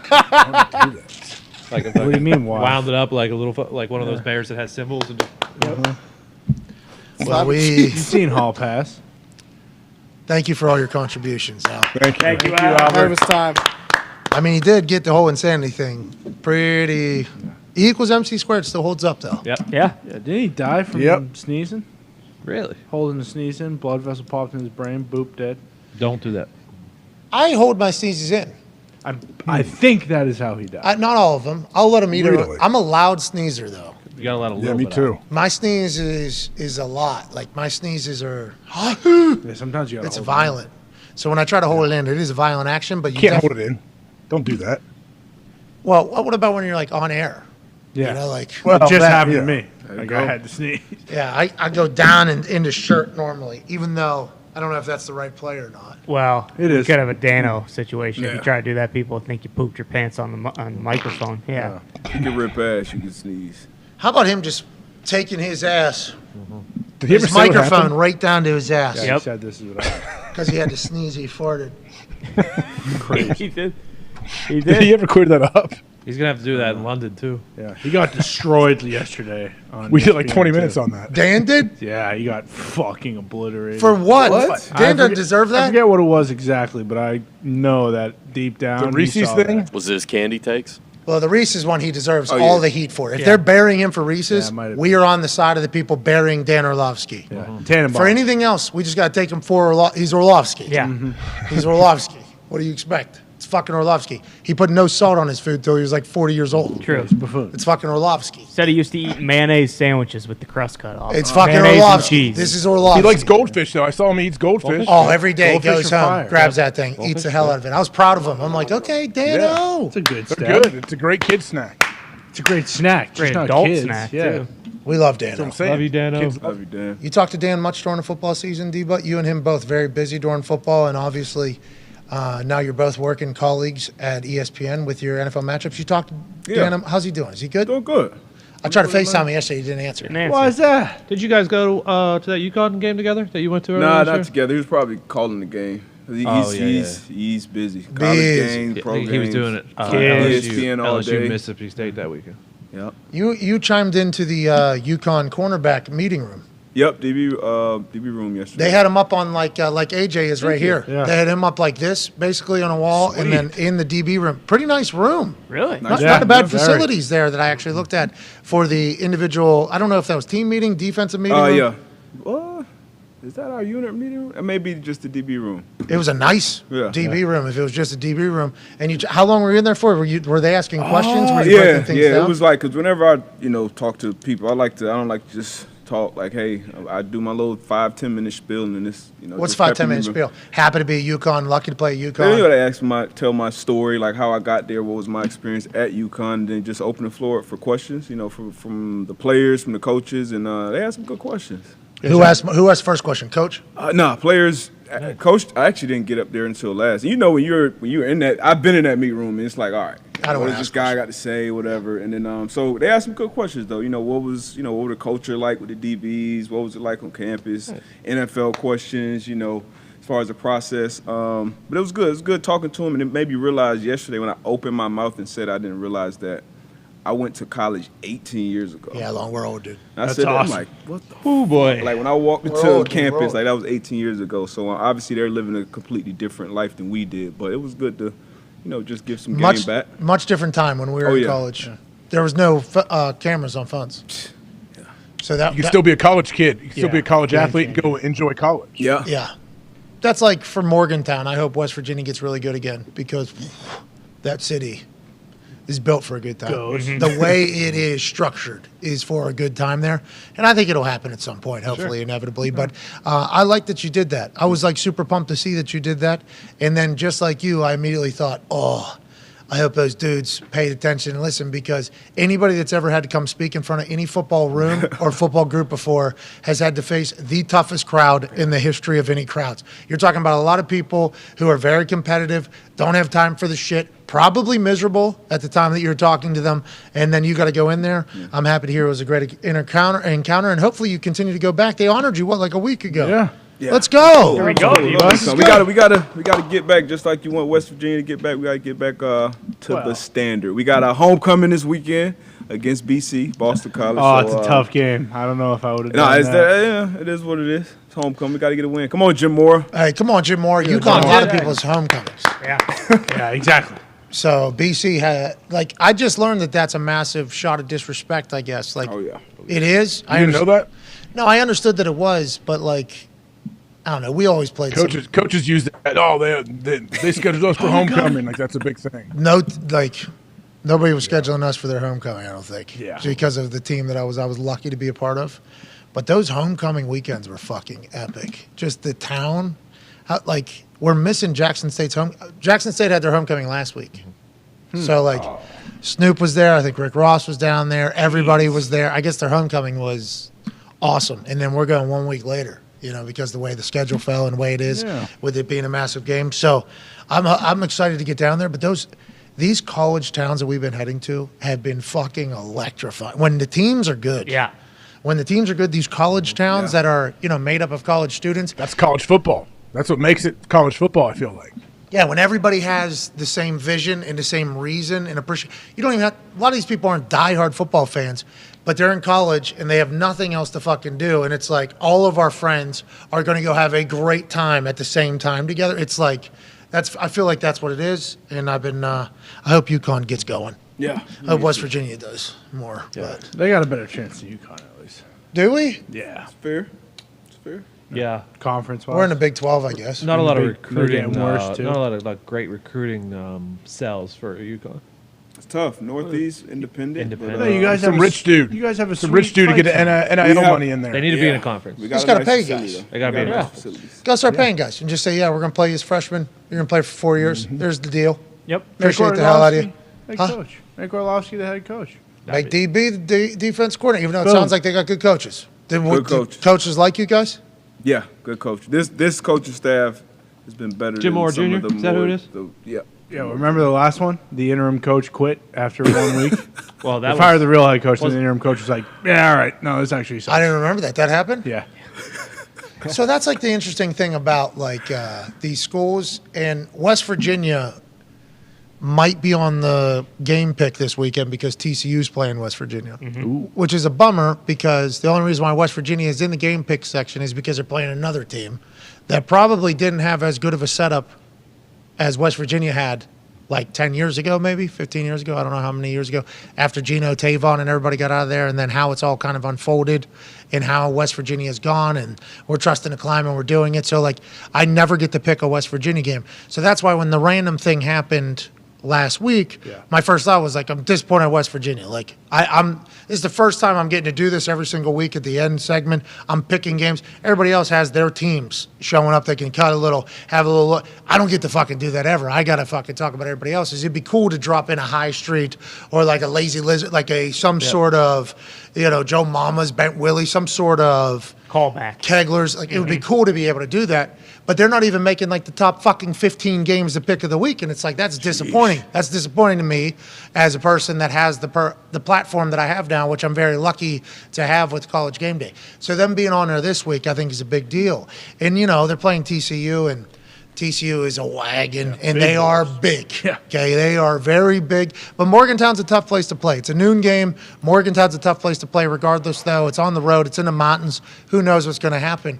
But everything I'm thinking about is kind of what you said about how the previous coach and then this coach is doing a thing. It's like there's stories that have come out from guys that I played with that are very good at what they do, who like weren't able to get in the building sometimes when they go back. And like some guys ask for tickets, aren't able to get tickets to the game.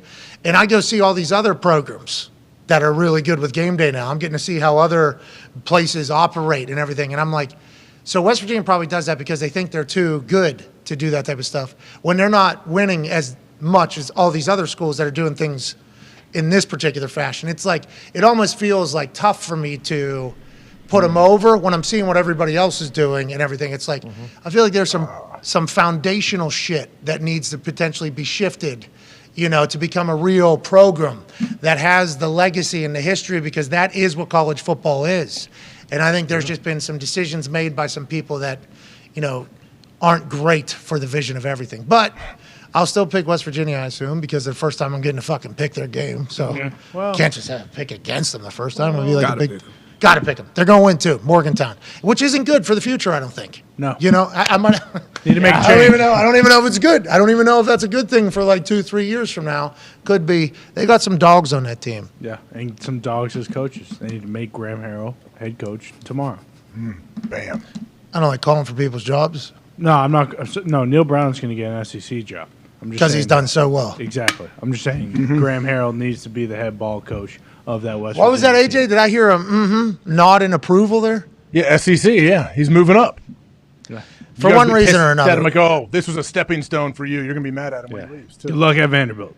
That's what West Virginia, was for Rich. If you look back on it, and I would assume if you ask Rich now, hindsighting that, he hates that he ever left. Hey, see you, D-Butt. Appreciate you, buddy. Safe travels out to Philly. Good luck, D-Butt. Hey, we hope UConn's going to be back. Husky pride. Hey, let's go, UConn. You want your can that you left on my desk? You taking a poster with him? No, that's a light. So, so it's a light that goes underneath the thing. There was another light we had that was in there, and it was causing a bunch of in the microphones because obviously, not the waves. The frequencies of a former church aren't, I guess, fantastic for whatever reason, even though the sound is amazing. We got our, the fire marshal came in, had occupancy. We could have like 200 people in this thing if we wanted. Really? That's a pretty big fucking venue. That's a lot of people. Huh? It's a lot of people. Yeah, we're going to have to do it at some point, I think. Dumping in the bathrooms, leaving stuff everywhere. That's going to be tough. Yeah, we'll have the nice porta-johns outside. That's right. They're very nice trailer. They're very nice. Yeah. Beautiful. Yeah. Air Scuffing conditioning up the heat. fucking floor. No, the floor actually... Covered in rugs. Yeah, we'll have tarp. Get a tarp. Get a tarp to put over that. Food trucks outside. We'll be able to... sweet. It sounds awesome. It does, doesn't it? Man, we're kind of... Some tacos, food truck tacos or something. That'd be great. Yeah, maybe a sandwich one. Barbecue. farting. You're right. Maybe we need to not do anything that has anything that'll make somebody fart and shit their pants. All right. So it sounds like we just got vending machines outside. Water. Yeah, vending machines. Water. Just water Let fountain. them stand outside. Just let everybody, all 200 look through the front door. No Hey, one really comes in. Oh yeah, maybe we build wind. Yeah. Put a TV in. Do the show in the parking lot. There it is. Put up a little screen out there. Yeah. Yep. Yeah, we'll have to have people in here at some point. Probably 100. Nah, sweet. 50. Yeah, 150. No. No, No, 50. 50. 150 is Bill working security? Well, I'm going to have to hire security. Yeah, Bill holds the gun to their head every single person that walks in. Yeah, Bill's Fucking working. empty your pockets. How many Ohio folks would travel over for that? You think we're Quite a going to bit. have a lot of security, eyes on all the things? Yeah. you know? Yeah. AJ could probably just drive a bus down. How many? 50 people? So if Bill's Yeah, working let me security, bring a like crew. 47 would leave. All right. So there's a guy in Iowa, allegedly, that had killed 70 women. And Is that right? his daughter, I guess in a sign of I have a conscience now, after he has died, said she knows where all the bodies are. Did you hear about this? 70 women? I saw a headline. I didn't Of know course if it you was did. real. Of course you did. But I'm wondering, though, did she say, are they all buried in one place and she's been sitting on this secret for years? Go to the well, yeah. So I wonder what the punishment is for knowing that it's been that way for so long. Accessory? Because I think he died 10 years ago or something Yeah, like that. something like that. He hasn't been around for a long time. Damn. Well, if I was her, she just got to say, hey, I found a note where he said, hey, I killed all these people. There's their bodies. And they'll say, well, where's the note? Oh, I burned it because I didn't. But here, I'm telling you. I just found it. Ayahuasca, something happened. She found a memory from taking some sort of, like I blocked it 70 out. people, though. It's a lot of people. Yeah, dozens and dozens and dozens. Is he the biggest serial killer in American history then, if that's true? They He said really killed he 70? pretty much would be. He would be from Iowa. There's no way Course, it's real. western part of Iowa, more so Nebraska, but yeah. I don't like the way it's being investigated, though. The police chief there said, we're going to get a game plan together. It's like you took cadaver dogs out there, had 2 hits. Seems like there's truth to it. And I don't know how big their staff is of law enforcement. I don't know what their capability is in this part of Iowa. I've never heard of this town before, so Get I a assume shovel. it's very, very small town Iowa. Like it's western part of Iowa near Nebraska. Because they said a lot of the people he drove to Omaha and picked up hitchhikers and stuff like that, and then brought them back to his family farm in Iowa. and then buried them in the well, is Yep. what the daughter said, that she was told by her father, go meet me at the well. And she would have to move bodies and bury bodies. So she told this. Oh, Jesus. That's serial killer. I didn't know she 101. was an accessory. She was helping Yeah. dispose of these bodies. Yeah, and it's like, this guy died. She can say my dad was going to kill me, though. She could say, hey, She did say you know, that. gun- She was Oh, scared yeah, to you death. have She said she never said anything. She thought that he would blow her a hole in her skull or something. I Yeah, she forget. said she was worried that when Yeah. he asked her to go move the bodies, that she'd never come back. So, but 10 years he's been dead, I think, is what I read. I might be wrong on that stat. So if I am wrong on that, I do apologize. What was it that she finally was like, oh, shit, I should tell somebody about this? I wonder, honestly. Did he kill any family members? In the article, it said that he had 2 previous wives, and they both killed themselves. One was strangulation, and Sure. one was self-inflicted gunshot. Well, that you could, if they knew, and it was Yeah. hey, this is the only way out. That's happened on Dateline a couple times. I've heard of, either a husband or a wife have 2 ex-husbands or Yeah. 2 ex-wives, and they've both been dead. Mm-hmm. And then they just Peterson guy. they just still go through life though, and That was- they get married to another person. Not Scott Peterson. No, The that other was the owl. What? The staircase? You talking about that Peterson guy? No, there's another Peterson guy who was a cop who 2 of his wives died in a bathtub, I think. I don't know if he's in jail or he's still out. Dude, it's crazy though that they just go on, they get married again. And it's like, well, I guess back in the day, how would you ever know if it wasn't a thing? What happened to your first wife? Oh, she died by a self-inflicted gunshot. Then where I pulled the trigger. What does he tell him? It's just loosey goosey. We got a divorce, never see her again. She fell off a cliff and died. Real bummer. It's like a staircase. I guess back in the day, you would have had no idea. No idea. He did do, which is serial killer 101. You take your victims from a state over and bring them into your state because the Communications. No one's. Larry Hall. Yeah. So the cops say that there isn't enough evidence to put a full team on it together because a full team would cost $300,000. Yeah, or something like that. Yep. So I just said simply, can you not just have somebody dig?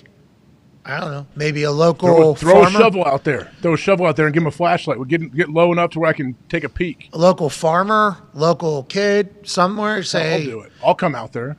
Well, that's what I was also. I'll donate a backhoe if we need. You know what I mean? I'll donate a tobacco just because I don't feel like, it's something that, because think about all the 70 people. Yeah. And that's what I think I'm learning about from all these serial killer documentaries is like the victims' families and the victims' families, the family's family. Like it's, you don't think about that until you like kind of get a chance to experience what life was like as a victim and of a family of a victim. It was like, man, every one of these killings that you hear about on the news, like there's some real shit getting fucked up like mentally for people all around that person. If you never hear about it, I would imagine that like it's not the kind of thing where you just like stop thinking about it. Like these people have probably been thinking about this shit every day for 50 years or whenever like the person went missing. 10 years or something after the passing of the dad. Daughter says I helped him. Is it a statute of limitations type situation? Where for maybe her or for the whole family? Maybe her, like she can't be charged now since it's been so long, so she's finally just fessing up. They won't charge her. She actually leads them to the bodies. They have to have some kind of deal. Hopefully, she talked to a lawyer before. Did he cut out? It sounded like it. Did I cut out? Oh, you did have. What was the power down thing? Earlier? Yeah, I don't know. That was weird. Did you hear that? Mm-hmm. When Chuck was up here talking, there was a full power down in our ear, right in the middle of it. It was awesome.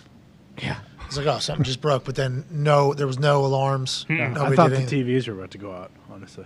There's been some static in my ear today, but today's been a good day, I think, show-wise, other than the power down in the middle with Chuck Pagano. Yeah. It sounded like the Fiend was coming back into the arena. Yeah, a little bit. Oh. Static was just over there, too. We didn't get any static over here. It's awesome. Just keep it coming. Let's talk. Oh, is he? Okay, ladies and gentlemen. I was going to start talking about some other stuff, like Kurt Warner's comments about Tom Brady and Aaron Rodgers. We'll definitely dive into that because Kurt Warner, Hall of Famer, worthy of talking about when he talks about other incredible quarterbacks. We could talk about Mike Vrabel being Coach of the Year and showcasing that yet again in the tunnel with the hug to Ben Jones who's going through it. But instead, we get an opportunity that nobody else gets unless you listen to the Voncast brought to you by Bleacher Report. We get a chance to chat with one man every single week of the season, and it came up out of nowhere. Future Hall of Famer, multi-time Super Bowl, Buffalo Bills stud, Von Miller. Yeah. How's it going, guys? How are you doing, man? How's life? How was the bye week? What did you do? What did you get into? Just work all day? Did you work out in the aisles of the planes that you were on, or did you do anything else? No, I mean, I went back to Dallas. Nowadays, being 33 years old, I just like to spend time with my son and play golf. And I got to play at some pretty nice tracks in Dallas. I played at Preston Trail, played at Dallas National twice, and I played at Trinity Forest. So how are you? Great. If I can get around 95, break 100, I'm good. Okay, love the game. How long you been playing? I've been playing since Memorial Day weekend 2021, so I'm still new. Oh, so you're in I'm still trying to master this sport. Do you think this is going to be something you're going to play forever with golf? Yeah, you got to watch who you tell your dreams to. But I love you guys. So I tell you, I want to get ready for the senior tour. When I turn 50. So that'll be 18 years playing golf. I'm 33 years old. I started playing at 32. So whenever the senior tour comes around in 2050, I'm hoping to be. You'll do it. Could you imagine? 2050, when I turn 50, I'm hoping to be on that. Vaughn, I'm going to give a quick synopsis of a situation that is happening on this show that you're sitting right in between right now. Me and AJ have a $20 million bet, $20 million payment. That from AJ to me, if I can make top 50 in one of those Champions Tours events. And now it sounds like I'm 35, you're 33. After the first 2 years of me doing that, there's a chance Von Miller is going to take one of the top 50 spots, and I'm going to lose out on 20 fucking million from AJ Hawk. This is my nightmare, but I wish you good luck in that tour. Hey, I'm going to try to be there too, Vaughn. I'm going to try to be there too. God, I love that sport though. It's a good one. You putt well or no? You putt well or no? I think the things that keeps you going, I feel like at some point or another throughout the round, I'm gonna hit a pro shot. It's just putting it all together and being consistent. I might par, bogey, birdie, and then I might put a triple up, and then a double, then another double, then another triple. So I'm just like everybody else. I'm just trying to be as consistent as I can. But I think what keeps me going and keeps me coming back is, I hit a pro shot each and every time I'm out there. Yeah, it's crazy to think because when you do that and you did it on purpose, You line up for the next shot. You're like, just like last time. Okay, you even have the and you just fall confidence. apart. You even have the confidence. I think I've even had the confidence. I'm like, all right, I found the swing, just like last time. And then because the ball is so fucking small and the club head doesn't have much forgiveness, if you're off by a fucking centimeter, that shot you hit the last shot is nowhere near the shot you're hitting this shot. It is a frustrating sport. We're so far behind though, Vaughn. These motherfuckers have been playing since they're like Playing six. their whole life. Yeah, dude, they're putting, they're rolling putts on these greens like it's 6 years old. I stepped over a putt at Lake Tahoe, thought I was going to make it, put it into the fucking sand trap. You hear me? I put it in the sand trap. And that's like where you miss out on, I think, if you don't play as a kid. But I got faith in both of us, Vaughn. We'll figure it out. I appreciate you, man. It's no better feeling, like you said, lining up. You're about 20 yards away, 15 yards away. You got to go over the bunker. And you're looking at the ball, and you put the ball on your front foot. You open up that wedge, and you say, I'm about to hit a flop shot over this bunker, and I'm going to put it within a foot to the hole. And you do that. And then you line up for, the next drive, and you go OB. It's the worst feeling in the world. Well, not only you do that flop shot that Phil Mickelson teaches you, and you look like Phil, you line up for your putt, you fucking 3-putt it. It's like, okay, the sand trap wasn't the problem somehow, but this 10 feet of green that I've known. It's a great sport, wonderful sport. Too long, but I think at one point in my life, I'll be excited to be out there for 7 hours a day, getting better every single day. What are you going to say, Tone? Vaughn, if you need lessons, there's a fellow Texas A&M alma mater grad of yours that just got a number of a guy. Texas A&M golf coach. Have you talked to Mike Evans about that and what the hell he's talking about with that ref? And did you clarify that story? The ref went to Texas A&M too. I've been knowing him for a long time, and he went to Texas A&M too, and Mike Evans went to Texas A&M, and it's crazy because we had a Texas A&M football alumni golf tournament in the spring, and Mike Evans came, and that was his very first time golfing, and I told him, I said, hey, if you stick to it, man, you will love this sport. And to see him looking for golf lessons after the game, man, that's super cool, man. Oh, so it's your fault that the ref okay, so it's your now we know. It wasn't an autograph. Like, you gotta imagine, like, who signs an autograph on a piece of paper? Like, who does that? Well, a ref who's trying to sneak one for his kid after a game, and then it's in the tunnel, and it's like, that's bad optics. But once we heard the number in the golf story, we were like, it makes sense. Bad time for it. Should have done it in the locker room. But it sounds like Mike Evans is going to be a scratch golfer within a year. Is that what you're thinking? It's crazy, about football players playing golf. I think, quarterbacks and specialists, they just have, I don't know what it is, whether it's, swinging their leg, whether it's a kicker or a punter, and they just know how to draw the ball or fade the ball, or it's a quarterback with his arm and, dropping the ball into a bucket. Just whenever they get up there, they're so good at it. I don't know about wide receivers. I haven't played with Cortland Sutton. I played with Cortland Sutton in Denver, and he's gotten pretty good as well. But these kickers and these punters and these quarterbacks, man, they are on a whole nother level. Hell yeah. Well, not me, but yeah. I'm hoping that rule and that thing would carry over to me whenever I have enough time to play it, because it is an incredibly large amount of time that you have to commit to the sport to become good at it. Can't wait to do that someday. AJ, your question for Vaughn. Vaughn, you guys play the Packers Sunday night, and I just want to know, as a defender, how annoying is Aaron Rodgers' cadence and what he does? And is it something you guys can work on in practice? Oh, man, A-Rod, like I said 2 weeks ago about, Patrick Mahomes, like, he is a future Hall of Famer. And I feel like sometimes you throw that term around, like, this guy's a future Hall of Famer, this guy's a future Hall of Famer. You're a future Hall of Famer. You're a future Hall of Famer. I appreciate it. Those two guys are locks for the Hall of Fame. And I was telling I was talking to the D-line earlier. I said his hard count is probably the toughest hard count in the history of the game. He just put so much energy into it, the fluctuation of his voice, and he get up there and say hut, and then hike the ball like that's good. It just draws you off the ball, and especially when you're trying to get a good jump. I played Aaron Rodgers at Lambeau Stadium twice, where it's nice and quiet there, and it's I think both times I played he drew me off sides, but that is he has the best hard count probably in the history of the sport, man. It's super tough. So hopefully our crowd will be into it. Hopefully it'll be nice and loud where the hard count, you can take some steam off the hard count, but he has the best hard count in football now, and he probably has the best hard count in the history of our sport. You guys are coming off a bye week. Obviously, a little bit early for a team of your stature, in my opinion. I think the schedule makers didn't necessarily do you any favors with that. But what did you guys do in the bye week? You just get healthier, you get refreshed, all those things ring true. And how fast and how eager were you guys to get back in the building for the Sunday Night Football matchup? You know, we did have an early bye week, but I just took that time to really like self-scout. You know, I wanted to know what I look like, you know, compared to the offense, you know, what I look like on the left side rushing, what I look like on the right side rushing. You know, you just get a chance to debrief as an individual and as a team. So, you know, I think we use that time to really self-scout ourselves. Of course, you use that time to rest up. You know, you want to use that time to like unplug and go play golf and do all the things that you love to do too.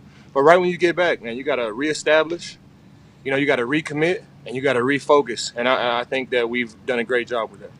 Aaron Rodgers and the Green Bay Packers offense has been historically bad thus far this season. How do you prepare for that while also knowing that at any given moment it can take off? Is that something you have to keep in mind? You have to prepare for what you think their best could be, because I don't think they've come anywhere near showing it, and nobody knows if they're going to be able to against you guys.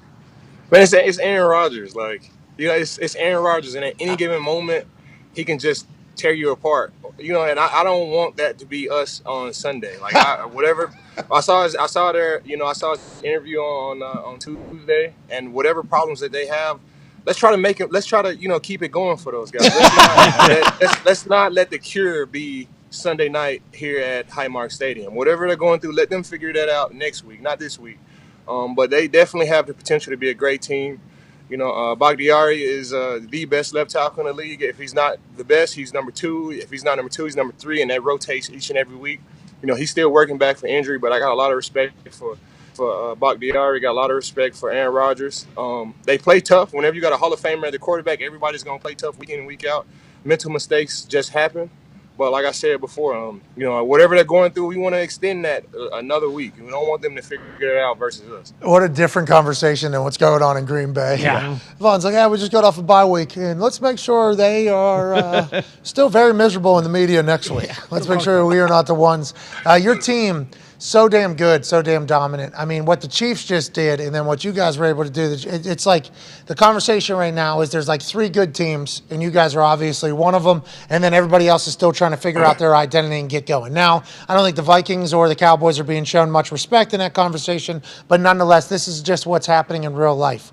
You guys haven't won anything. You've told us about how the culture is like, we just want to get better, we want to get better. How do you not rest on your yawnies? How do you guys not get comfortable, especially coming off a bye week when you go home, you see everybody, and they're like, hey, you guys are fucking so good. You guys are unbelievable to watch. You guys are this. How do you guys continue to go? Is it just across the board good leadership? You guys are all bought in? Or what is it, you think, Vaughn? And why do you guys continue to be dominant? You know, everybody's hungry for a championship here. And, you know, I don't know the Bill Walsh quote, you know, exactly, but he said champions are champions. Champions become champions even before they're champions. And we're just trying to stay. We're just trying to stay in the groove.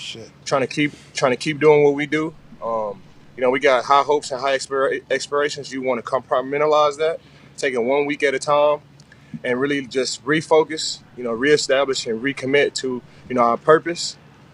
We want to really, really pay attention to our intention when we're at practice, when we're in the film room. And like I said before, it's all about mindset. I feel like mindset separates good teams from other good teams. And we've done a great job of really having a great mindset. We've done a great job of coming in here, leaving it all out there at practice, coming in early, scouting guys as a team, scouting guys individually, playing hard. And then at the same time, you gotta be a good human too. You can't ask for lucky stuff to happen because, you know, to win a Super Bowl, to go deep into the playoffs, it takes a little bit of luck. So to get that luck on your side, you have to be a good human. Karma. You got to throw that piece of trash in the trash. You know, you got to cut off the water when you come out the shower. You know what I'm saying? It's just little things like that add up over time. You can't ask for luck if you're not a good. The universe will reward you. We try to be the best. We try to be the best humans that we can possibly be, and we go out there and we leave it all out there, and we let everybody else, you know, handle it after that. Hell, I love that. I love everything about that. I love everything about that because you're saying like, hey, what you put out, you get back.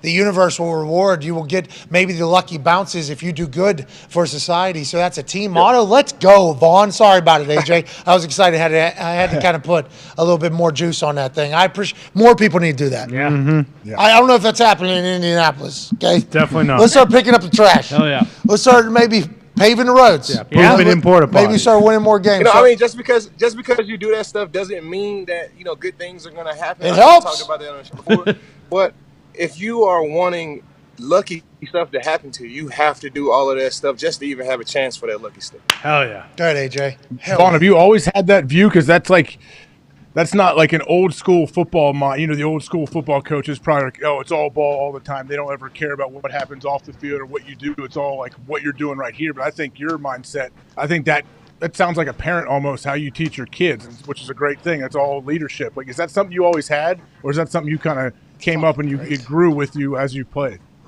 I think it's grown with me, playing in 2 Super Bowls and, going deep into the playoffs twice. It's just something that I just truly believe in. And, I've been on the football team since I was in the 5th grade. I've been in and outside of great locker rooms, teams that are struggling, teams that are rebuilding, championship locker rooms. So I kind of know what it looks like, and I know what it feels like to have a great team. And each and every time that we went deep into the playoffs, it takes a little bit of luck. And you can't ask for that luck. You can't expect that luck if you're not doing everything that you possibly can do as a human being on and off the football field. Live right. Good things happen. Yeah. Hell yeah, Vaughn. I love that. Connor, your question for Vaughn Miller. Yeah, Vaughn, obviously Sunday night primetime game. Halloween is the day after. Do you and the boys have a lot of Halloween costumes you'll be wearing into the stadium, or what are we thinking? I don't know if I'm going to wear a Halloween costume to the game, but Josh Allen threw a burner on Monday, man, and it was a great time. It felt good to step away from the Halloween party activities and just go to another player's. Wasn't that your thing? That was your thing. I heard. We've heard about your party. Yeah, we all have. Yeah, we all have heard. Yeah, I stepped down this year, man, and I went to Josh Allen's Halloween party, man, and we had a great time. To get all the teammates there, and it's good chemistry, all camaraderie. It's everything. Yeah, it's great. It really. I think that's a big deal. Yeah. Yeah, you gotta spend time with your guys, man. And I wore my golf outfit to the game. I can't play like a pro golfer, but I can dress like one. So I just wore my golf outfit to, the Halloween party, and we had a great time, man. So I don't think I have a good Halloween costume, ready for, Sunday. So I'm just gonna put on my pregame fit for sure. You have good golf swag, huh? You feel good about it? What do we do? Do you take glove off every single shot? Is it matching the pants? Is it a different color? What color are the shoes? Do you have multiple options? And does any company suit you, fit you, or are you already a sponsored golfer? I'd assume you are. No, I'm not a sponsored golfer, but I like PXG. I like PXG stuff. Probably get a sponsor. I assume. Congrats, PXG, your new golfer, Vaughn Miller. Get this man a fresh pair of bats. Golf Club. I'm working on Dallas National, so I try to, wear their gear. You take the glove off. It's just little golf etiquette. You don't walk across somebody's line wearing Of course button. not. You got to keep your shirt tucked in. You want your hat, forward at all times. I love all of that stuff about golf. I like dressing up. I like early, and that all just comes with it. So even though I can't play like a pro golfer, I wear pants, I wear long sleeves, and I try to look like a pro golfer, especially. Yeah, you respect the game, unlike some assholes who don't. That's right. AJ. I fix my divots. Hell yeah. Important.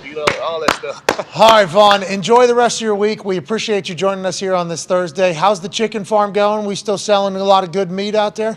Yes, sir. And I got a package coming. I got a package, coming your way. Package of meat. Chicken farm's good. If you want to check it out, you can go to greenandpastures.com to check out, our operation. And, it's an honor privilege, being on this show each and every week, man. AJ, Pat, man, I appreciate y'all for having me, man. And everybody else, the infrastructure, the guys, in there too, man. Y'all make the show great, man. I appreciate all of y'all. Hell yeah, we appreciate you. Vaughn Miller. Yeah. Thank you, Vaughn. Appreciate you, buddy. Nice guy. I can't believe we just fell into that. Pretty awesome. Yeah. Vaughn Miller every week. What do you say? Refocus, what he said coming back from refocus. The bye was recommit. It's true though. It's weird. Remember how weird it is? It's hard getting back into it if you've had a bye. Like you've been in your in your routine for how many weeks, and then you come back like, oh, this feels like I'm coming back for training camp almost. And I think people have a lot of success after bye weeks because of the recommit. Maybe it's like a refocus or buy back into it. But for me, my first couple of years, I didn't kick during a bye week, and then that first half of the week back, I was just like, oh no, okay, do I still know how to? So my bye week would be I would just do the same thing we did at the facility. I would just do it somewhere nicer with better weather. Yeah. I would just go do it somewhere. I still kick, still punt, still do the whole thing. So I was still, even on Sunday, I would go kick balls on Sunday, just maybe not as many as I would on the game. But I think everybody kind of has their thing. Some people get away and kind of eliminate the game completely, and I think those people have a lot of confidence. There's some people that go and just watch film while also doing some other stuff with some better weather, and then there's people that just don't change a thing, don't go anywhere. They stay there, they still go into the facility, and they're doing their whole thing. Whatever gets you through it. The Bills are coming off a bye, and they got the Packers on Sunday night. Ty, I know you had a question. We had to let Von go, obviously, in the middle of his day. I love that dude, and sounds like the team, is doing all the right things off the field and on the field. It's tough to root against him, I see. Yeah, for sure. I love Von Miller. Hope he plays like shit on Sunday night. That's kind of just the way it goes, but I'm excited to watch him next week. That's for all sure. Right, let's end the hour. Let's get the hell out of here. Let's do Coach P's keys on the other side. Let's get his pick. Let's do our official picks. Let's go ahead and talk about our Super Boost and how good we feel about it. Here we go. Let's fucking go. Oh, the computer's dead. Of Didn't course. plug it in. Okay. Well, you can't because the static comes back. Is that what? No, there was one earlier that got me pretty good. Body's under the floor. Connie, you want to shoot a couple balls while we try to figure out? Yep. No, I'll shoot a ball. Let her fly. Yeah, you know what to do. You know what the fuck? No chance. What happened? He just I think knee slammed straight his to knee the- into the edge of the table. He's got no chance. Table or Jabba? Table. Java was over there when I actually moved. It was nice. Drain it, Con. Hold on, Con. Yeah. He can't hear me. What's this for? He can't hear you. Oh no, you took your ear things out. Took his ears out. 2 merches. I like that. How many? What is this for? This is for 5 people to win $5. Nice. Okay, Sweet. We can't do a $5 giveaway. Do a couple merches. Yeah, I'll dude. give Come away a on. couple. Give What? away a couple danger witches. What- why don't you $5 do 10 long danger witches. You'll buy some chicken for somebody? Someone will. Is the Danger Witch on the menu? Secret Still menu. beta testing. Secret menu. Does that sound weird? Maybe a little bit, but I don't know if I've ever heard this before. I think Zito's playing music. Are you playing it into a speaker into a music? No, it's going from my computer. Sounds good to me. Does it? So Yeah. my speakers are fucked up. No, I'd have to. It does sound a little weird. I'd have to hear a song. It sounds like a choppy song. Yeah, yeah. it does. Okay. So maybe it was from Houston. I think it is the chopped and screwed version. From Houston, Donner. All right, you make this 5 merches for 5 people that. Actually, looked really Close. good. Right on line. That was one of your best shots you've ever had. Really good. Haircut looks good too, Connor. Connor brings that thing down from his ankles. It's a long shot. Here you go. Here you go. Look alive. Look alive. Wide. Wide. Football show with a football. Oh, baby.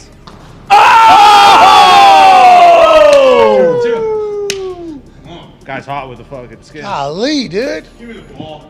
Football show. I get you the Say something nice to somebody. Put your cash tag in a reply to this particular tweet and retweet this tweet to officially enter to be one of 5 random merch winners. You'll go to store.patmcafeeshow.com and be able to pick anything you want from there. 5 people will be able to do as such randomly because Boston Connor just threw an absolute dime. Everybody Connor. Baby Connor. Football. Hell yeah. Football. All right, let's take a break. Let's take 5 on the other side. Coach P's keys, and then he'll make his prediction. We'll make our prediction. Then we'll tell you what the Super Boost is and how much we love it. Or is Coach P going to come in here as Tampa Bay Buccaneers head coach Todd Bowles and tell us every reason we need to maybe change our pick? We shall see. Take 5.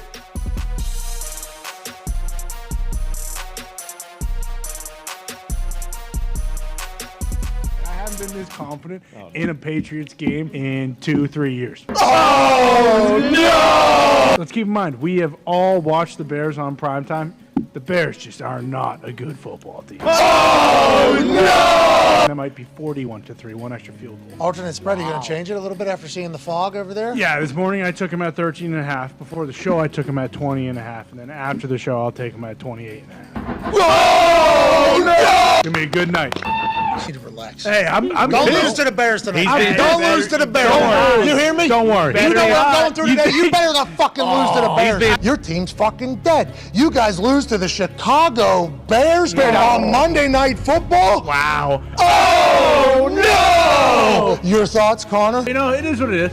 Football is football. None of my bets hit, and because of that, I will not be able to gamble at FanDuel or anywhere for the rest of my life, I don't think, because of those losses. However, you know, it's a humbling experience. I'm very glad that we're getting this game out of the way.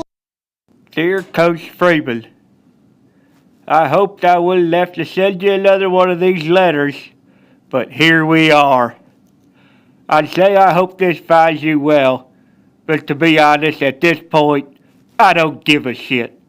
I've been sitting here in my coach's office for the last 48 hours, haven't moved since Saturday, because I'm just sick to my stomach at the effort that those boys displayed. You getting beat by Stanford at home? At home against Stanford? Jesus Christ, you made that McKee kid look like Jim Plunkett. Stanford stinks, we all know it. You were supposed to beat the hell out of them. And now you got UNLV next week. And then Syracuse and Clemson. Shit, we might lose our next 3 games. Now listen, okay? I'll be honest, I mean, it's tough for me to even write this letter because, like I said, I don't care anymore. The season's over. We're dead. At the University of Notre Dame, we care about national championships. And I hear, you know, you're going to have to be getting your fans riled up saying, go and get your tickets to the Meineke Car Care Bowl. How the hell is anybody supposed to care about that? You've done some good things while head coach of Notre Dame. You converted to Catholicism, which I love, okay? I really do. Getting closer to our Lord and Savior is one of the staples of being a great head football coach at the University of Notre Dame. But you know what else I'd like you to convert? Maybe some goddamn third downs. 3 of 12 last week. I'm at a loss of words, Marcus. I really am.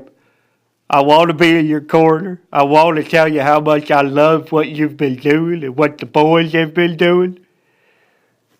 But let's be honest. You guys fucking stink. I thought we were going to be, you know, celebrating around Touchdown Jesus all year long on our way to another national title run.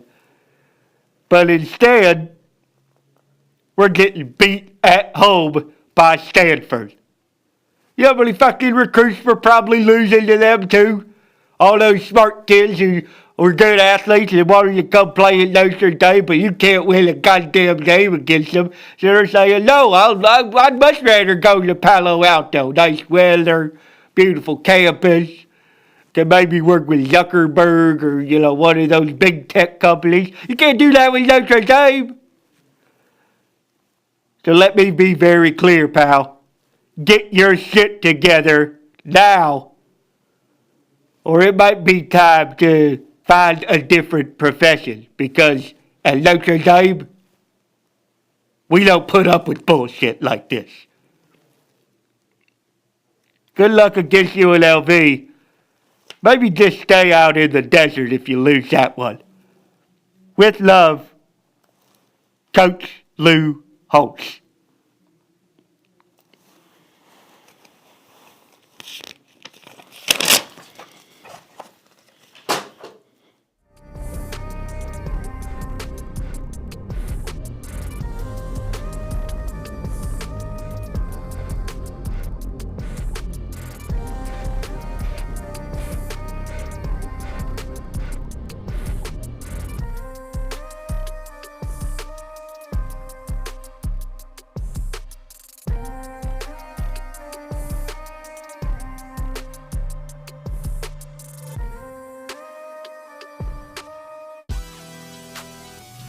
Welcome back to the program.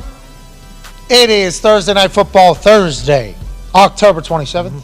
My name's Pat McAfee. This is AJ Hawk. The Talks the Tables here at Boston Connor, at Ty Schmidt. One half of the Hammer, Dahn. Cowboys Tone Diggs is here. All the boys in the back, Foxy, Zito, Nick, Dirty, Bruce, Bill. What?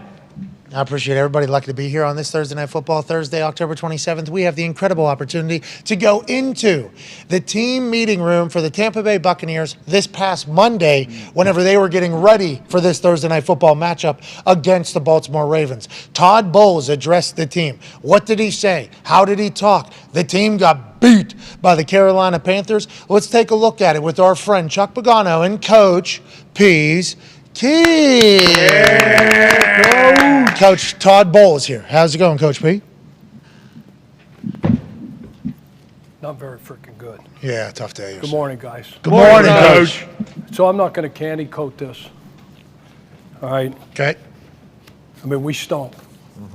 And obviously, it starts with me as the head football coach. I did a horrible job, obviously, of getting you guys ready to play. I'd say. Terrible. But we all got to own this. We got to wear this. Can't make any excuses. I tried to frickin' tell you guys last week it was a trap game, but nobody believed me. I go down to the locker room, hee, ha, ha, grab ass, ping pong, this, that, and the other. What? I tried to tell you guys. Nobody believes me. I'm driving home, 2000, Odyssey 2000, Mons Venus on the side, Dale Mabry, see all your cars there. Tried to tell you guys it was a trap game. Strip club. You. And you think, okay, they fired the head coach, traded Robbie Anderson, Christian McCaffrey. Hey, they're not going to compete. No way. Tried to tell you. Well, we're sitting here at 3-4. We've got a great opportunity. Thank God we play in 4 days. Can you imagine sitting around for 7 days with this BS? No, Coach. Get your damn earmuffs on, all right, and your blinders, and let's get our ass full. We got too many great players on this team. We were sitting right here a couple years back, 7-5 after a Thursday night loss, all right, up in Chicago, and we got our shit right. And we had to come to Jesus, and our leaders stood up, okay? Start holding yourselves and hold me and hold each other accountable, and let's get this ship righted. Yes, Coach. And that's enough of that bullshit. Coach, that's not us. Coach, you missed practice last week. You. Yeah, That's not us. Yep. Well, why Let's look there? at these guys, all right? We got the Ravens coming to town. They're 4-3. They're first in their division. That's The right. only good news is, I mean, we're sitting at 3-4 and we're still in first place. Yeah, our division sucks. Our division. Yeah. The whole damn thing stinks. You're right. We're a damn good football team. Let's look at Excuse me. Ravens, all right? Sorry, Coach. Look at their schedule. Win, loss, win, loss, win, loss. They haven't been consistent. This is a good football team. They're well coached. Harbaugh's been there for 100 years. They got a great staff. They got really, really good players. They've got an electric quarterback, as we all know. This is a good football team. They're coming off a big win, division win over the Cleveland Browns, 23-20. Let's get our ass ready to go. Let's look at the keys. There we go. There we go. Okay, offensive keys. Establish a run game. We haven't done a good job, obviously. We're 32 right now in the National Football League, running the football 64 yards a game. Jeez. We got a really good offensive line. Leonard Fournette, you can ball. I don't know what the hell's going on, but we got to get that thing fixed. Because the play action pass and the shots and all those things, they ain't going to come if we can't run the fucking ball. They ain't going to believe it. And I guarantee you, they're going to look at that stat, and they're going to look at our tape, and they're going to say, hey, we're going to play a light box. Okay, we're going to play 7 in the box, and we're going to cover, and we're going to roll to Evans and do all this stuff, and they're going to dare us to run the ball. And by God, we're going to get back to running 22 and 23 duo. Hell yeah. Oh, yeah. Hell yeah. They're running it right down their fucking throat. Hell I don't give yeah. a shit who's at. Calais might be out, but they got a good front. We got to establish this thing. And this guy, Patrick Queen, let's look at the front first, okay? Calais, good chance he's got something going on. He's not going to play. Brent Urban's a guy, started there. He's bounced around the league. He's a big, hard charger. All right, he's not a pass rush guy, but he's a run stuffer and a run stopper. He's the 5 technique in the scheme. And they run a 3-4 scheme. They got a new defensive coordinator in there, Mike McDonald. Okay, hot shot young kid. Doing a nice job with that defense. Started out rough, but they've kind of gone to more of a zone scheme. Oh. Tried to simplify some stuff. Try to get guys on the same page, but they got some dudes up front All right, but this Patrick Queen, last week when you watch the film, you turn on the Cleveland tape after we break from this meeting, they love first and second down, run blitzing this guy. And they must do a great job because he had some tells. They lined up in formations. Next thing you know, they hand the ball off to one of them cats, and he's in the backfield making tackles for loss. Play after play. So we got to do a great job, Patrick Queen. It's Queen. Why do we have Queens on here? That's a good question. It seems you know dirty. Why? You know why? No. You know why? Dirty. Because when you turn on the tape, it looks like there's multiple. Like he's got a brother. Like there's multiple Queens out there. I get it. Okay. Carrying the Queen spirit. Like we had a week ago, the kid from Ohio State, 12 Queens? Werner. 14. Remember 15. his tape? He? Fred? Okay. That's yeah, too many there's going to men. be a bunch of them. That's Too excellent. many men on the field. Coach. Appreciate that. Okay, so we got to establish flag, this Coach. run so it's set up for our pass game, our play action pass. Hell yeah. Let's go after the secondary. Back to the front. Josh Bynes, okay, he's been there for a long time. He's been in the league a long time. This is their Mike Backer.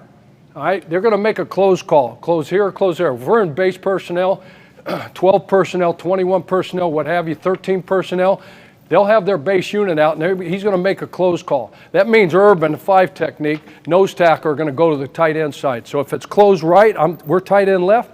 All right, Otten, you're over here. They're going to go close right. You'll have a 5 technique. You'll have Urban there. All right, Bynes will be that Mike Backer. He's a thumper.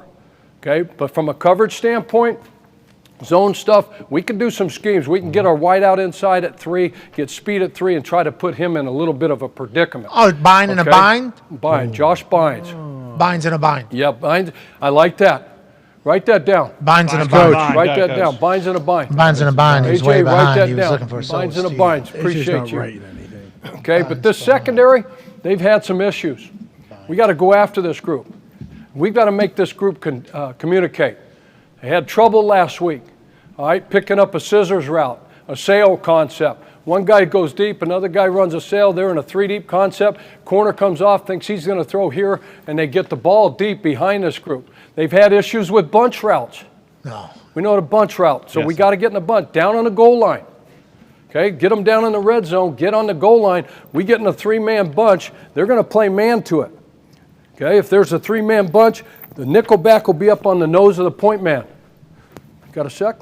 Yes, Coach. Oh, yeah. Come on up here. I like seeing stuff. I like learning Get that oil. stuff. This Get that oil. Hey, this is how we learn, AJ. Come on. Check that oil. Okay, so 22, you're going to be 22. All right, he's going to be the nickel back. You're facing me. I'm the man on the point. Okay, so Wait, am I playing wide receiver? No, you're DB. You're the DB. You're the nickel back. We've got another dude here and another dude here, a 3-man bunch. Like Ed Reed. You're going to lock the point. And that guy right there, he's locking number 3, and number 1 out here, the corner's got him. You follow me? Yes, Coach. We can do a little motion. I've seen this. Hey, it happened earlier in the year, happened last week. Okay, they struggle with handling these bunch routes. So what's going to happen is this. We're going to come off, Bam. and you got me, man. I'm going to come across your Bam. face. Boom. All right, and then 1, you be the corner now. 1's going to be out here. He's going to release outside. You got to cover me. You don't block me. You cover me. Let's go. Okay? Jesus Christ. Come on. Did you play some DB? I'm trying to. You're an athlete. Figure out You're the corner, the best safety. athlete in the You're on one of the two. And then Move your feet. you got man. It's 3. the highest level. I'd call somebody else up here, but it's too much. Okay, so the bunch is here, right? That guy outside release. You've got me man to man. Back up. Well, he was got hit in Okay, the so face. just look, watch this. So picture Hit him in the balls. picture the nickel back here. This guy, we outside release our point man. 3's going to the flat. Yeah. Start coming to the flat. Jesus Christ. Pick route. Good sell. This guy's got Okay, he's going to be looking like he's running a route. Okay? Short week. You got to help me. You got to help Short me. week. a dead body on him. Oh, no. Come on. 3 hours back. Okay. Coach, you all right? Okay, so they do a Coach, you already missed They've had a practice. rough time, guys. They've had a rough time picking up these bunch routes. So let's make sure, all right, we get that done. All right, make them communicate. I don't care if it's a short yardage situation, a red zone situation, a 3rd down situation, 2-minute situation. Make them communicate. All right, protect the program. I have to. Number 1 in the league right now in takeaways. They caused 14 turnovers. Number 44, Humphrey. Peters, these guys are awesome. This guy has perfected the peanut punch. He has. Everybody know what the peanut punch is? Oh, yeah. Peanut Tillman, Coach. Peanut Tillman. How many did he have? A lot of them. A lot of them. Too many. 44. 13-year career. Peanut punch. You want to demonstrate? Okay. I'll be the running back. Running backs, Leonard, you guys, we got 3 points of pressure. You know what they are? Hell yeah. Okay. Fingertip right over the tip of the ball. Nip. 2 fingers, all right? Inside the forearm and the rib cage. Okay, so when they come to try to peanut punch this thing out, and he does a great job of it, because what he's going to do, he's going to run down the trouble, Right. eat up the grass, come to balance, start to secure the tackle, and then punch the ball out. Okay? But if we've got the 3 points of pressure on there, forearm, rib cage, tip of the ball, it's not going to happen. Nip. You follow me? But he does a great job. If we're coming loose, or we're running down the field, hey, hold up now. Come on now. And that ball's coming here, they're going to come over, fake like they're going to act like they got to secure the tackle here, and then punch it out.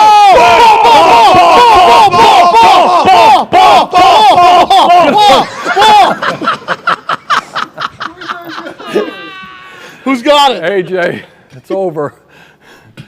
Oh, Can't believe I missed this part. Come on, God. Yeah. Here we go. It's like I'm watching the game early. Love the enthusiasm, guys. We're going to get after these cats. I guarantee you. Let's do a great job. All right, protect the program, the football. Let's go on. Defensive keys. Good work. Good work. Hey, that's really you good. guys. It's really good. Dude. Appreciate Great you job. guys. Let's go to the next one. Defensive keys. Spy much adrenaline. number 8. Good football. I don't care. All right, this dude is electric. Hey, let's get focused. Tighten up, guys. Tighten it back up, please. I'm ready to go to war, Coach. Tighten it back up. This game's going to be here before you know it, all right? I think our guy sprained both ankles. Who is this? What does this mean? What are you talking? He's a spy. Why do we want to spy? 8. He's fast. Huh? He's quick. Call me. No. Oh, my God. No, I don't think so.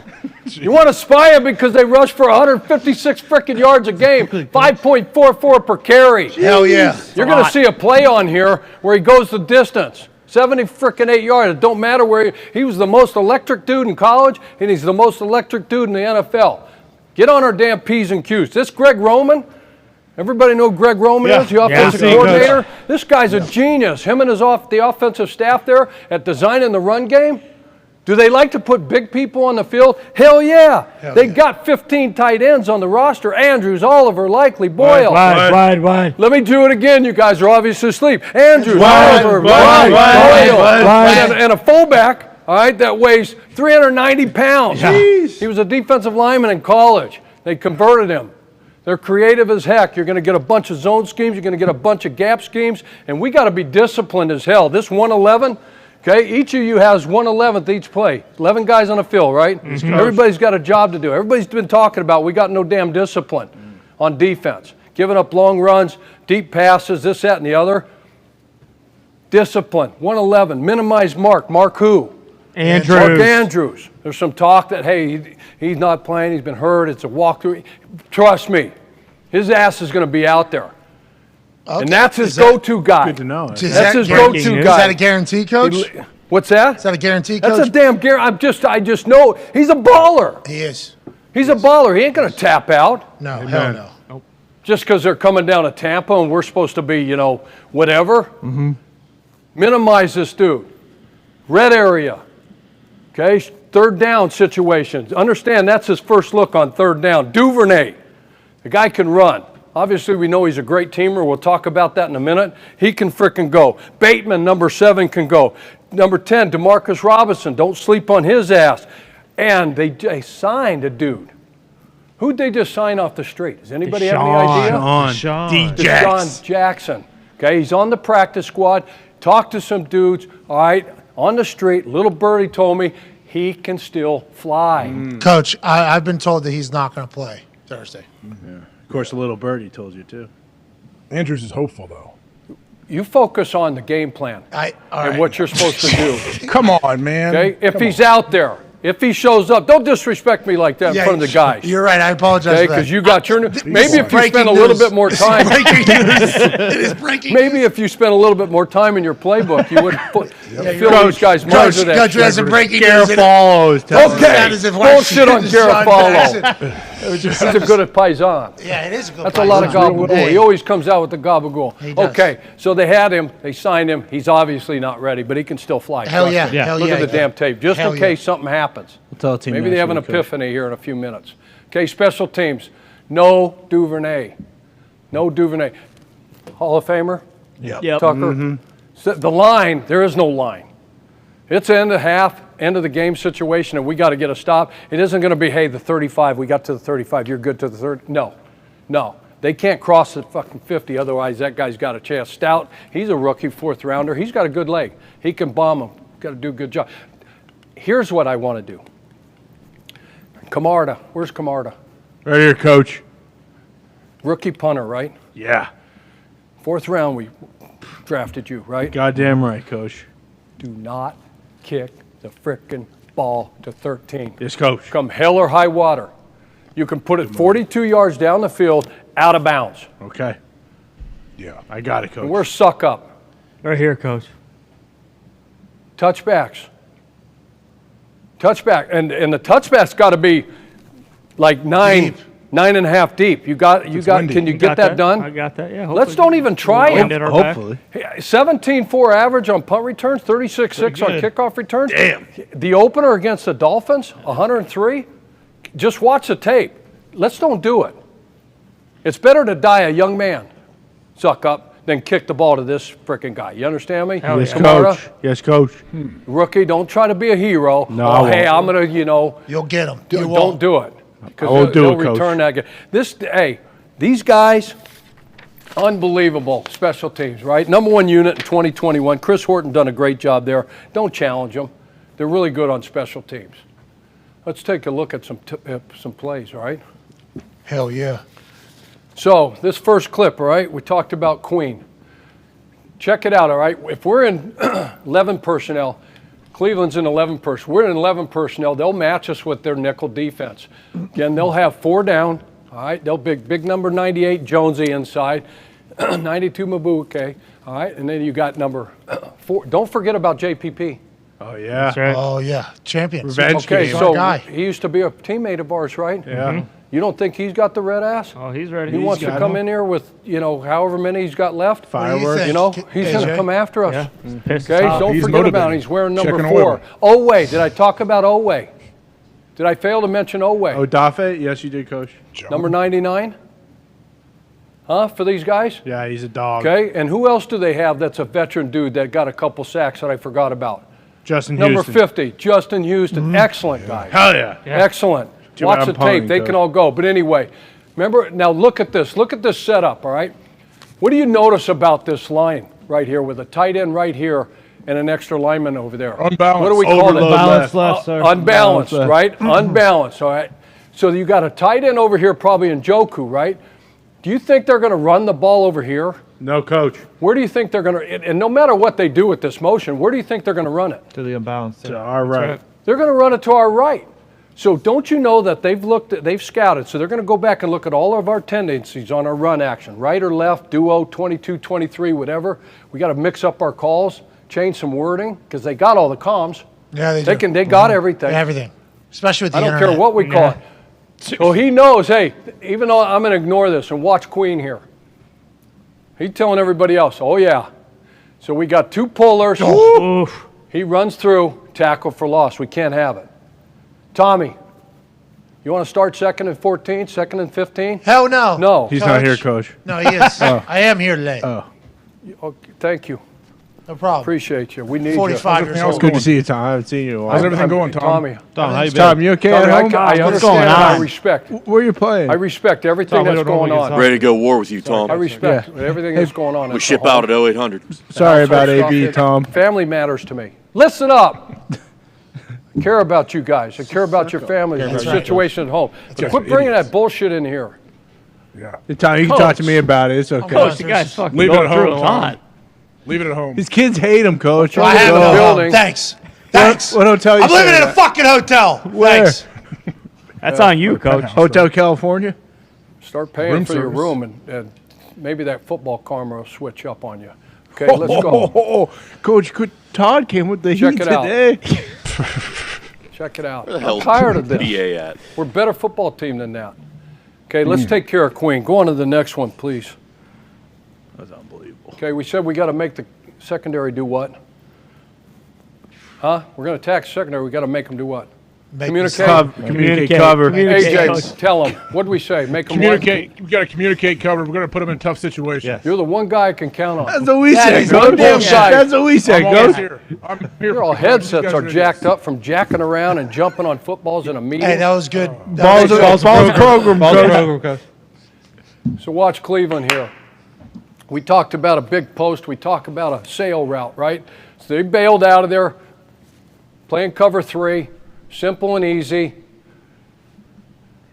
Watch Humphrey right there, okay? Marlon's going to be on our left. He's always the right corner for them. He's going to be on our left. Peters is the right corner, left corner for them. He'll be on our right side. So watch what happens here. They're not trusting each other. So what'd they do with Queen on this? They try pumping him through again? Yes, Coach. Run it. Right in the middle. Watch him. Oh, yeah. 1st and 10, run blitz, right? Mm-hmm. Good job by this guard. They picked it up. Joe Kobe Petonio. comes back for them. So he's gonna be a hero.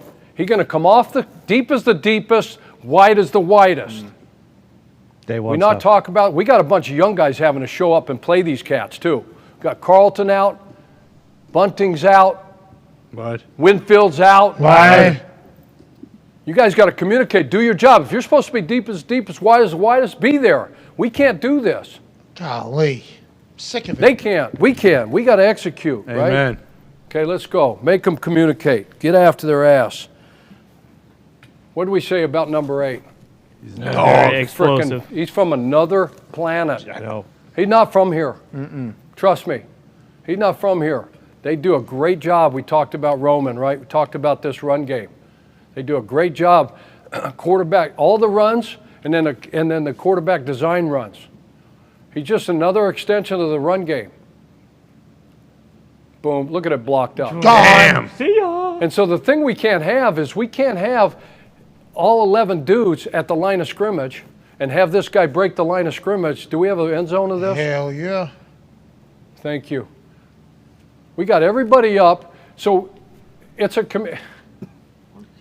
communication thing. If you go back, they brought motion over. This guy took the motion. Somebody's got to replace the middle field defender. This guy runs over here with this because he gets all jacked up. He's not doing his job. And watch what happens. Watch the blocking on this. Watch the polar. Bam, bam, dead. And there he goes. There he goes. 75 frickin' yards. And what happens right after he gets in the end zone? What does the band start doing? Striking. Baltimore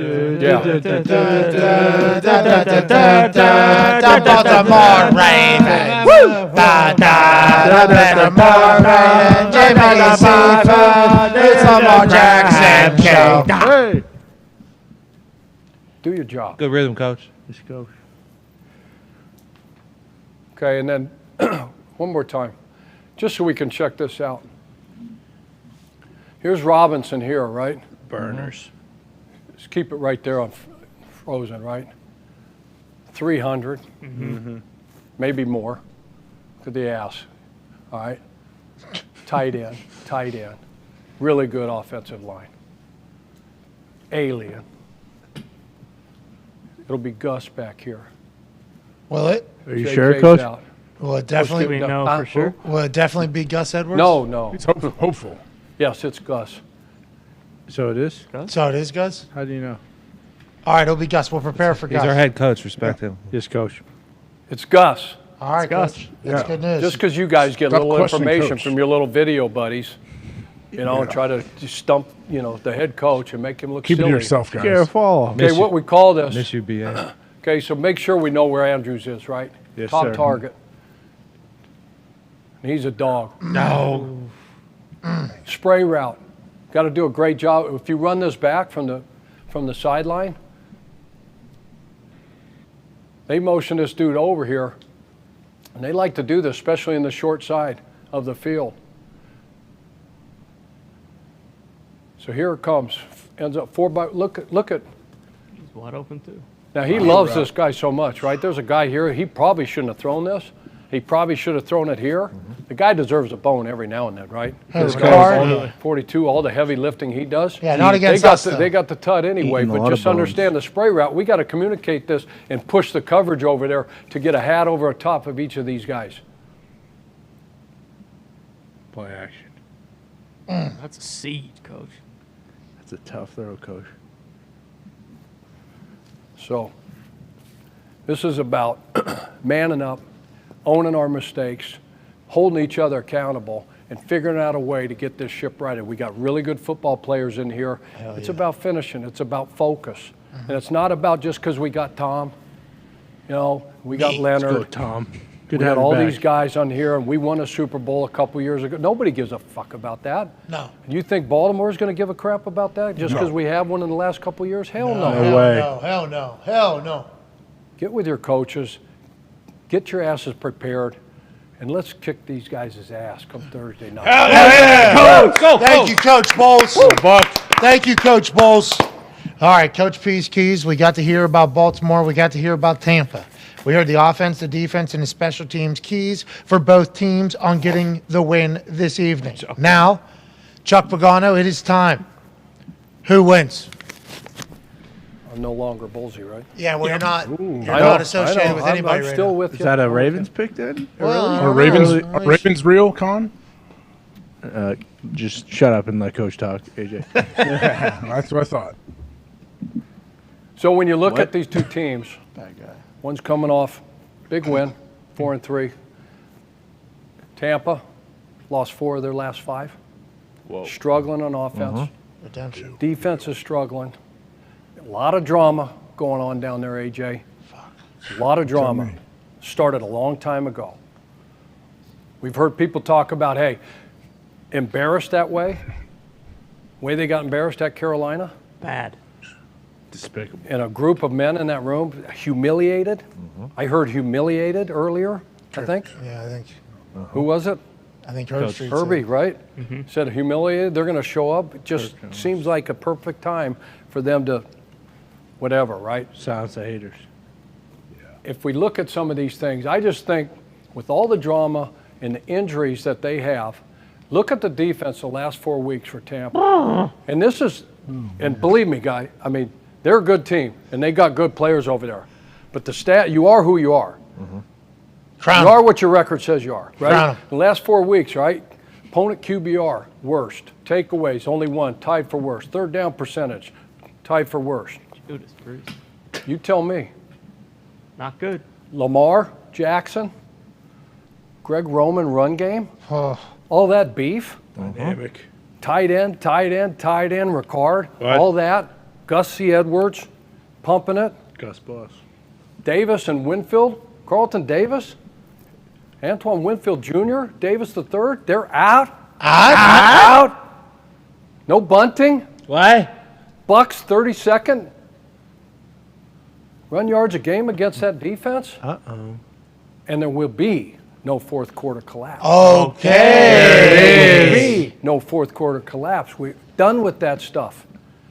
We got away with it last week against Cleveland. Baltimore did. You're back in They the did. locker room. Harbaugh's You're here? back in there. Yeah, sorry. They got away with it last week. They had a chance, right? The Giants game. Think about the Giants game. Lost the Giants game, right? Yeah. They've got the ball. Here we go. It's 3rd and 1. They've got the ball. Oh, yeah. And they get a first down. But what happened? Who can remember what happened? Bad snap in the pick. Zito, you with me? What Hell happened? yeah. What happened? Fumble. No, hell no, fumble. They got the first down. That's what I meant. They lined up an unbalanced. We just saw an unbalanced formation, right? Yeah. Yes, Coach. And the dude, 89, there's a tackle over, all right? And 89 should be where? Off the ball. On the ball. on You the got to ball. cover that guy up. On the ball.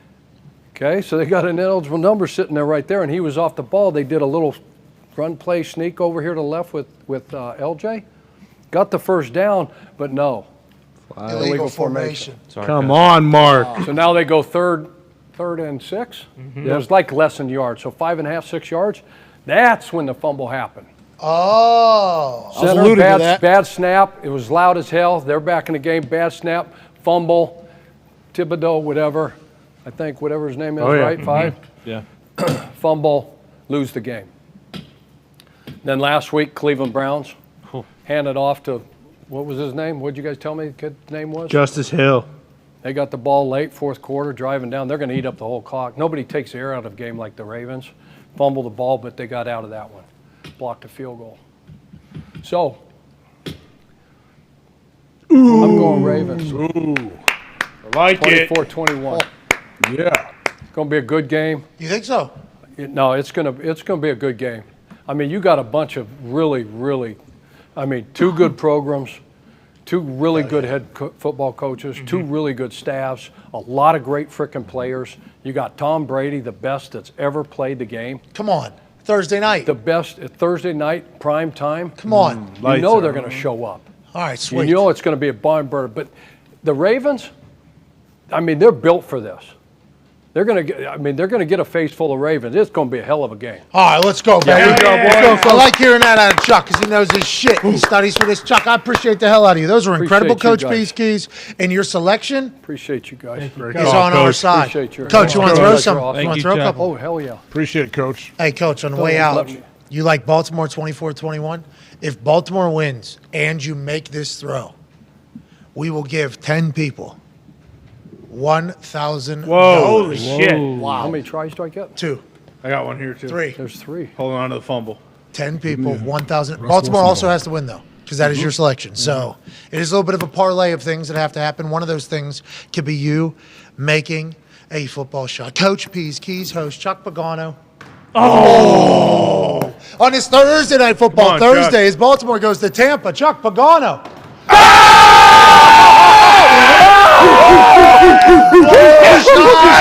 What a shot! I just watched my man do it. Hell yeah. You showed me how, Connor. So if Baltimore gets a win, we will put this video out. We will tell people to retweet it, say something nice, and put their cash tag in. And they could be one of $10,000 winners who randomly will be selected to win on Cash App. That a baby Chuck. You coach.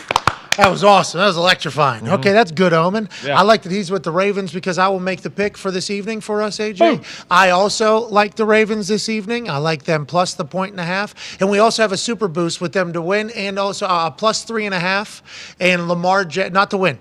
Baltimore plus 3.5 and Lamar Jackson to rush for over 40 yards. Boom. Okay. Love it. Okay. I like it. Lamar Jackson to rush for over 40 yards against this defense at Tampa Bay, who's out a bunch of players, and Lamar Jackson is still Lamar Jackson. We have to remember that. And the Ravens to cover at least 3.5. Here we go. Tonight's the night. We need one, is what we're calling this one. We do. And it was boosted from minus 130 to plus 150. Let's fucking win it. I like the Ravens plus 1.5. I definitely like them plus 3.5. And I like Lamar Jackson to do this. That's my official pick, AJ Hawk. Now I'd like to hear how you are picking to start this Week 8 NFL kickoff.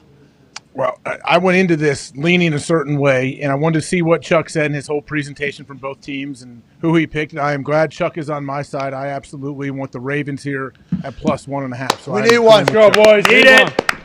Fucking go. We need one, don't we, AJ? I know the Bucks are due, but I don't think it works that way. I think the Ravens figured it out tonight. How about him started rattling off the stats of how Tampa's performed in the last 5 games? And it's like redemption's a real thing, but I think we've been saying that a lot. And just like to your point earlier, Ty, we're watching the same things. Yeah. So unless they're able to work miracles in 4 days, which maybe they are by making everything simpler and everything, that team looks bad. They look disinterested. Yep. Yeah. And that's not a good thing to have on Thursday night, Amazon Prime, with Lamar Jackson, who's trying to get a little get back on Thursday night from last year against Miami where he performed poorly. Everybody said he was bad. He might have been sick during that game. Right. Then he had to go do the Louisville jersey retirement situation and the whole thing. It was supposed to be a big time. Lamar gets back tonight. The Ravens win, I believe. I don't know how everybody else feels, but I will watch Hammer Dahn in about 15 minutes with Tone Diggs. Toxic Table, I appreciate the hell out of you guys. Everybody in the back, great work today. I appreciate that. Von Miller, obviously Jordan Schultze, who broke some news. Chuck Pagano did his thing, and Kirk Herbstreit, who joined us in the first hour. What a day. Hope everybody says something nice to somebody. Hope we all win our bets. We'll be back tomorrow with a Feel Good Friday. I'll be in Mississippi. AJ will be right here. It should be electrifying. AJ, have a great Thursday night, pal. Hey, you too. Cannot wait to watch the Ravens win tonight. Me neither. Hell yeah. Hell yeah. We fucking need one. Cheers to everybody. Thank you so much for watching. Goodbye.